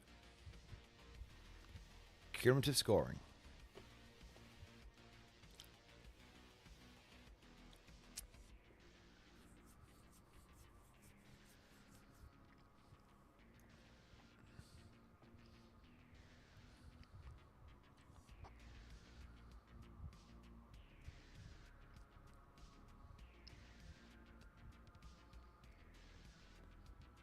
Third one.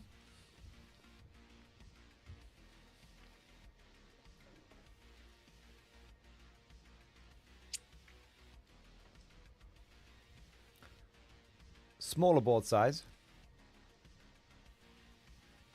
4 turns. Roll for initiative at the beginning of every turn. That's it. One of those 3 at the end would do. Because you don't need the last 2 turns in an Old World. Typically that's just people moving things around, right? So if you don't really use them, we'll just get rid of them. That's it.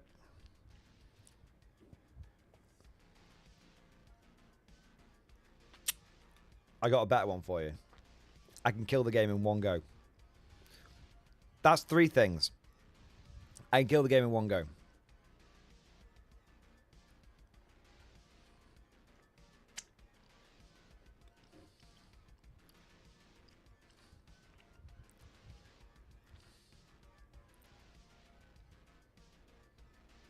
I don't know if I should say that.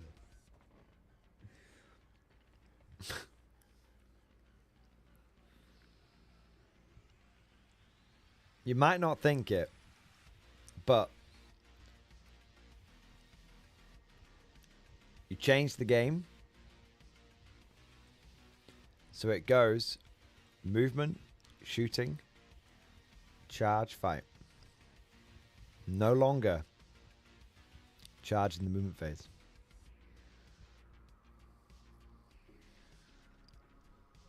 There you go. That would be a huge, huge change. And would massively overpower armies like Empire. And then we'd have to start bringing L-shaped terrain in.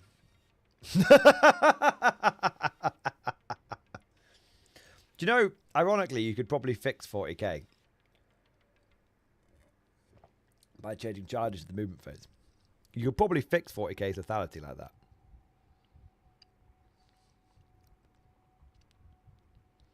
Because you can't move and shoot and charge someone. You can either shoot them or you can fight them. But you can't do both. And people don't get essentially 2 movement phases. They get 1 movement phase.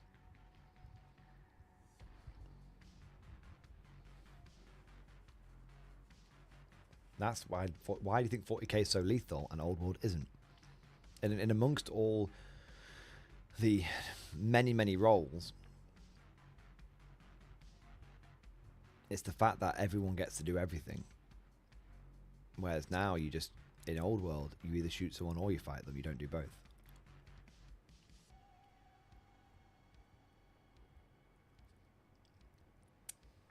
Now, what would be good things? Honestly, just leave the 1.5 update.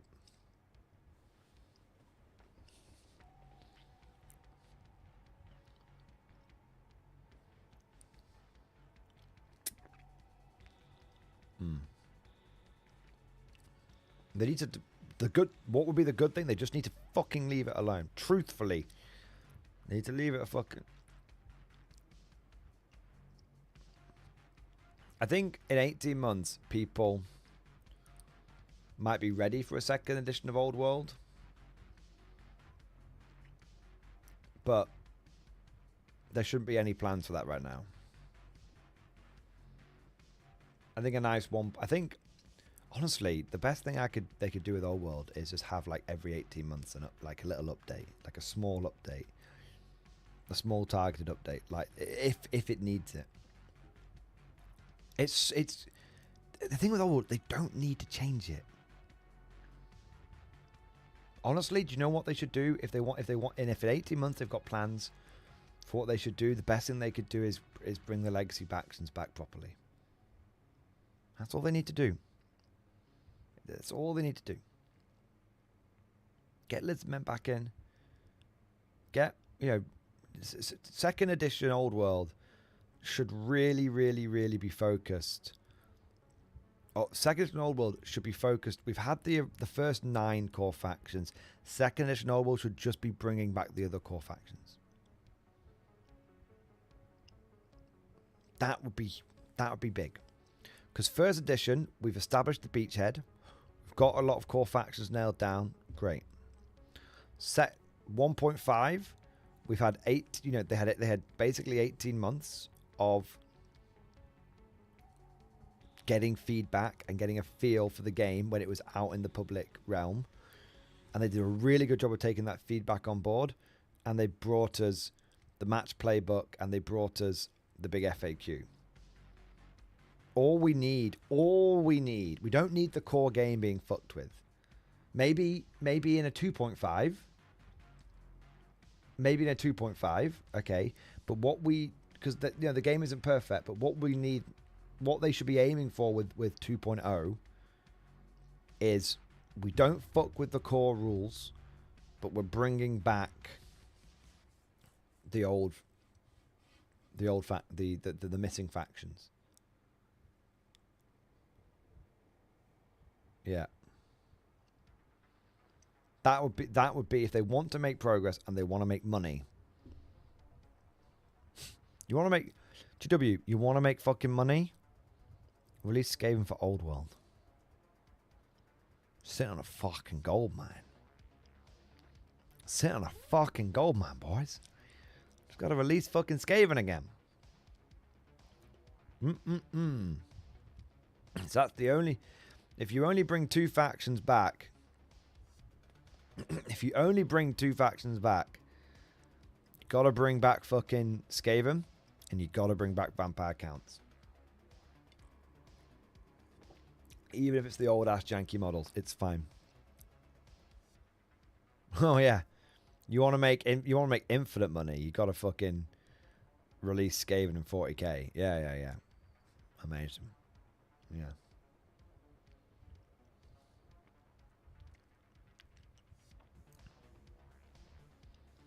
Yeah, but Skaven in Old World plus Vampire Counts. And yeah, you bring that's how they make. That's all they need to do for 2.0. Well, bring back the main. I say bring back the remaining factions, and then give us a 2.5 18 months in. That's all they need to do. The money's right there. The idea's right there. They don't need to fuck with it in any other capacity. Let's see if they do it. Let's see if they do it. Right. Bit more support here. Garzen14, thank you for the 100 bits, man. Your community being salty is not the worst, as it means they care and can be won back. It's when most of them start being like Doctor Who or Marvel, where they just don't care and leave. And if you don't complain, then people won't know something is wrong. Garzen14, I appreciate the kind words and the feedback. Yeah, I appreciate that. And you're absolutely right. You got to be careful. Like, look at Doctor Who and look at Marvel. Fucking hell. That trust thermocline thing, there's definitely an element there. I haven't watched any of the new Doctor Who. It was a big bag. I haven't watched it. I didn't even watch Peter Capaldi. People say, oh, Peter Capaldi was great. He is a good actor. What he had to work with was bad. Last Doctor Who I watched seriously was when you had, I think, Amy Pond in it. And I'll be real, it was only because she was quite fit. I'm sorry, I'm a shallow caveman, but there you go. And then you had Doctor travelled around with Amy Pond and her fella Rory. And then it turned out that he was a fucking robot that lived forever. And there was this season finale. There's a season finale when the Doctor was locked in a big cube. All the alien race of the galaxy came together to basically lock him up. And then like the next episode, the cube opened up, and it wasn't the Doctor in there, but like River Song, and it was this like super duper complicated reason. And they were like and I just couldn't. I could follow it if I tried, but I just really couldn't be bothered to follow it because it was overcomplicated nonsense that was trying to make it sound clever, but complication doesn't mean cleverness. And then we got into this next episode, and there were these like cracks in the wall, and I didn't give a shit. Like the next season, there were like cracks in the wall, and I had to apparently give a shit about the cracks in the wall, but I didn't give it. I was like, can't be bothered, and I just moved on. Yeah. And they kept bringing the Daleks back, and I didn't really mind the Daleks coming back, but it was like the Rogol Dawn. They stopped explaining where the Daleks came from. The Daleks just started being there. Like, I remember this episode called like Asylum of the Daleks, and I was like, and why Are the Daleks just chilling out? I thought they were all meant to be dead. I thought they were all meant to have... Like, it was meant to be a big deal that they're back. Oh, no, we'll just visit this Dalek asylum. It's like, you know, they started Rogel Dawn in it. That fucking lost me. Chicken Detonator, thank you for the 100 bits, man. Got my new Armies of Britain book. Can we talk about how good the new Guards rule is? Oh. I don't remember exactly what it is, but I remember reading it and being like, is it like the pass an order, lose 2 pins or something? You have to remind me. Chicken Detonator. I am very, very, very ready to get hyped for the guard thing, but I can't remember what it is. But yeah. The old guards rule was pass an order, lose 2 pins. Yeah, it's very good. It's very good. I mean, it's like you get a couple of pins on you, you're like, basically got an order and a rally. That'll do. Yeah, it's very, very good. And I expect it's probably going to be the new go-to. Because they don't have rapid fire anymore, do they? They got rid of that, which is a shame. Because that was my favourite. But if I'm going to replace it with anything, it's probably going to be the Guards rule. Yeah. Easy. It's easy. It's an easy rule to remember. And when bot action is my, when bot action is my side hoe, I'm happy with it being simple.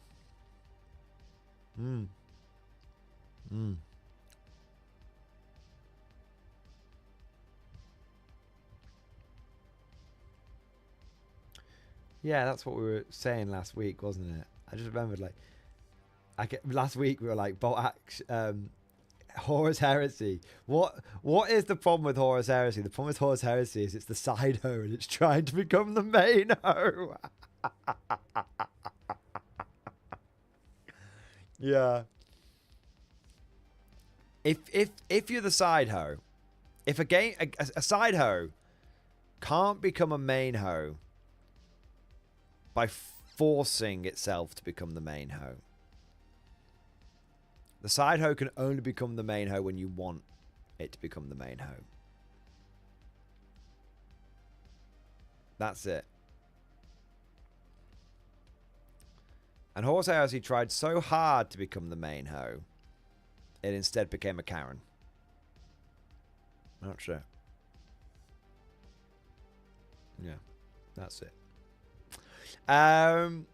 Trooper number 2102. Quick, happy thoughts. Unit card to review in stream discussion. Yeah, let's get some fucking Humber Scout card. Let's have a look. The British Army is very happy with the Daimler Dingo Scout card. Of course they were. It's called a fucking Daimler Dingo. What the fuck? You'd think that name was made up, but it's real. But the rate of production could never keep pace with demand. The Humber Scout car was ordered to supplement the Dingo, and in practice was mostly used by the armor divisions. The Humber was just as heavily protected as the Dingo, adding an armoured roof at the cost of thinning the floor plates and making it more vulnerable to mines. Principal service 1942 to 1945. Numbers manufactured more than 4,000. It's Armour 8. How the fuck is the Humber Scout car Armour 8? I love it. I actually love it. It's 90 points. It's Armour 8 and it just has a 1 LMG and there's nothing else it can do. What the fuck? I love it. I love it. It's rolling around in my fucking 90. I mean, that is truly shit. Trooper. That is truly, truly shit. Because remember, it's a vehicle. So it's firing 4 shots from an LMG, but halved. So it's firing 2 shots. I could take an autocannon for 90 points and fire 2 shots. Or I could take an LMG for 90 points and fire 2 shots. Gee whiz. This is a tricky situation. This is a tricky decision. I'm not sure which one I'll go with. It is frankly, utterly trash tier. But I want it. Backbone of the want it. guard, ready to serve.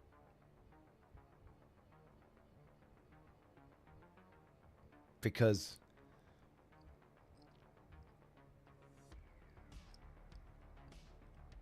sometimes I like to buy nice things for the side hoe.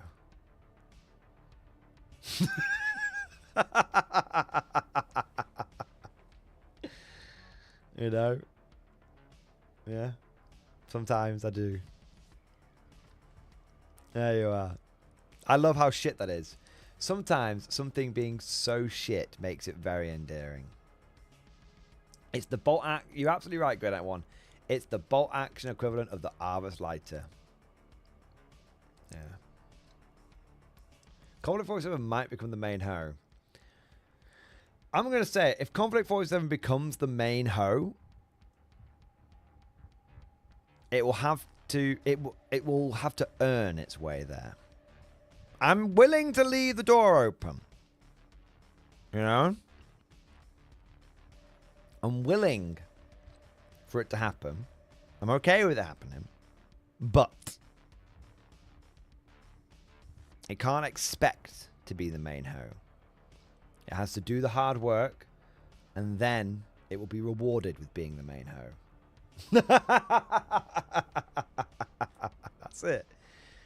I don't want an air of expectation. I want an air of hard work, an air of it being earned.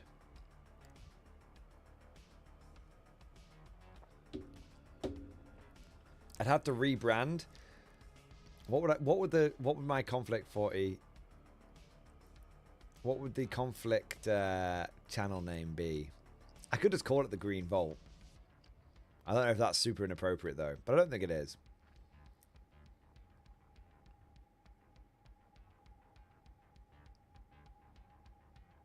What is the equivalent of Mordian glory? MG. Machine gun gewehr!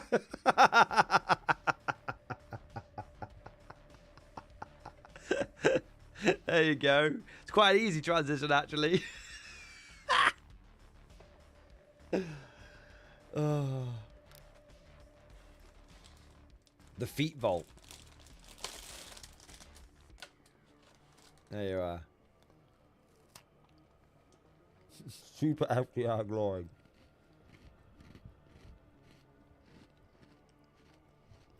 We don't know. But Robo Churchill might be a thing. I'm very ready for Robo Churchill.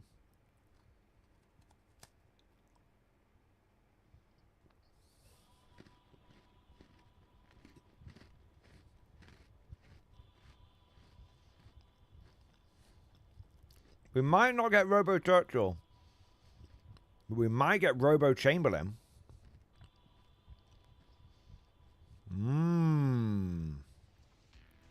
How interesting.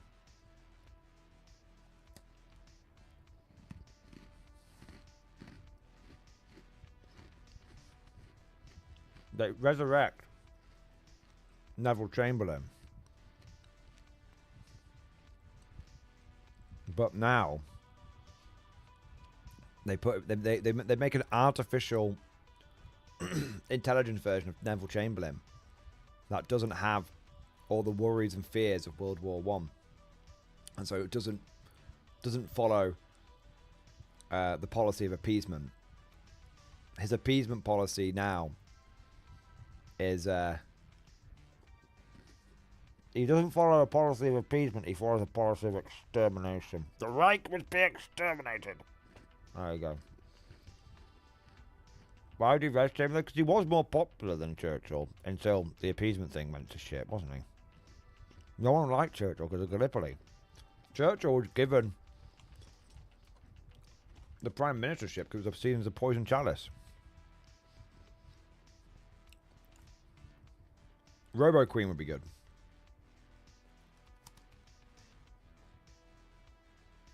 Robo Liz. Lizbot. There you go. No. That wouldn't work well. We had Maybot. We had Lizbot. We don't want Lizbot too. When it comes to fighting crime, there's only one man keeping the streets safe while keeping it real. Jimmy Squid. If we, thank you for super chat. I'll play Coco 7 if we get Robo Stanley Baldwin. Who the fuck is Stanley Baldwin? I'm going to Google him now.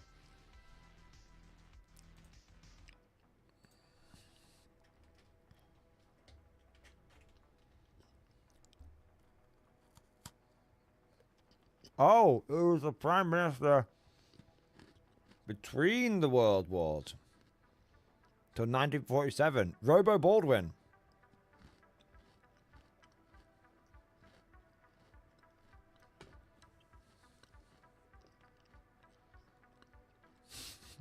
Robo Baldwin. I think you've got to have Robo Churchill. You've got to have Robo Churchill. It's got, like, you have to. If Warlord Games hasn't gone for Robo Churchill, I'll be very surprised.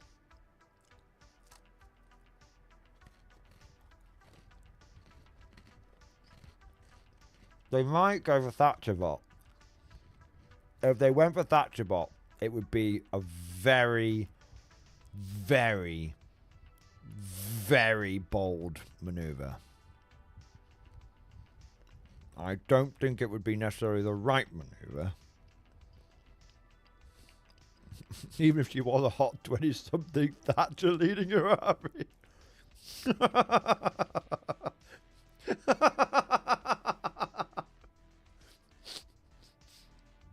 Oh my god. Challenge to Robo Churchill. They might already be on it. Do you know what I mean? They might already be on it, but if they're not, I'll twist their arm. If they're willing to do Super FDR, who's quite a controversial figure inside America, apparently. But I've never heard of that until last week. I didn't know anyone cared either way. But fair enough, apparently he is. But if they're willing to do Super FDR, they've got to do Robo Churchill, right? There's so many Robo leaders they could bring in. Robo Nelson. They've made the artificial intelligence of Admiral Nelson. There's only one man keeping the streets safe. Now he's like leads all the fleets around. Indeed. What other Robo Sharp? Robo Sharp. Robo Simerson. Robo Wellington.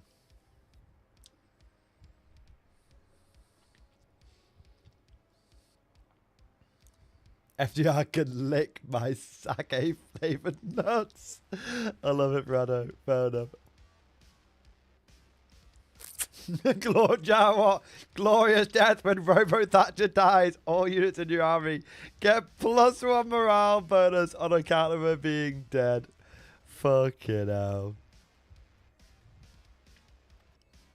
Robo Mustache Man. We're not going to get Robo Mustache Man. We're going to get we're either going to get Clone or Mecha Hitler. I think Mecha Hitler versus Robo Churchill. No, that's a game.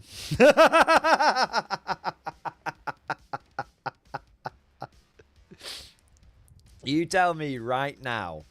You tell me right now that you wouldn't want to see a Mecha Hitler versus a Robo Churchill versus a Super FDR in a 3-way versus Spirit Emperor of Japan versus Steampunk Stalin. That's it. Or Zombie Lenin. That's it. You get Mecha Hitler, Robo Churchill, Super FDR, Spirit Emperor, and Zombie Lenin. That's it. That's the big fucking fight. Right there. Mussolini can watch from the cook chair.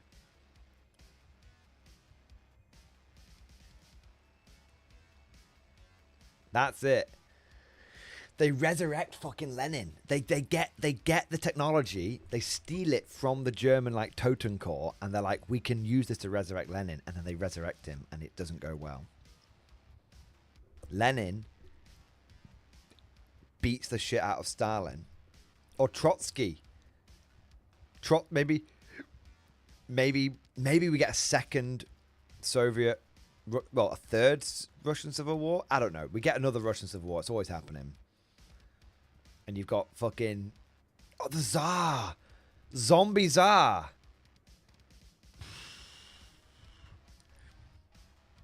The Zombie Tsar. And the White Russians rise up again. I'm just saying, you got a lot of opportunities here. A lot of things could happen. Crime, there's only one man keeping the streets safe while keeping it real. Tomb Comrade Lenin. Tomb Comrade Lenin. Oh my god.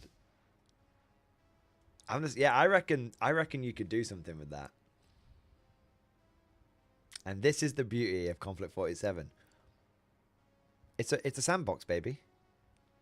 You could collect a faction. You could collect a Soviet force.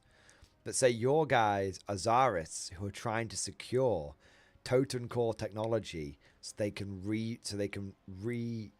resurrect the Tsar and restore the monarchy in Russia.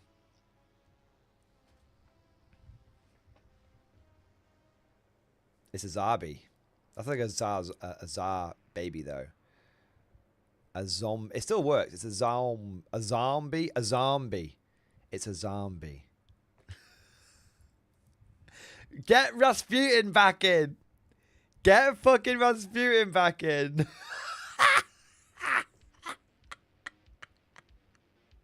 Okay, so the Russians aren't very good at developing their own technology. Apparently in Conflict 47, the whole thing is that they're not very good at developing their own technology, but they get it off other people by one way or another, and then they reverse engineer it. So what if they stole the Totem Core technology from the Germans, but they also got the AI technology. They stole the AI technology from the British. So we got a situation where zombie Tsar Nicholas was being advised by Robosputin.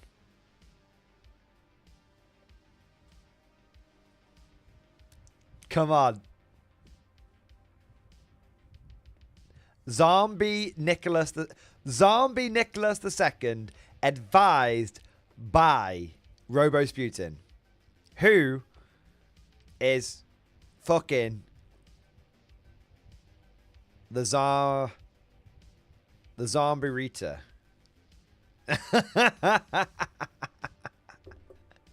Lich King Rasputin. Oh my god. Yeah, they try and assassinate him again. They shoot the shit out of like Rasputin, and he just like downloads into another body. He's like, yeah, I'm cool. You can't get rid of me this time. You can't get rid of me.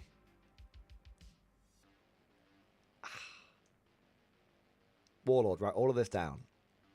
You should definitely have this as a possible subplot. 100%. 100% should be a possible subplot. Right. We've got 300 bits of support, and I need to go to bed. Hobbs and Jam! Thank you so much for 28-month member flex. Double X Force, Bomb Force, baby! Yes, mate. Heading to the UK tomorrow, visiting Warhammer World on Thursday. Nice! It's great. One thing I will say that GW does well is Warhammer World. Take loads of photos and make sure you eat at Bugman's. The one thing I can... You know what? Every other place you go to that's got like... Every other like touristy place that's got a restaurant, the food's always dog shit, isn't it? Bugman's is really nice. It's really nice. Just nice, normal, yet well done food. Definitely recommend it. Definitely recommend it. Nice. Have fun. I want to say a big thank you to De Krampus. Thank you so much, man. Golden Throne Liz in stream discussion. Let's have a look. Yeah, I've seen this.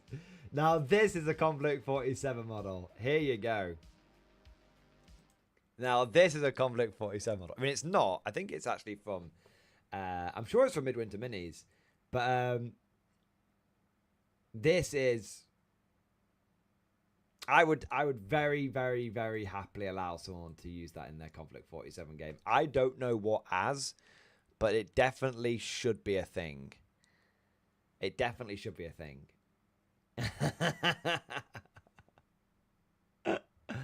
Oh my god. Oh my god. That's cool. Jimmy Squid, Time Traveler Mao or Kai Shek.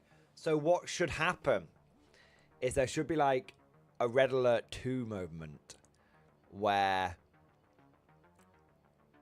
or a Red Alert moment where someone invents a time machine and goes back in time.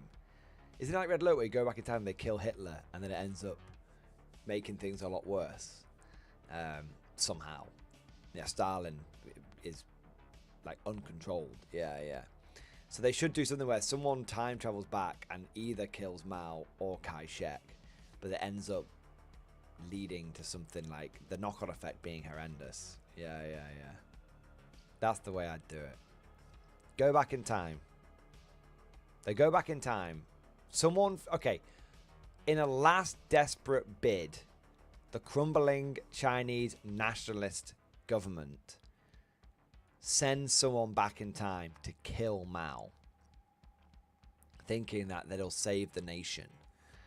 And then what ends up happening is they go back in time and they kill Mao, but without the combination of the Chinese nationalists and communists working together, the Japanese like overrun the entirety of of China, something like that. Do you know what I mean? That's one way you could do it. Like the Chinese nationalists could never bring the warring warlords together or something. They never quite, they didn't have the what was it, like the Battle of the 100 Regiments or something. So they could, because Warlord could do that, and then they could curry favor with the Chinese market.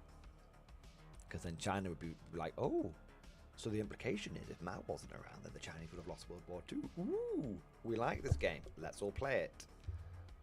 That's how you break into a Chinese market. That's how you do it. Warlord Games, you can write that one down as well. Because a lot of people are like, oh no, it'd be well better if like Mao wasn't around.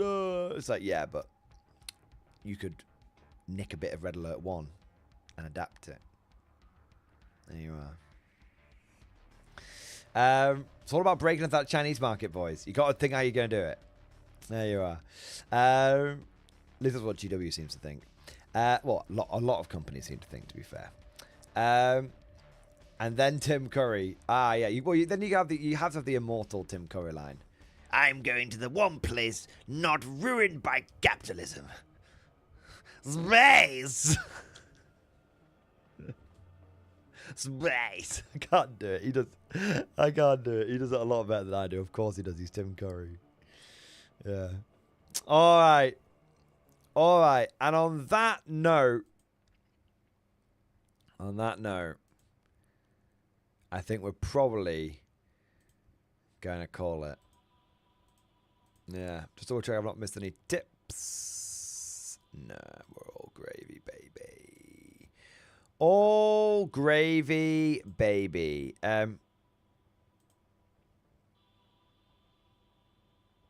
Also, for fact, Red Alert 1 is a prequel to Tiberian Dawn. It is. It's where the timelines diverge. That's why some of the units are the same. And that's the reason they gave, and totally not because it made it easier to develop the game if they could reuse assets. The Allied light tank. Let's just paint that blue. You don't work for Nod anymore. Ooh, we need a medium tank for the Allies. We're going to repaint that blue from gold. Just get the fucking paint little fill thing. It's blue now. It's blue now. Ah, the mammoth tank. Well, that was a GDR unit. Yes, but red.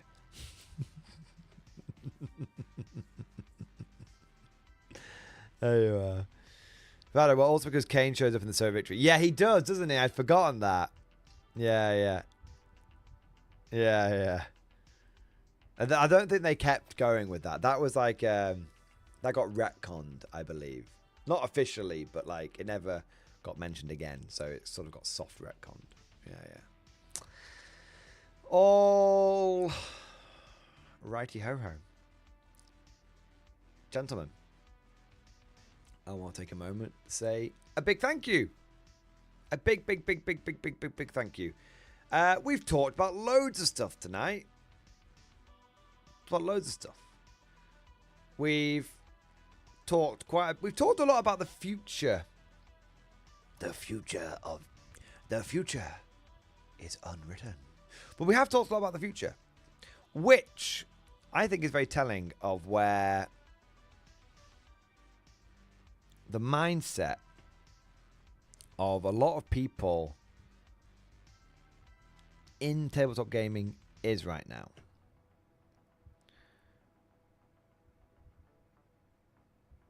I don't think it's just in this community, but I think in general, we're just in that stage. We've been playing 40k non-stop for 2 years. And so now there's this sort of moment to, to pause and to reflect and to talk about it. And obviously there's been a lot of drama recently with Heresy, but out of the fires of Buenos Aires, at first comes anger, then sadness, then hope. Hope is the next step. And hope is the first step on the road to disappointment, of course. But I think it's really cool that for the next 12 months, we've got our, 40k still steady Eddie. And it's nice to not be overly upset about anything in 40k right now. But I'm really excited to see what happens in the future. I think there's going to be some great things happening inside GW with what could happen with like 40k and where Old World could go. I think it's a shame Heresy has stumbled, but hopefully it finds its feet. But outside of Games Workshop is where the real excitement is. Honestly, there's so much to be excited about. And I think all of us are waiting with bated breath to see what happens with Conflict 47. And obviously, the moment I haven't got the rules yet. And as I am a Warlord shill, I do have an NDA with them. Although technically it's not up to date, but I don't want to piss them off. But I'm just saying, technically they could send me something and I could be like, here it is!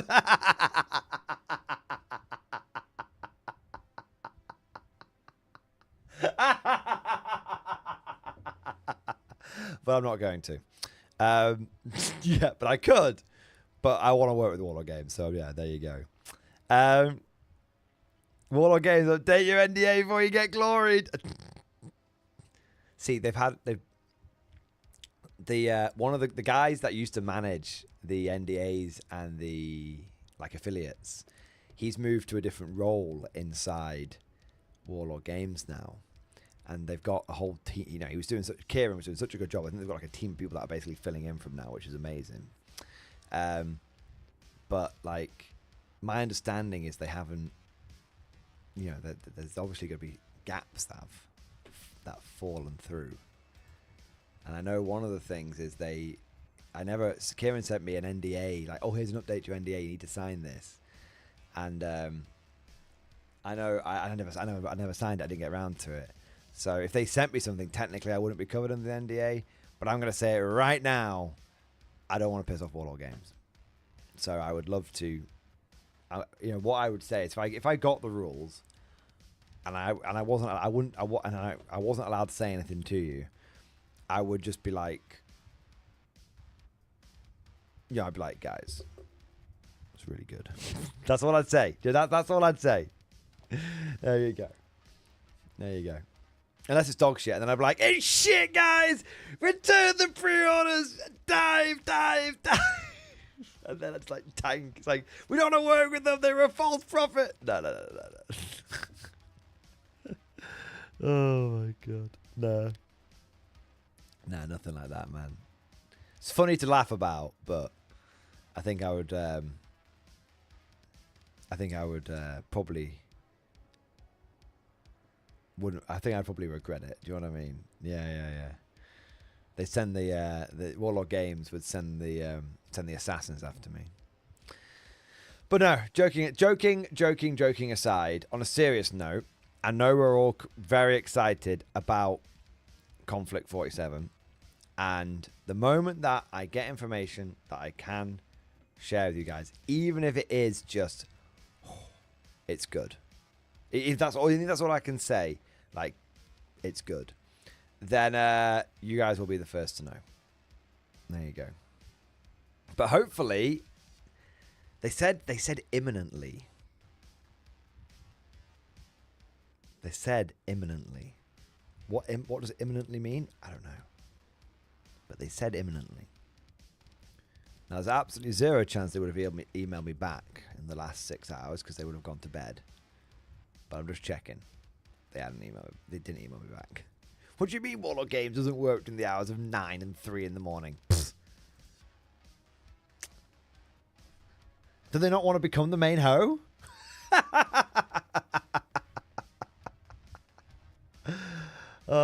And on that note, after being quite inappropriate, somewhat silly, and semi-jeopardizing my relationship with Warlord Games, we're gonna wrap up. Gentlemen, thank you so much for joining me tonight on the stream. Hope you guys enjoyed it. We've talked a lot about 40k. We've talked a lot about heresy. We've talked a lot of salt, a lot of beef. We've also talked a lot of hope and a lot of excitement, a lot of positivity. And I am just very, very, very... you know what? I'm just very excited. Whatever happens. Heresy beef, conflict, dessert, 40k for main. We'll see what happens. But I know I said I was very worried about all before, but I've decided I'm just not going to worry about it. Can't worry about what will be. We can't worry about what may be. We can only focus on what we know. Yeah. And that's the vibe I'm going to have going forward. But with all of that said, thank you so much to everyone that joined today. Thank you to everyone that liked and subscribed and followed. Thank you to Twitch Gang. Thank you to Kick Gang. Thank you to YouTube Gang. And of course, a massive thank you to every single one of you who went above and beyond the Call of Duty, coming in with your super chats, member flexes, bits, tips, and everything else. Because without your support, I wouldn't even be able to entertain the idea of something like Conflict 47. So there we go. There we are. Now, we need a song to play us out. I'm kind of... Do we have a song that's Conflict 47-esque? And no, I don't want anyone to say Erica. Okay. There's got to be something. We need some Conflict 47 music.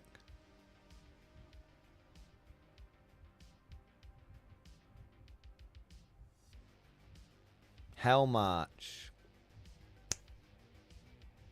That's it right there. There you go. Good call, chat. Good call. Thank you for watching. Hope you enjoyed it. And of course, as always, I'll see you guys next time.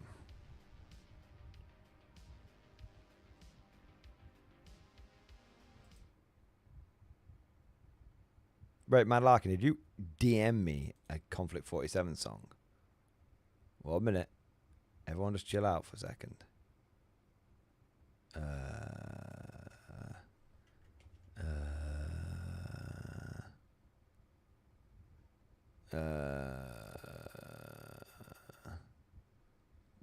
Didn't get it. I ain't got no DM. You didn't send it to me. Last thing I have from you is someone being upset about tater skins. So, Mad Larkin, you've got about 10 seconds to send it to me before disembodied voice Mordian ends up going away.